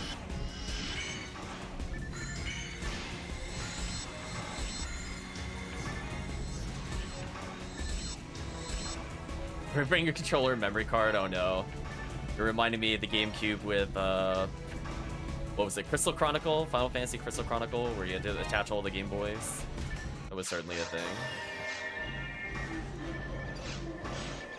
Just get like 4 game links, and then you could just play one game.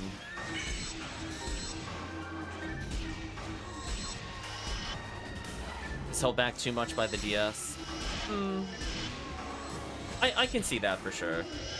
I think it's one of those ones where I had fun with it for what it was, but I would say for the most part, it just missed some of the easy touches that were in the older games. Weapon swapping came to mind. I like the idea of like the weapon specials. I thought that was a cool idea, but everything else just kind of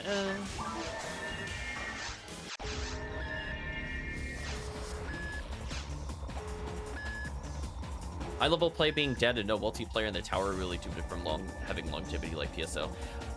I am trying to remember. Okay, I think I know what you're talking about. It's been a while since I played it. I played it like literally the year it came out, but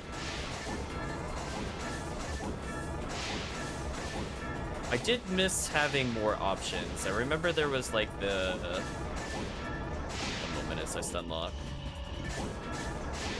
You can have the Newmans, but you gotta have like a Newman Ranger and stuff like that.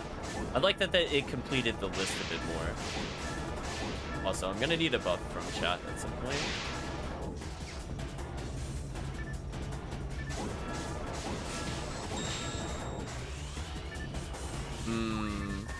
That I remember. Yeah, I was trying to go back in my memory because I remember the story a little bit. Get rid of you. Sadly, it doesn't want me to use Meseta for the challenge, or also just charge arm this boss.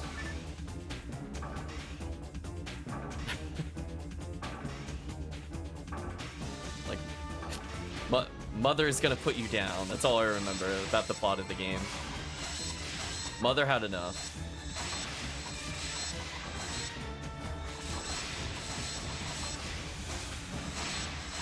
Poor Bo up. There's so many crazy things about this game. Like, I think, for example, we're on this boss. This boss is so jank. Unlike oh, nice level up. 101. Okay, you can use the new shield. We'll give it to you in a little bit. I think I could do maybe one more of these, and then we'll do a CTF. So let's reset, or yeah, let's just reset it. I'll just get the money from it. I really don't feel like identifying. Enjoy it, item shop. I don't need to. Go back to my point in 1 second. Hoping for a 0-2 for years, even a spiritual successor. Yeah.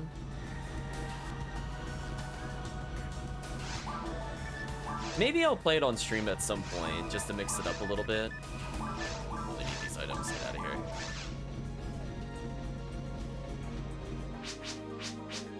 Yeah, we have definitely played a lot of DS and 3DS games on stream before. Maybe one day I'll show it off start to finish. It has animated cutscenes, so it's not like not completely bare bone when it comes to story.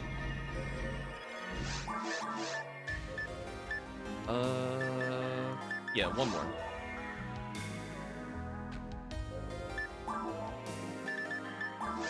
And we'll finish off with a couple TTFs. Just, I don't know. I'm kind of with you there on Iceburner, honestly. I tried a little bit of I don't like to be super negative on other games because I understand other people play them, but I was not a fan of PSO 2. I got to a certain part and then suddenly I'm in some dorm or something and I'm playing a video game character, but I've come into the real world. And I'm like, okay, I'm out. I'm just like, nah, it's fine. Oh, come with me, Chris. I'll give you that shield upgrade to survive for a little bit. Like PSO to allow myself the other managed to be consistently clueless and terrible. I've heard a lot of negative things. I will not repeat them because it'll just be me repeating claims that were online, but I did not hear a lot of positivity towards New Genesis specifically. Heard a lot of grumbles for the people that still play. We'll give Chris this. I think this is usable at 101, if I looked that up correctly. And that defense is stupid high. Then we'll just get it back at the end of the run. Oh, is it one? Okay, you can hold on to it. Sorry, it was 102. It's just, I love the first thing I see is NGS is dead to me. I'll read the comment in just a second. I got a menu. I only like the base game, and NGS pretty deliberately just hit hard, but I'll still play it over NGS. That's fair. I think where I got turned off on top of the story, for me, there are two turnoffs. Story 1, 2, the way the content unlocked in that game, it just felt like, for me personally, the balancing was so out of whack. Like, I remember when they were introducing the Summoner around then, and then they were introducing the real world stuff with Vegas. And then they unleashed, like, some super boss in both, yeah, as like a casual event, and then also in story mode, they let you go and do the, pick this up, the, I'll call it the factory for lack of better terms. And that difficulty felt so high, and then they let it sit there for like a month, and then they're like, oh, PS, by the way, we're gonna raise the level cap, and here's like all these new items, and now the content is meant to be balanced around it. So I'm like, if you were just gonna do that, why even release it like that? Just, I don't know. It felt very awkward. I wonder how much of that was like that in the original, like, Japanese server, versus them rushing like the US server. Got bopped.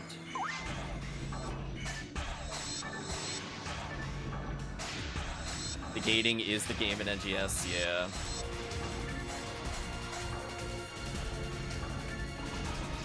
I don't know.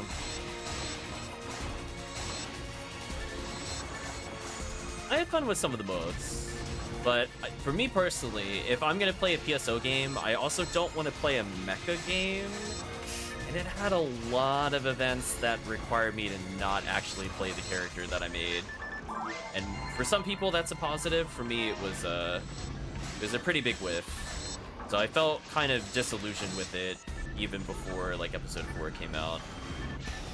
It was starting to be like, I'll see how it goes. Then I played it and I'm like, I think I'll stop.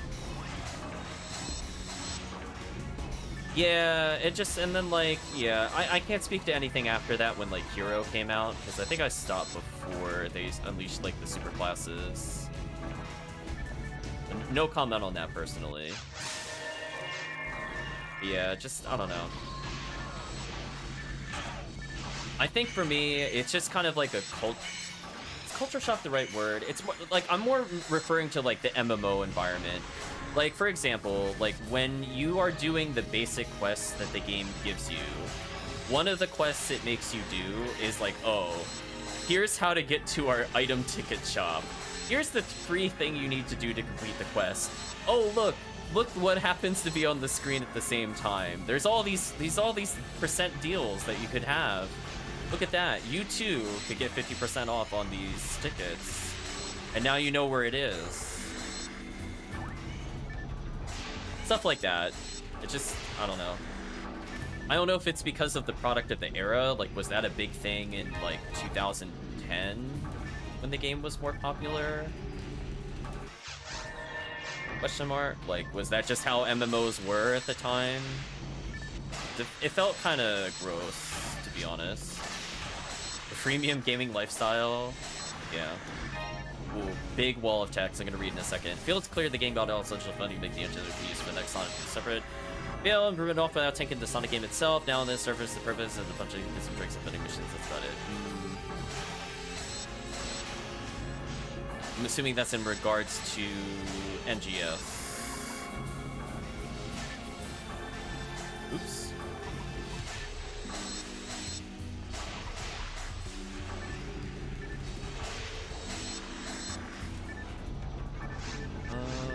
Switch to these.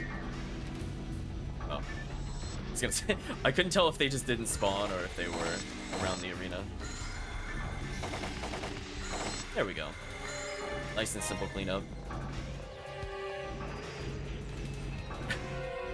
Yeah, I still have a friend that plays it, and I feel like every day there's some complaint about NGS.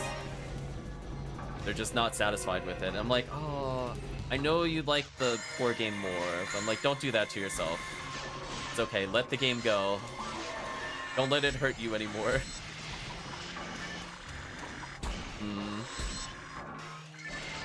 Unfortunately, it is what it is to some extent there. Hello, Governor.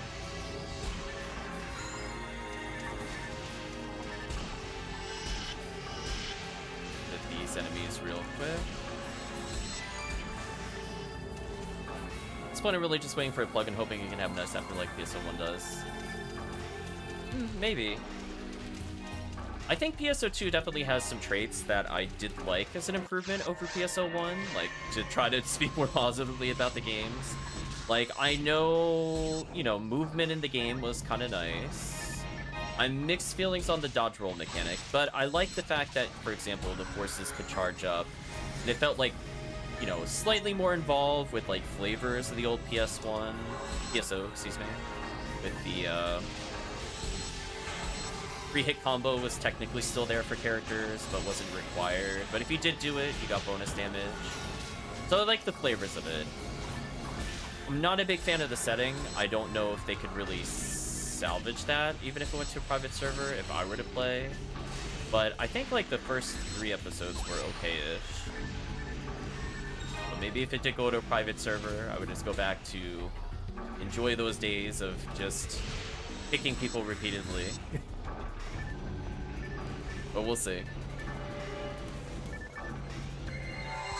First 3 or 4 years tried to be hard to PSO 2. When it launched, it tried really hard to help PSO 1, including the gameplay being exactly the same.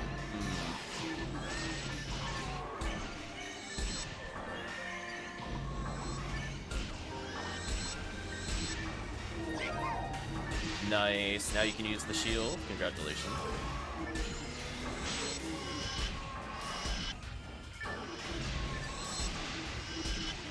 I definitely feel like I was playing a different game by the time I hit episode 4. I will put it that way. So if that's about where you're cutting it off, I will strong agree. Because it felt like that game I was playing had nothing to do with anything else that I've been doing. Both story-wise, gameplay-wise, pretty much everything.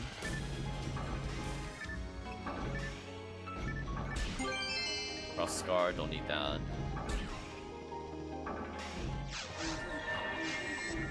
Yeah, it felt like there was 2 different creative teams to me, and I liked how the game started and not where it was going, so I jumped ship.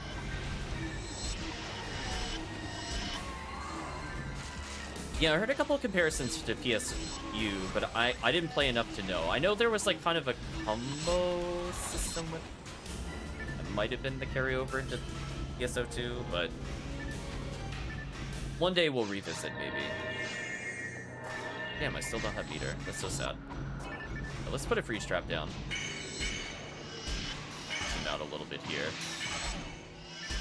Actually, out of curiosity, how much XP per second is this? 141? Not bad. So far, no rares. Like, useful rares. We got Cross Scar, but we ignore those.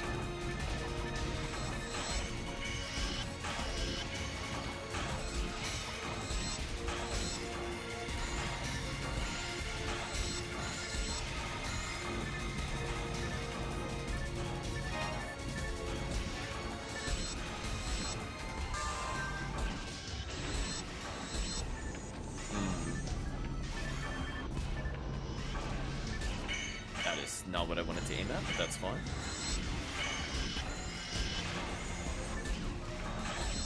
Yeah, I think I like PS0 a bit more just because of the fact that it did feel more like PSO 1 to me. I think that's a good analogy from the chat there. Hard to tell if the spawn noises are happening in your game or mine. Oh no. The confusion. Guys, boss time. I will still equip Spread Needle. Dragon. Story content was not great. Yeah. On the plus side, I'm gonna level soon. So whatever the next room is that we're going to, it's gonna be absolutely dumpstered. Nice, nice.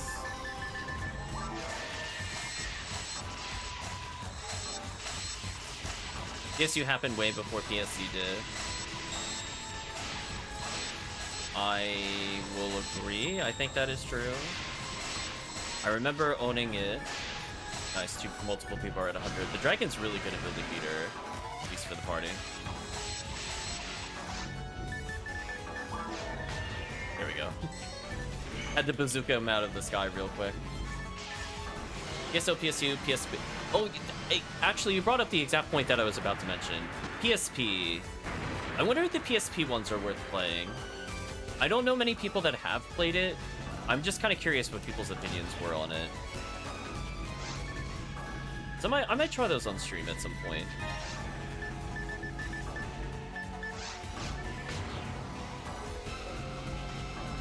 Yeah, so there were at least 3, right? It wasn't just 1 or 2, from what I recall.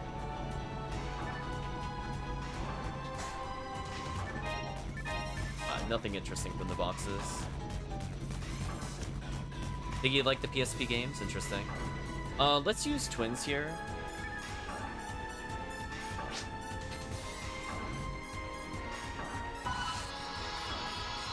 Oh. You're wide open! I got Chris when he was typing or something. Rip. Like PSP, I think a little PSP is kind of felt similar. Oops. Oh well, we tried. Next area.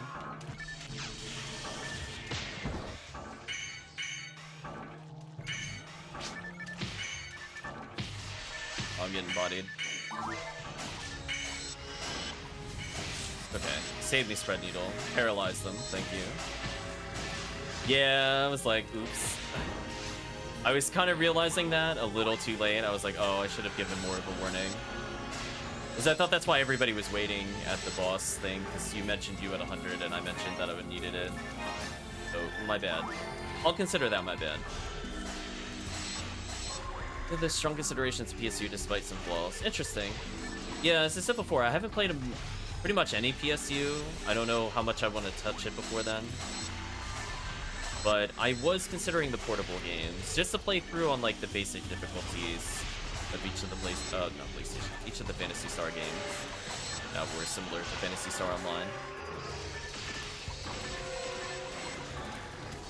Alright, we're just gonna spam some freeze traps.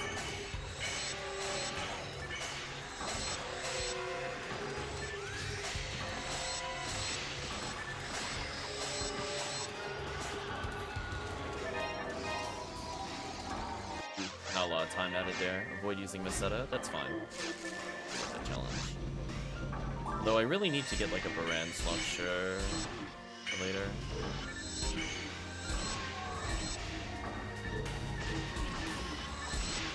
I like the My Class system a ton. Is that the concept of you have a character and you can swap their class at any time like the PSO2 did? Just want to get clarity, so I'm not sure I follow otherwise. So I know for me, I got really sad when I was like, oh, I can't have multiple mags and stuff like that. I missed that from PSO1. Nice level up. Got my freeze traps back for later. No attack accuracy, so... Oh well. Little freeze trap here. Cut it down to 4 basic classes, like to have something enough to replace the myriad of classes PSU had. Change which weapons they can use in equip skill builds. Interesting.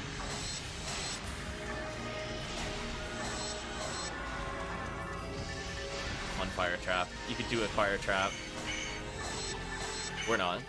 Oh no, it's already. I think it's already dead. Yeah, there we go. Just a little visual bug. It was frozen solid when I killed it, so it had to think about it. It's like, did you fire trap the spawn? And we were like, yes. And it went, okay. And it respected our fire trap to kill them instantly.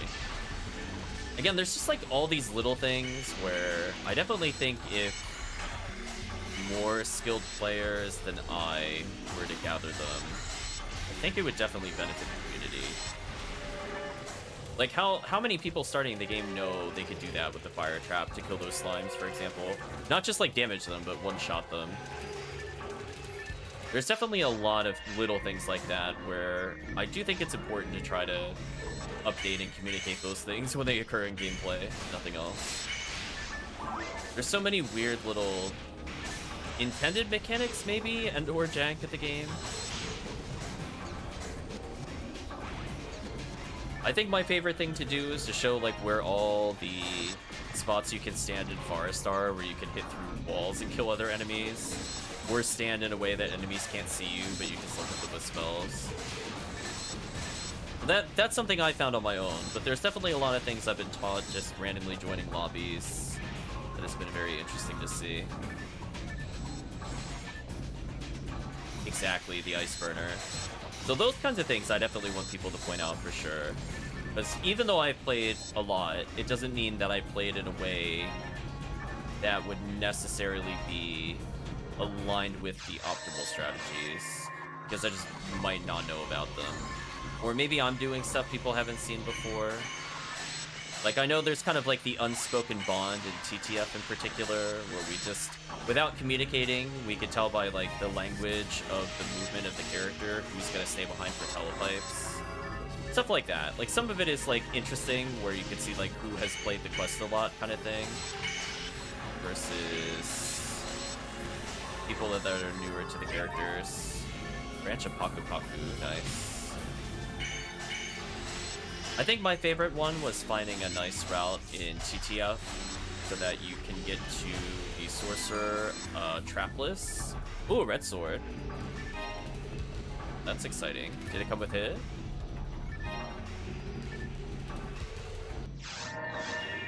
With death, I think I could do that. Oh, 0 hit, that's a shame. So, I like doing the little manipulations.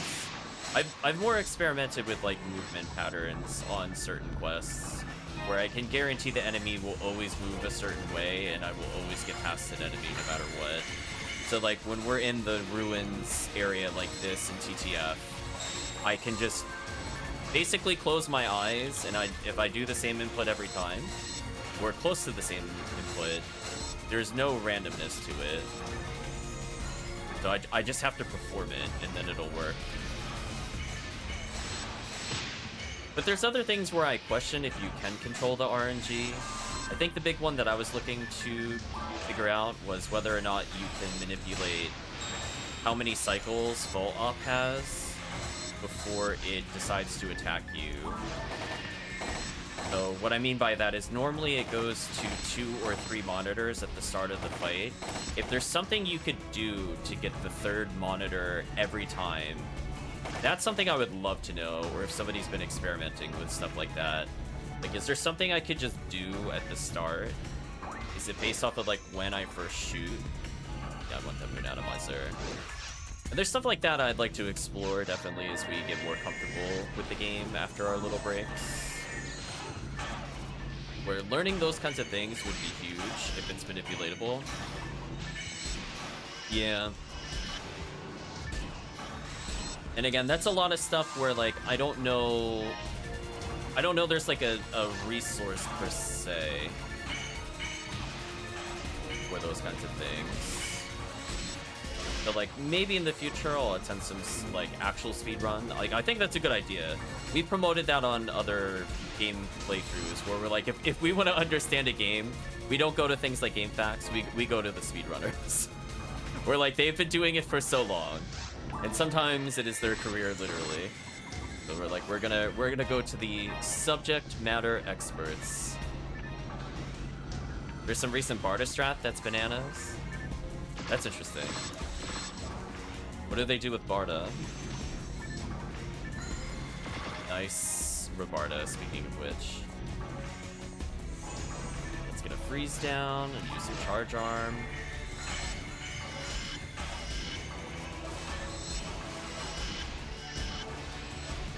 These enemies.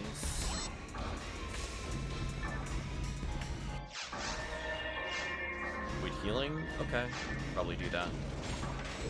Got a pause menu and get over here. Silly Sinnohs.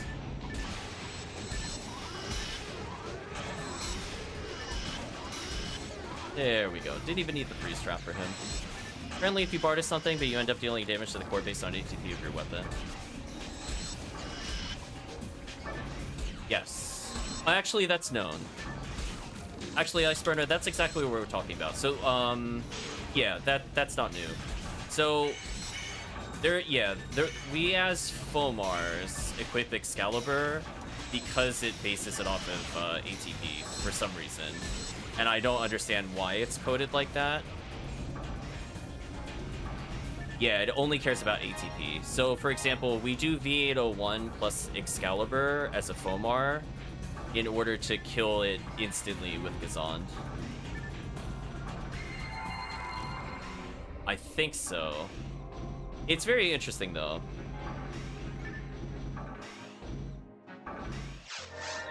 Yeah, I think what Tiggy says checks out. Because you can see you do, like, little damage, but then if you have, like, the monster reader, like we do here, we can easily observe that occur. Like, somebody mentioned it to me, and I was like, I was wondering why it was clearing faster when I had Excalibur versus Unarmed, even though Unarmed is faster. And somebody just straight up explained it to me. I think it was, 6 months ago or something like that. So we've been using it ever since. It's been pretty nice. Or maybe it's been more than 6 months. Honestly, my sense of time's a little weird. Might have been more than 6 months ago. It could have been this time last year, honestly. But yeah, it was something we kind of incorporated into our gameplay. Do Spread Needle again, why not? Yeah. I had a feeling it would be Volop, speaking of which. So yeah, there's just like little things, like this boss is very, very finicky. The best I could do is the stun lock with the Spread Needle, which is why I hold up and to the right. My little favorite thing for people that play the game is, don't you love how in multiplayer, when it shows the 4 players, that Volt Op does not spawn where it shows it in the cutscene? Oh, we got 3 monitors. GG. I got the 3 monitor cycle. Got him. Easy peasy, chat. Just give me 3 monitors every time, and I'll do that phase flawlessly. But oh yeah, it's like, there's so many little things with all the different bosses. I think my favorite one to incorporate was actually using Dolphin for damage on the episode 4 boss to finish it when you're playing solo. Since it can actually just one-shot it as long as you have high evade and decent synchro. Oh, the timer's still ticking down. Why is that? Oh, I guess because nobody left yet. I'm like, there's definitely no more in the area. Like, get out of here, game. Okay. So we're going to switch over to, I think, 2 TTF runs to end the stream. Do these things.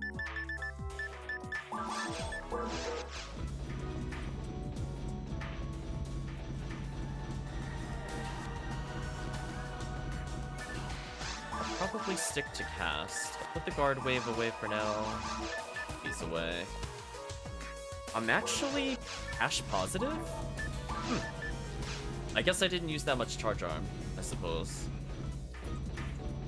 Oh, that reminds me, I need to put away Excalibur.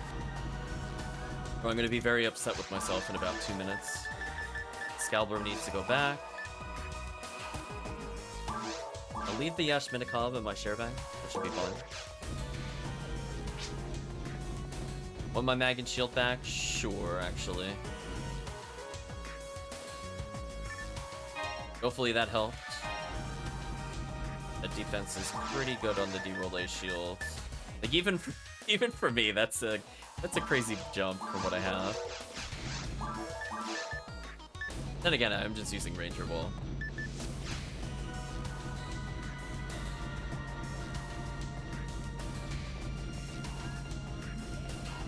So let's go ahead and do that kind of stuff. 13,000, and let's pick an ID that is good for falls. Speaking of things that are important to know as beginning players, oh boy, learning the hard way that when you want to play like a ranger or a hunter, and then you find out your ID gives you none of the right weapons, that is brutal. That is super brutal. I feel for all the people out there that went in and were like, cool, I'm gonna go play, you know, my Hunter Ranger character, and then you had pink ID, and you're like, oh. I mean, at least there's some rares you can attain on certain IDs, but not being able to get like a red ring, or like a V101 or a V502 when it's your first character, absolutely brutal. Brutal. I will name the game Ziggy TTF. Playing a character that can handle falls. So if you do need to level ults, it's fine. I think my favorite strat also, we're gonna give credit to Tiggy, because this time I remember who told me this. I'm really interested in seeing Heaven Striker used more on falls. It's not even beat, sadly, so I can't experiment with that. So shoutouts to Tiggy. Killing the spinners with the laser gun. Amazing. Oops. Thanks, Swamp. Your Ronkai clearly needs to level. I mean, maybe. How close are you to hitting 200? Are you, like, reasonably close? Oh, jeez. There it is. You don't remember telling me that? You just kind of used it. And I was like, wait, that works? But I definitely learned from you, Tiggy, because I have not seen anybody else do that. You were just kind of doing it. Oh, no. You mentioned Gal Griffin for sure. 29% of the way there. Nice.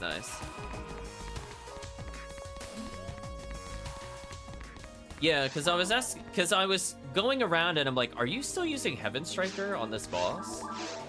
And then you just whipped out the lasers and shot them, and I was like, oh.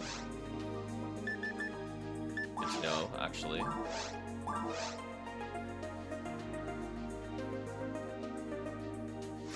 Yeah, I don't think you, like, explicitly told me. You just kind of did it.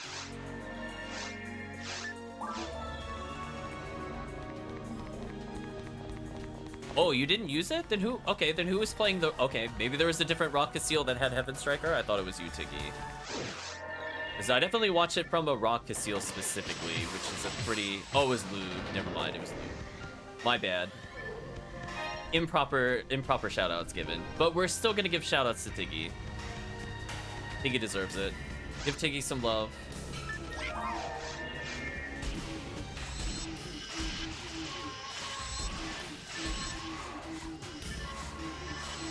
No longer knocks you down, so no iframes.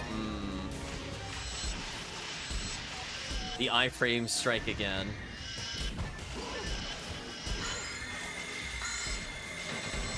My bad. Revive the HellCleave. For the Cannon Rouge.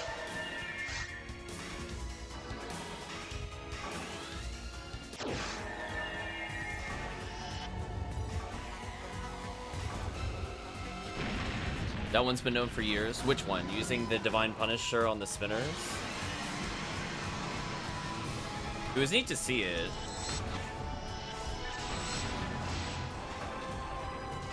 I like that the Divine Punishment on Episode 4 boss is just so effective, though. On Episode 4 boss, it is like, oh my gosh. That is like the only way I do Episode 4 run now. But on Episode 1, I didn't consider using it there.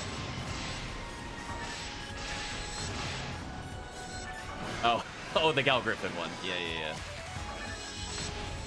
Yeah, I play basically no Episode 2 because I don't like it. I feel like, in particular from playing the GameCube, it's like... I'm like, so let me get this straight. We have, like, small quadrants of the screen to play on, and you decided Episode 2 should be tight mazes that cause the camera to get stuck in the walls. And ever since then, it has just been heavily stigmatized by me. I just don't enjoy, like, anything in Episode 2. I don't like Temple, I don't like Spaceship. Well, I guess Spaceship is okay, it's just there's no rares that drop that I care about. And then I absolutely do not like Ultimate Tower at all, or anything associated to it. Like, I am thankful we have moved on from that game design philosophy in other games. I'm like, yeah... I don't need everything to be insta-kill, thanks.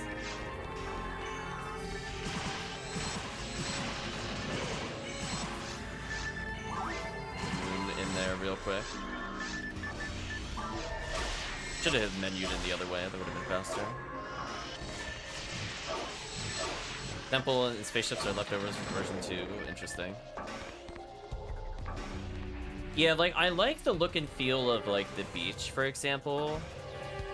That's part of Jungle in episode 2. But man, oh man, some of those enemies. Like, why did they make them like this in Ultimate? Ooh, no crits. Lucky on the first strike. I see the blue. I will enter the blue. They're literally models from battle stages turned to regular adventuring mode stages. Interesting. I don't think I really touched much of the battle mode. I think even in Ephinea, I've never gone into it. I think I've been in it once, but I played it at the time that it was episode 1 and episode 2 already. By these enemies. Interesting.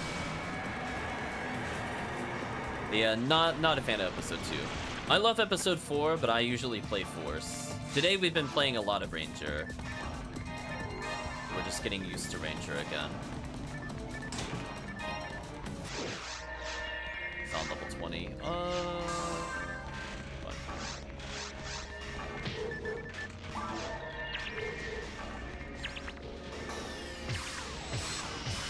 Oh, there's somebody in front of me. I wasn't sure what happened at first. I'm like, wait, he didn't leap at me? Too slow. Play story in battle mode on VR spaceship. Interesting. I do like the theme in Jungle as well. I think most of Jungle I like. I just don't like playing Jungle or most of Seabed, to be honest.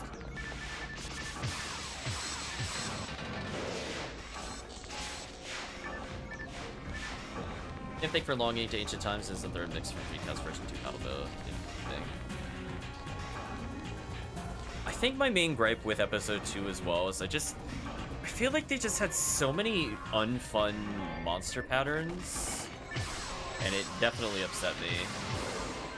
Like, there are just certain quests where I'm playing with, like, low... Oh, this is doing that. Okay, I wasn't sure it was doing it. That are just not really meant for low numbers of players, and it just feels, like, so difficult to deal with without all endgame equipment. So, for example, if you are an ultimate and you are fighting the murder flowers, there are just some quests that spawn in like a cross formation that is really, really difficult to deal with unless you're really, really specific characters or you have nothing but pure endgame items. And I just didn't find it as fun. Whereas, like, I can go through something like going to Olga Flow, and I don't need to be like this completely like kitted out character to complete it. And I don't feel like the spawns were as, I'll call them unfair, where there's just some patterns where it's just like, oof, if you are not like preempting the immediate freeze trap, you just kind of die. I feel like episode 2 had a lot of that. I think some of it's due to the fact that it had insta-death on a lot of characters, did not help.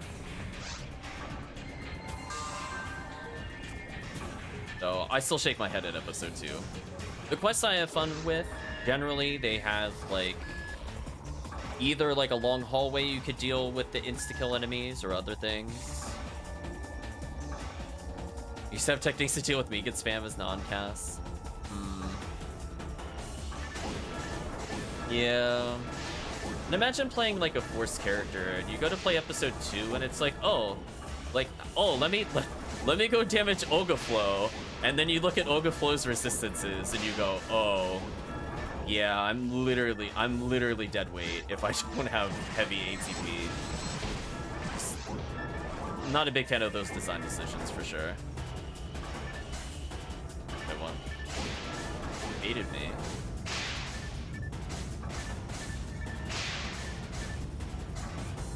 I forgot quite how I used to use it all the time as Romar and Pomar. So I like the design philosophy of like different attacks to dodge. I think that's fine. I like dealing with like the punching ape, for example, in episode 2, or learning like the... Oh, I thought it was gonna find me. Never mind. Wrong one. Or dealing with some of the mini bosses. I think those are interesting to learn as you come across them. I'm just not a big fan of the insta-death, where like your gear doesn't matter, your level doesn't matter. The only thing that matters is damage. So if you're playing more of like a support character, it feels bad. I definitely feel bad for playing episode 2 sometimes, where I'm like, I only really take people there if I have really, really, really solid gear to not waste people's time from those experiences. Yeah, like, I would actually bring Fomarl there. Fomarl's okay. Because at least then I have, like, Rambling May, Vivian, and I have, like, some melee alternatives.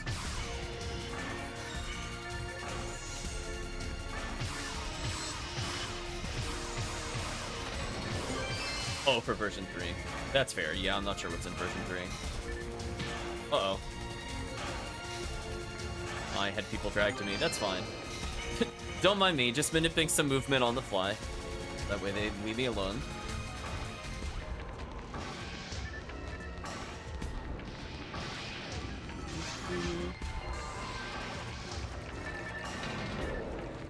Yeah, there's a lot of things I'm not sure if they... Yeah, I can't speak for version 3. I don't know what items were there, but...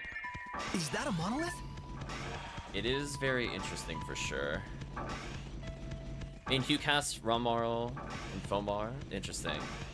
Developing your other 9 characters a lot more. You cast pretty good. I have a lot of fun with my Ramarl. Although, some of that is mostly just due to the new episode 4 guns. Getting that Heaven Striker was, like, eye-opening for me. I'm like, wow, this character is suddenly so much more fun in so many more scenarios. I feel like it justifies her going from a single-player only character to, ooh, that is real fun to do in certain runs with low players.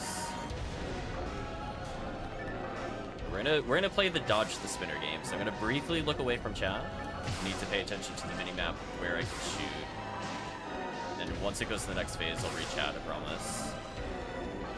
So far, not getting hit by these, so that means I'm somewhat paying attention, despite being tired.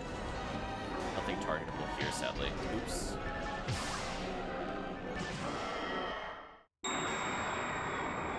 Party time? Something like that. E3's balance for episode 2 was terrible. Episode 2 was harder with less XP. PSO increased the episode, applied 30% across the board, so played and enjoyed it.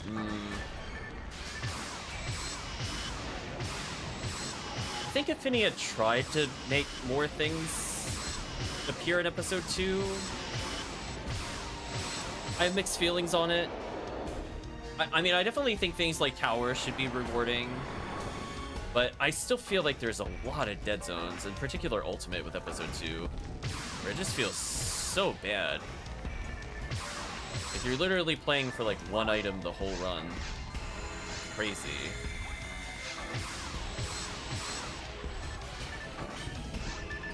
Analyzer. Oops.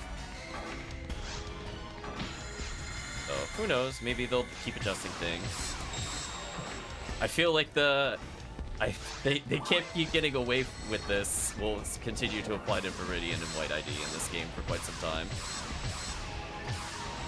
I cannot believe they have not nerfed Viridian more.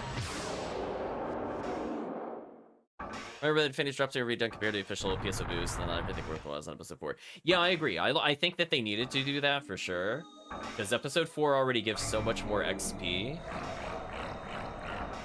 But yeah, episode 2 was like,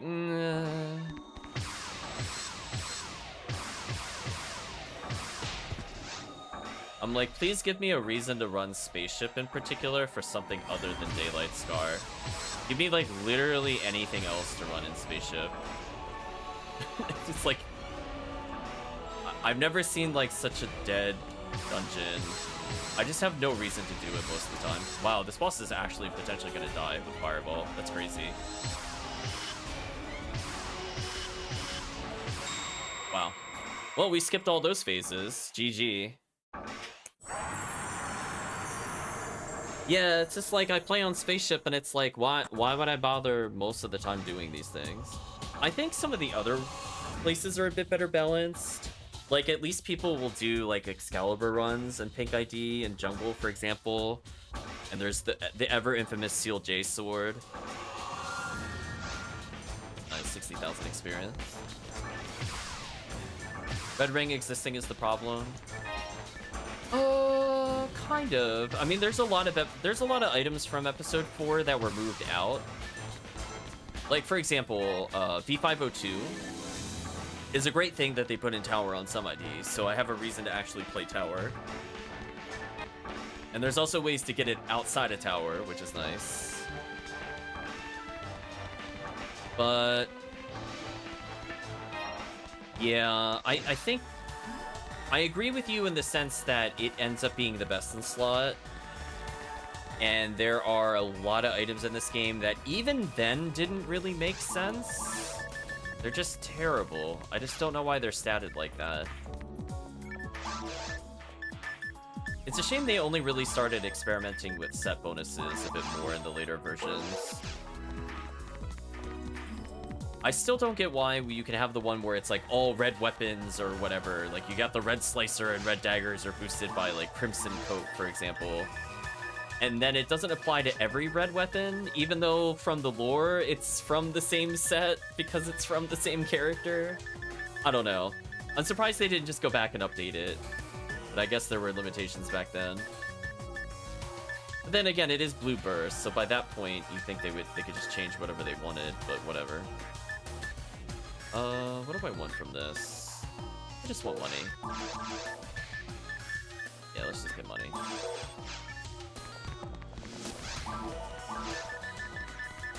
Sort our inventory a little so my Excalibur is not dead bottom. Yeah, like right now in like the meta, it's mostly like, do you have Ranger Wall? Do you have Red Ring? Once you hit 180, it's like no, there's only one shield choice.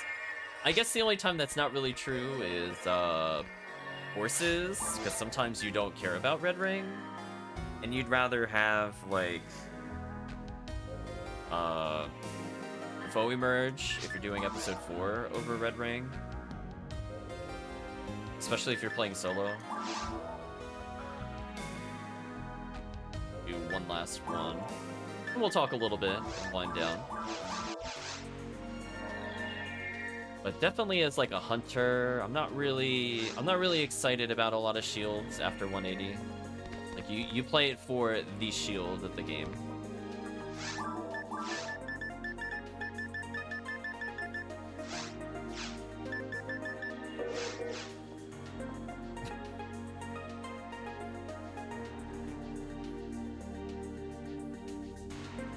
Yeah, I would have liked to have seen more passive effects on a lot of the items. And that's definitely more of a modern MMO design versus how the game started. Sort of like how Gratia touches like all these different weapons and different bonuses, even if the weapon itself is not great. I would have liked to have seen more of those, in particular for hunters and maybe for, honestly, even forces to some extent. Okay, one more of these. No Red Ring, there's a reason enough to use stuff like Kasami Bracer. Since a lot of other step boosting shields are PSO only. Interesting.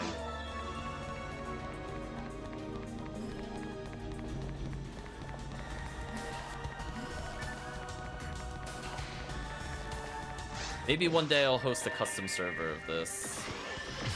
I would love to know how easy it would be to change certain things. Like if you stack God techniques, and you were at like a level 29 technique, would it be possible to force the game to use like a level 32 technique? Stuff that might not necessarily be game breaking by itself. But I find it interesting nonetheless to think about every now and then.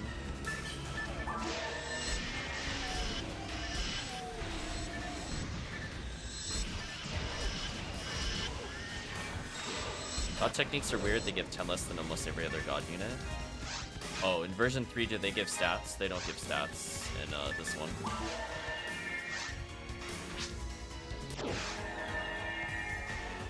Oh my gosh, yeah, I only saw part of the message, but oh boy, if you were allowed to like quadruple heavenly battle, that would also be hilarious.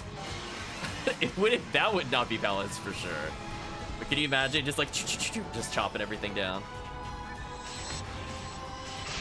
Yeah, like so kind of along that line, the Ice Burner.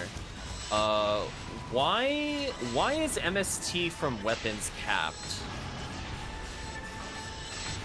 Like, they're already not really great. It's just like, I'm like, okay, I'm getting like 30, 50 MST on certain items, and the game is like, oh, you hit your cap, you can't overflow. Meanwhile, like, you put on your like damage armor and your damage shield, your melee weapon. You're like, oh yeah, I'm way above my cap. And I'm just like, okay, thanks game. Yeah, I agree with that.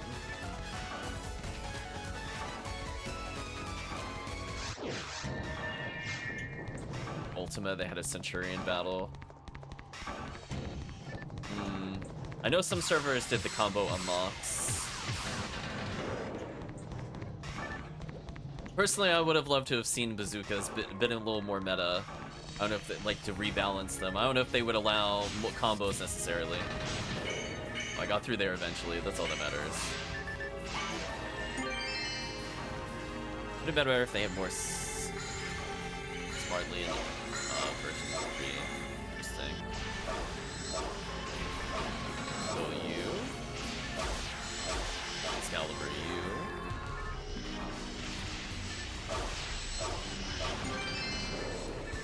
I was gonna say, don't get me excited, game. I want some photon drops. But hopefully, I don't know in the future if they're ever gonna release certain items. I want to say the item people talk about every now and then is the Black Gauntlet, I think is its name. Maybe one day we'll see hashtag free Black Gauntlet, aka the thing that gives like, what is it, 35 EDK and beacon piercing. Maybe we'll see it one day. Okay, so should be fine, maybe. Pray for the invincibility. Pray for it. Nice, we got it. Don't know how PSO, but version 3 there's certain amounts on difficulty. Yes, that also occurs. That's all fine until you consider a high level character conforming to normal and barely restore anything while fluids. Yeah, same thing happens in Reverse. Where normal difficulty is like laughably terrible to use like the monos. Maybe they should make items that restore to a certain amount of difficulty or a percentage of health. Yeah, I agree. I feel like they should have put like a minimum it should heal as well, or a percentage. Like it could have scaled to a small extent.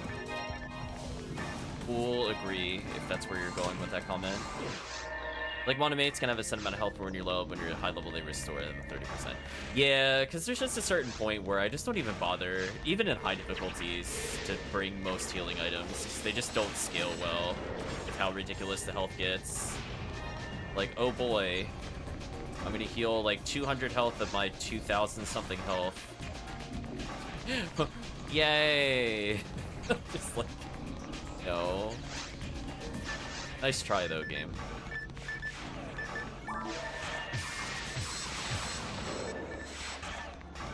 Way more important for fluids though. The force woes of just running out of TP constantly. That sad feeling where you're just like, oh, I would just recover more TP if I just got to the next difficulty.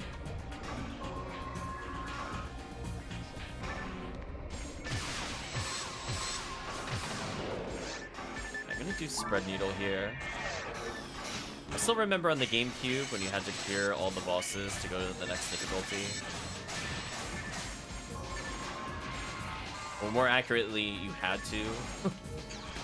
It's like, oh, somebody's on ultimate and you're on normal. Get ready for the rush.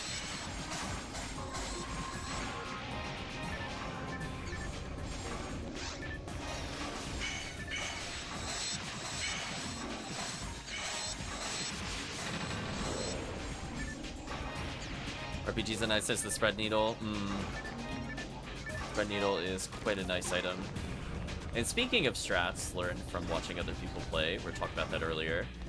We've been incorporating in our random runs using the Confuse Trap on the Barans, so that way we skip fighting the Barans, but still kill them, because we still care about their drops on this ID, but we don't really want to spend time fighting them. So somebody will dip out of the room where we kill the Sinnohs, where we're looking for a V101 to replace our Heavenly Battles, and we get those kills at the same time. It's kind of a nice use of the Confuse Trap there to save you time, because the Barans will shoot missiles at each other, and as long as you position it in a general small circle, they will always wipe each other out.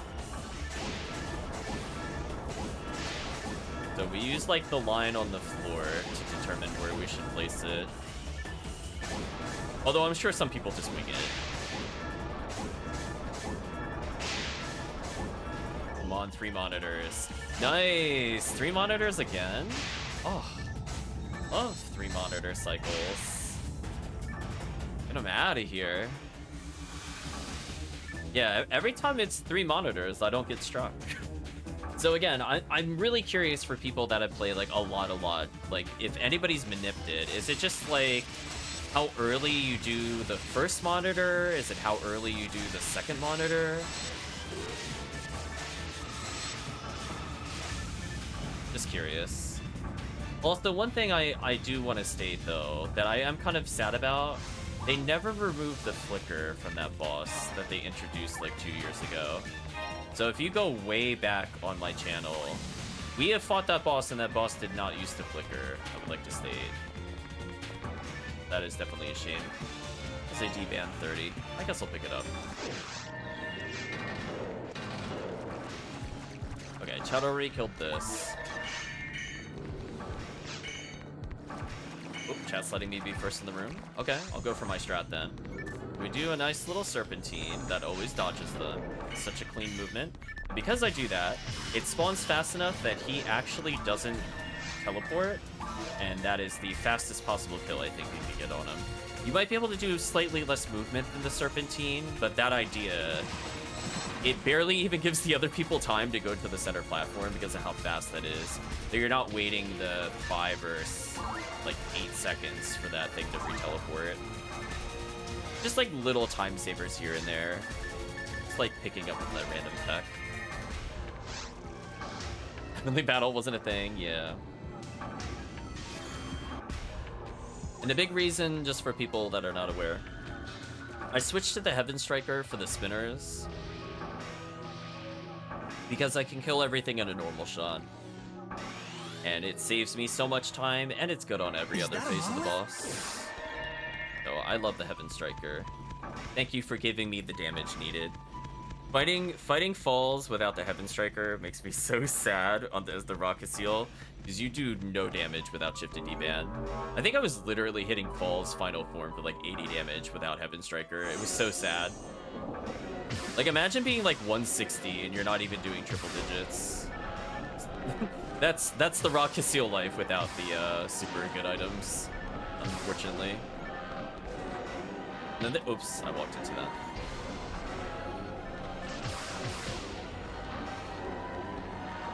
One thing that's also kind of nice about it is that she doesn't really widen her stance.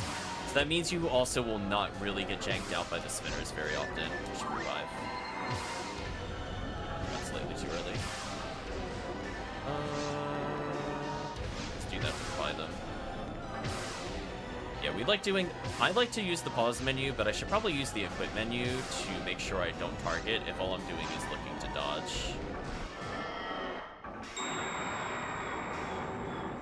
Unless you're an ace that's spacing out hits manually, double battles much super item in version 3. Interesting.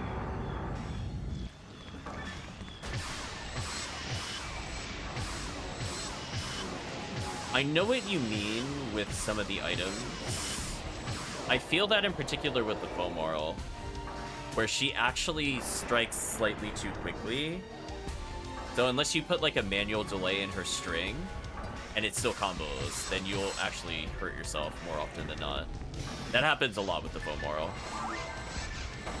I have to be super careful when I'm playing her to put delays. In particular if I'm using her double saber animation. Nice. Because what'll end up happening is if I do like a normal power with that, because this 2 hits are so close together, the power hit will hit while it's still recoiling from the normal hit, and it will ignore the knockback and stun from the second hit. I find that so annoying.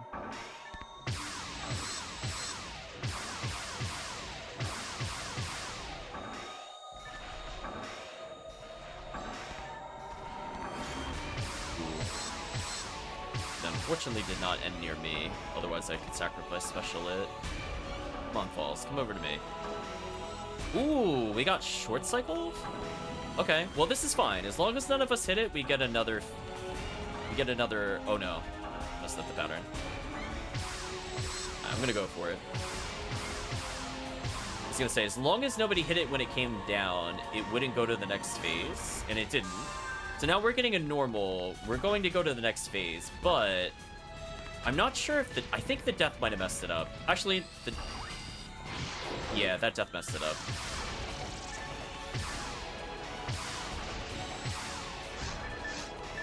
I'm gonna revive. There we go. Brutal. So whenever a player dies, just so the chat is aware, the boss will come down sooner than it's supposed to. So that will throw off its invincibility cycle. But it can actually be really annoying to hit the boss when that happens.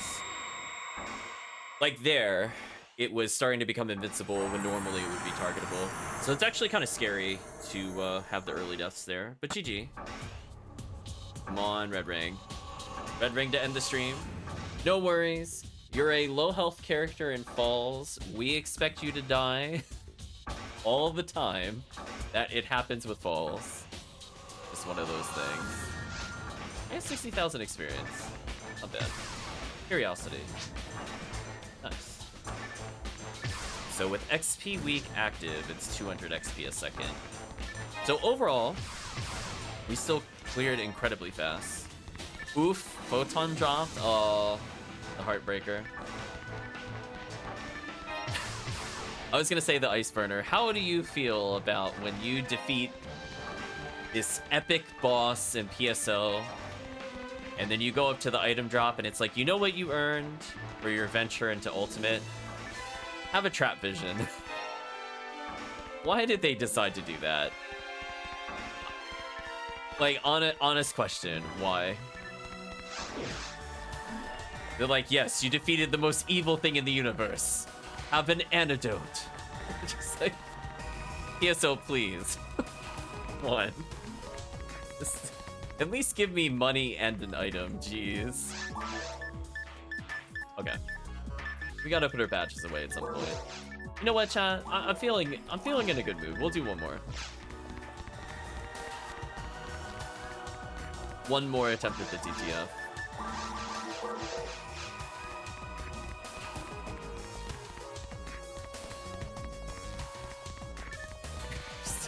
Just PSO things. Like, there's definitely a lot of really small things that they could tweak that don't require like a system overhaul necessarily. Although, I guess with the way they designed the photon drops to replace tools, technically it would need some kind of overhaul so that it could pop up in the place of equipment in some places, but whatever.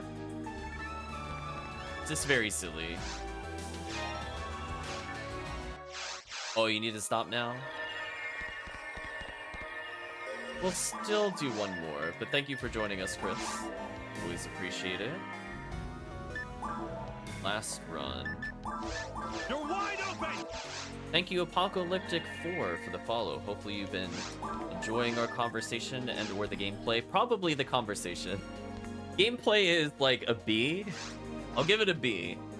I have room for improvement. But we're having a good time here. Thank you for the good luck. I guess I'll do...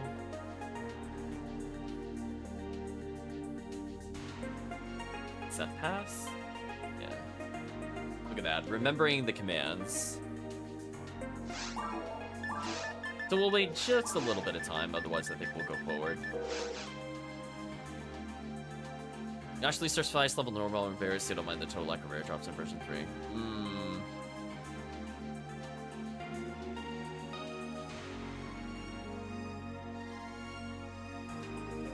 I do find it interesting that there's just certain rares that are just like so good, and then Then you go to rares that are higher star rank and they're so bad. I don't know if that has to do with, like, when they were released.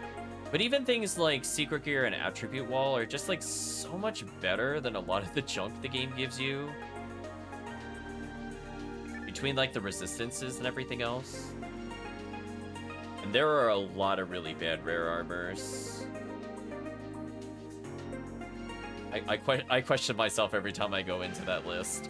I'm like, are you sure that's like supposed to be 10 star? It's not less. Okay. Anyway, I don't see anybody joining us, so I think we'll get started. Oop, almost went to endless. That was muscle memory right there. I caught myself though.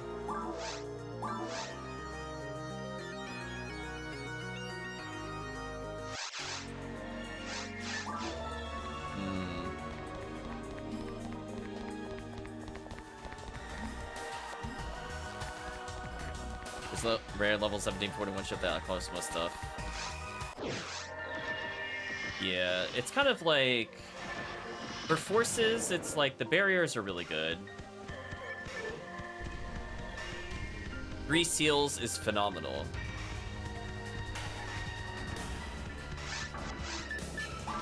So many good low level requirement shields. And then you get, like, Rico's glasses.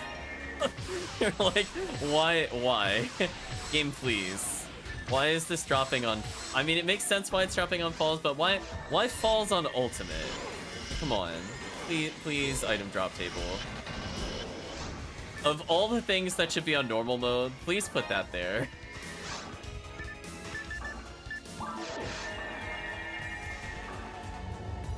You from episode 1 Dark Hunters for Paul, the stats were super dope for version 2. I have to say I'm not excited to wear the 1 defense, 1 evade shield with no resistances as an ultimate level drop in this, at least on this server.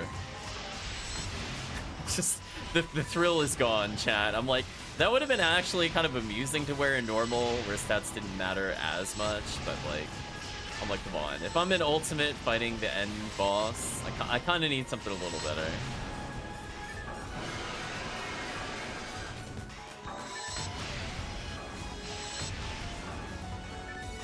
Like, I don't need them to all be the ridiculousness of Red Ring. Like, it's fine. Like, we can admit Red Ring was probably a design mistake from, like, a balancing perspective. But it's like, man... Oh, I got a photon drop. Nice. Thank you, boxes. This is why I check you.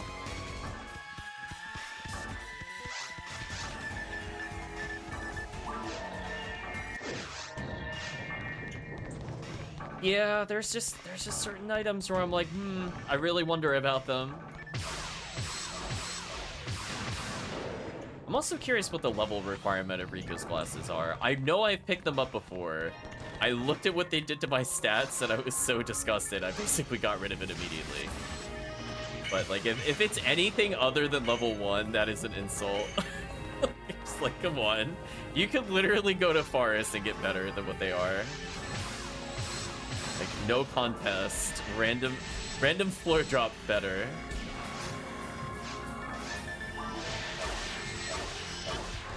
Ridiculous. 181 in version 2. Ooh, they must have been something nice. Instead, it's like you got Rico's equipment at home, basically.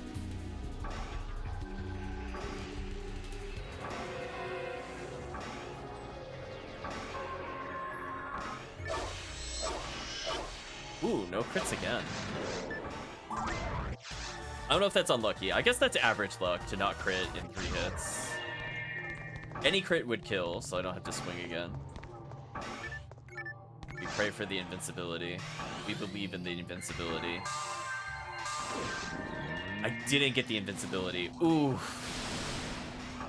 Oh boy, this is gonna be interesting. Yeah, we're just gonna face tank. I like the boss straight up almost killed me on the first hit.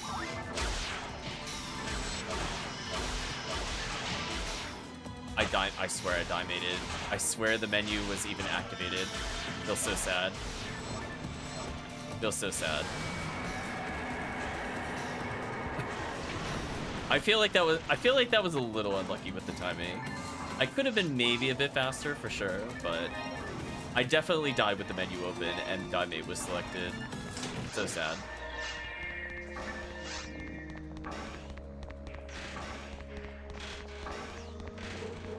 I love that worm boss suddenly does like 1,000,000 damage to you when you have high enough defense. Oh, PSO, you work in mysterious ways. Like a random player with 800 health would take like what, 500-ish damage or less, and then like your level 180 character, 1,400 damage. That's definitely working as intended. Oh, PSO.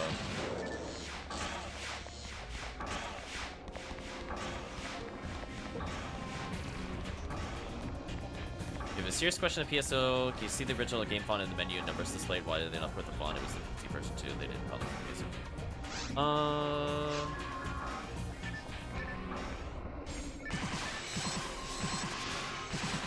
Some of it might be the private server because they allow for HD. They let you choose the font.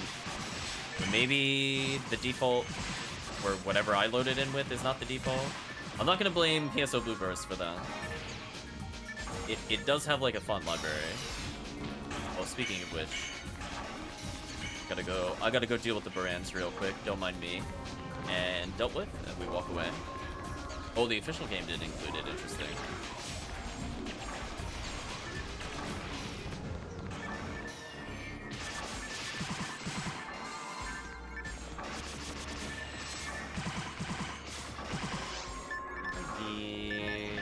Charm here. Freeze trap, walk forward, shoot trap, drop it. Okay, so last attempt for V101s, no V101. That's fine, we don't expect to see those very often.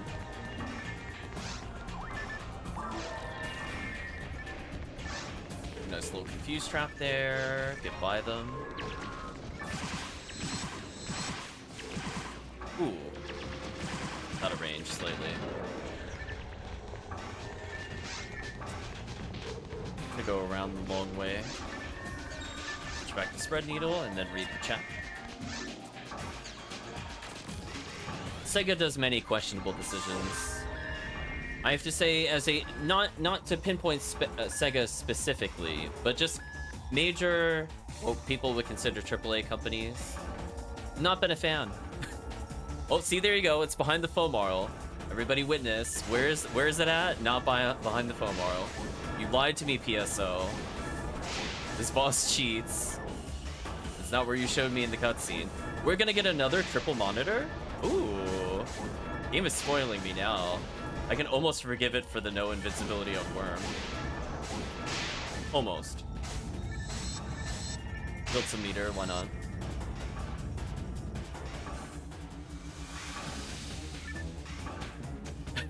This boss does some really crazy things when it desyncs. Like, this boss actually is just kind of nonsense in multiplayer. Oh, I gotta play the dodging minigame.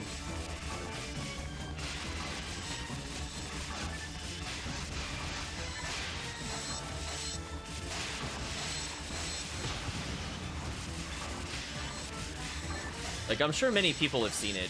I've had it where, like, the boss was doing the turret attack while it was still rotating around the room and all sorts of nonsense. Nice level up. It truly works in mysterious ways. Where I love that sometimes it just skips monitors. I don't know if it's, like, if you're the host versus, like, the person joining or what the deal is with it. But it definitely does not go in a circle sometimes. It just does whatever it wants. Nice. We're gonna go for the fast strat again. There should be the person to the room. For the mercy of my teammates, I'm gonna try to put a freeze trap down. Then I'm gonna pause. I'm gonna do a serpentine. Then I'm gonna ignore all of them. Then I'm gonna kill this thing real quick. Don't mind me. And I'm gonna pop these in case chat gets a photon drop. And I'm gonna go ahead and clear. Yeah, there we go. Fast movement.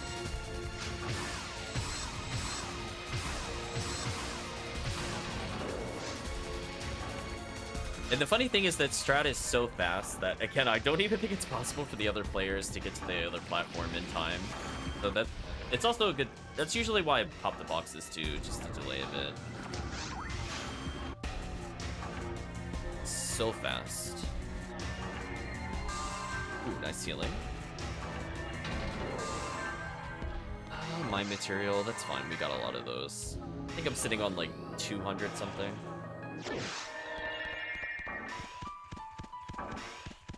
Invincibility is nice, but not super mandatory. Here's another weird thing with the invincibility in this game with mag invincibility. Why does it not pause during these cutscenes?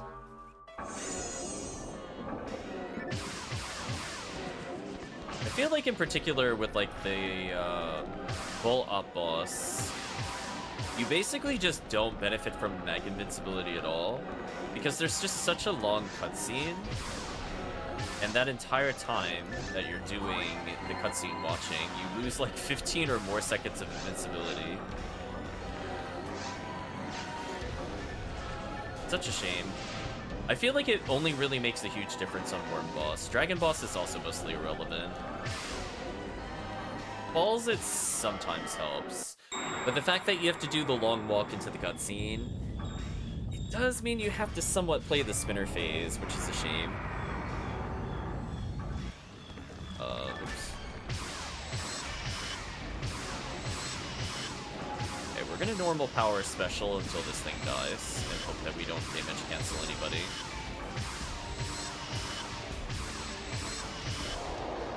There we go. Belief in the damage.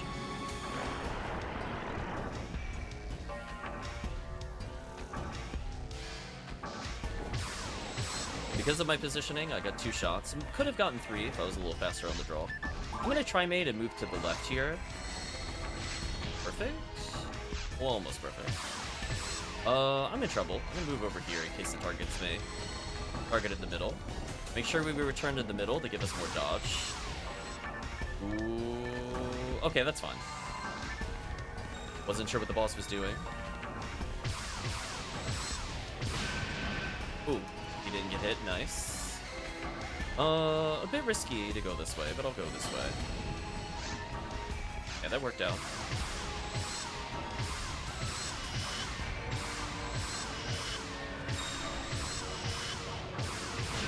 Oh, didn't quite get it. I think Tiggy got it though. Oh, I can move him in the cutscene. Yeah, let's move. Yeah. I'm moving around. That show the boss what's up. Break those cutscenes. Love it. I think I'll survive if I'm struck. 1 mana mate. Yeah, I would have survived. I really need to remember the set damage numbers. That's definitely a player issue versus game issue. Let's see, regen some health.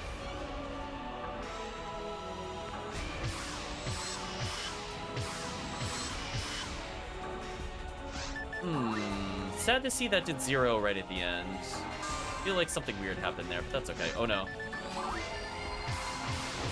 Alright, chat, you have permission to kill me. Just kill me to kill the boss, it's fine. I embrace death. There we go.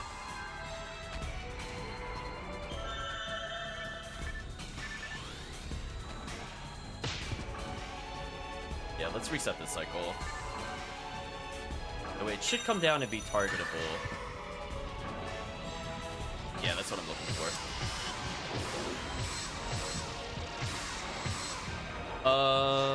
You could probably kill me again. I'm good.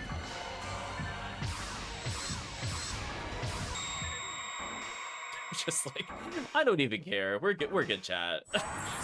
This is why I bring Scape Dolls. I'm like, I could choose not to die, but then that would cost time. So it's fine. That's what they're there for, chat. That Scape Doll is like 30 seconds saved.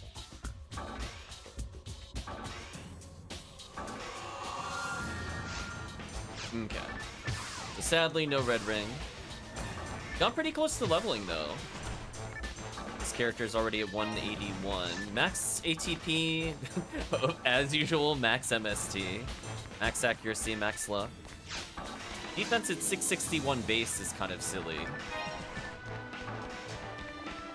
So if this character ends up with the red ring, this would fix some of her issues. I think she would basically be unkillable in solo. Or not solo, just with like low, if you have like 1 force plus a cast, defense is just so high. I remember when they were debuffing, I think it was the Sinnoh beats, they were doing like 6 damage to me or something with Ranger Wall. Like just 6 total after the debuff, which I thought was pretty funny. Normally those things just kind of maul you, but force plus cast defense equals silly. Okay, so I still have like 1 million Scape Dolls left, we're good. Buy these for the future. And we will wrap up with Moon Atomizers.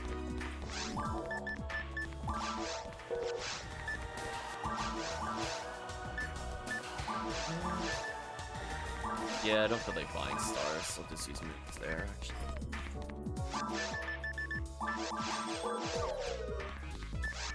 But thank you, everybody, for joining.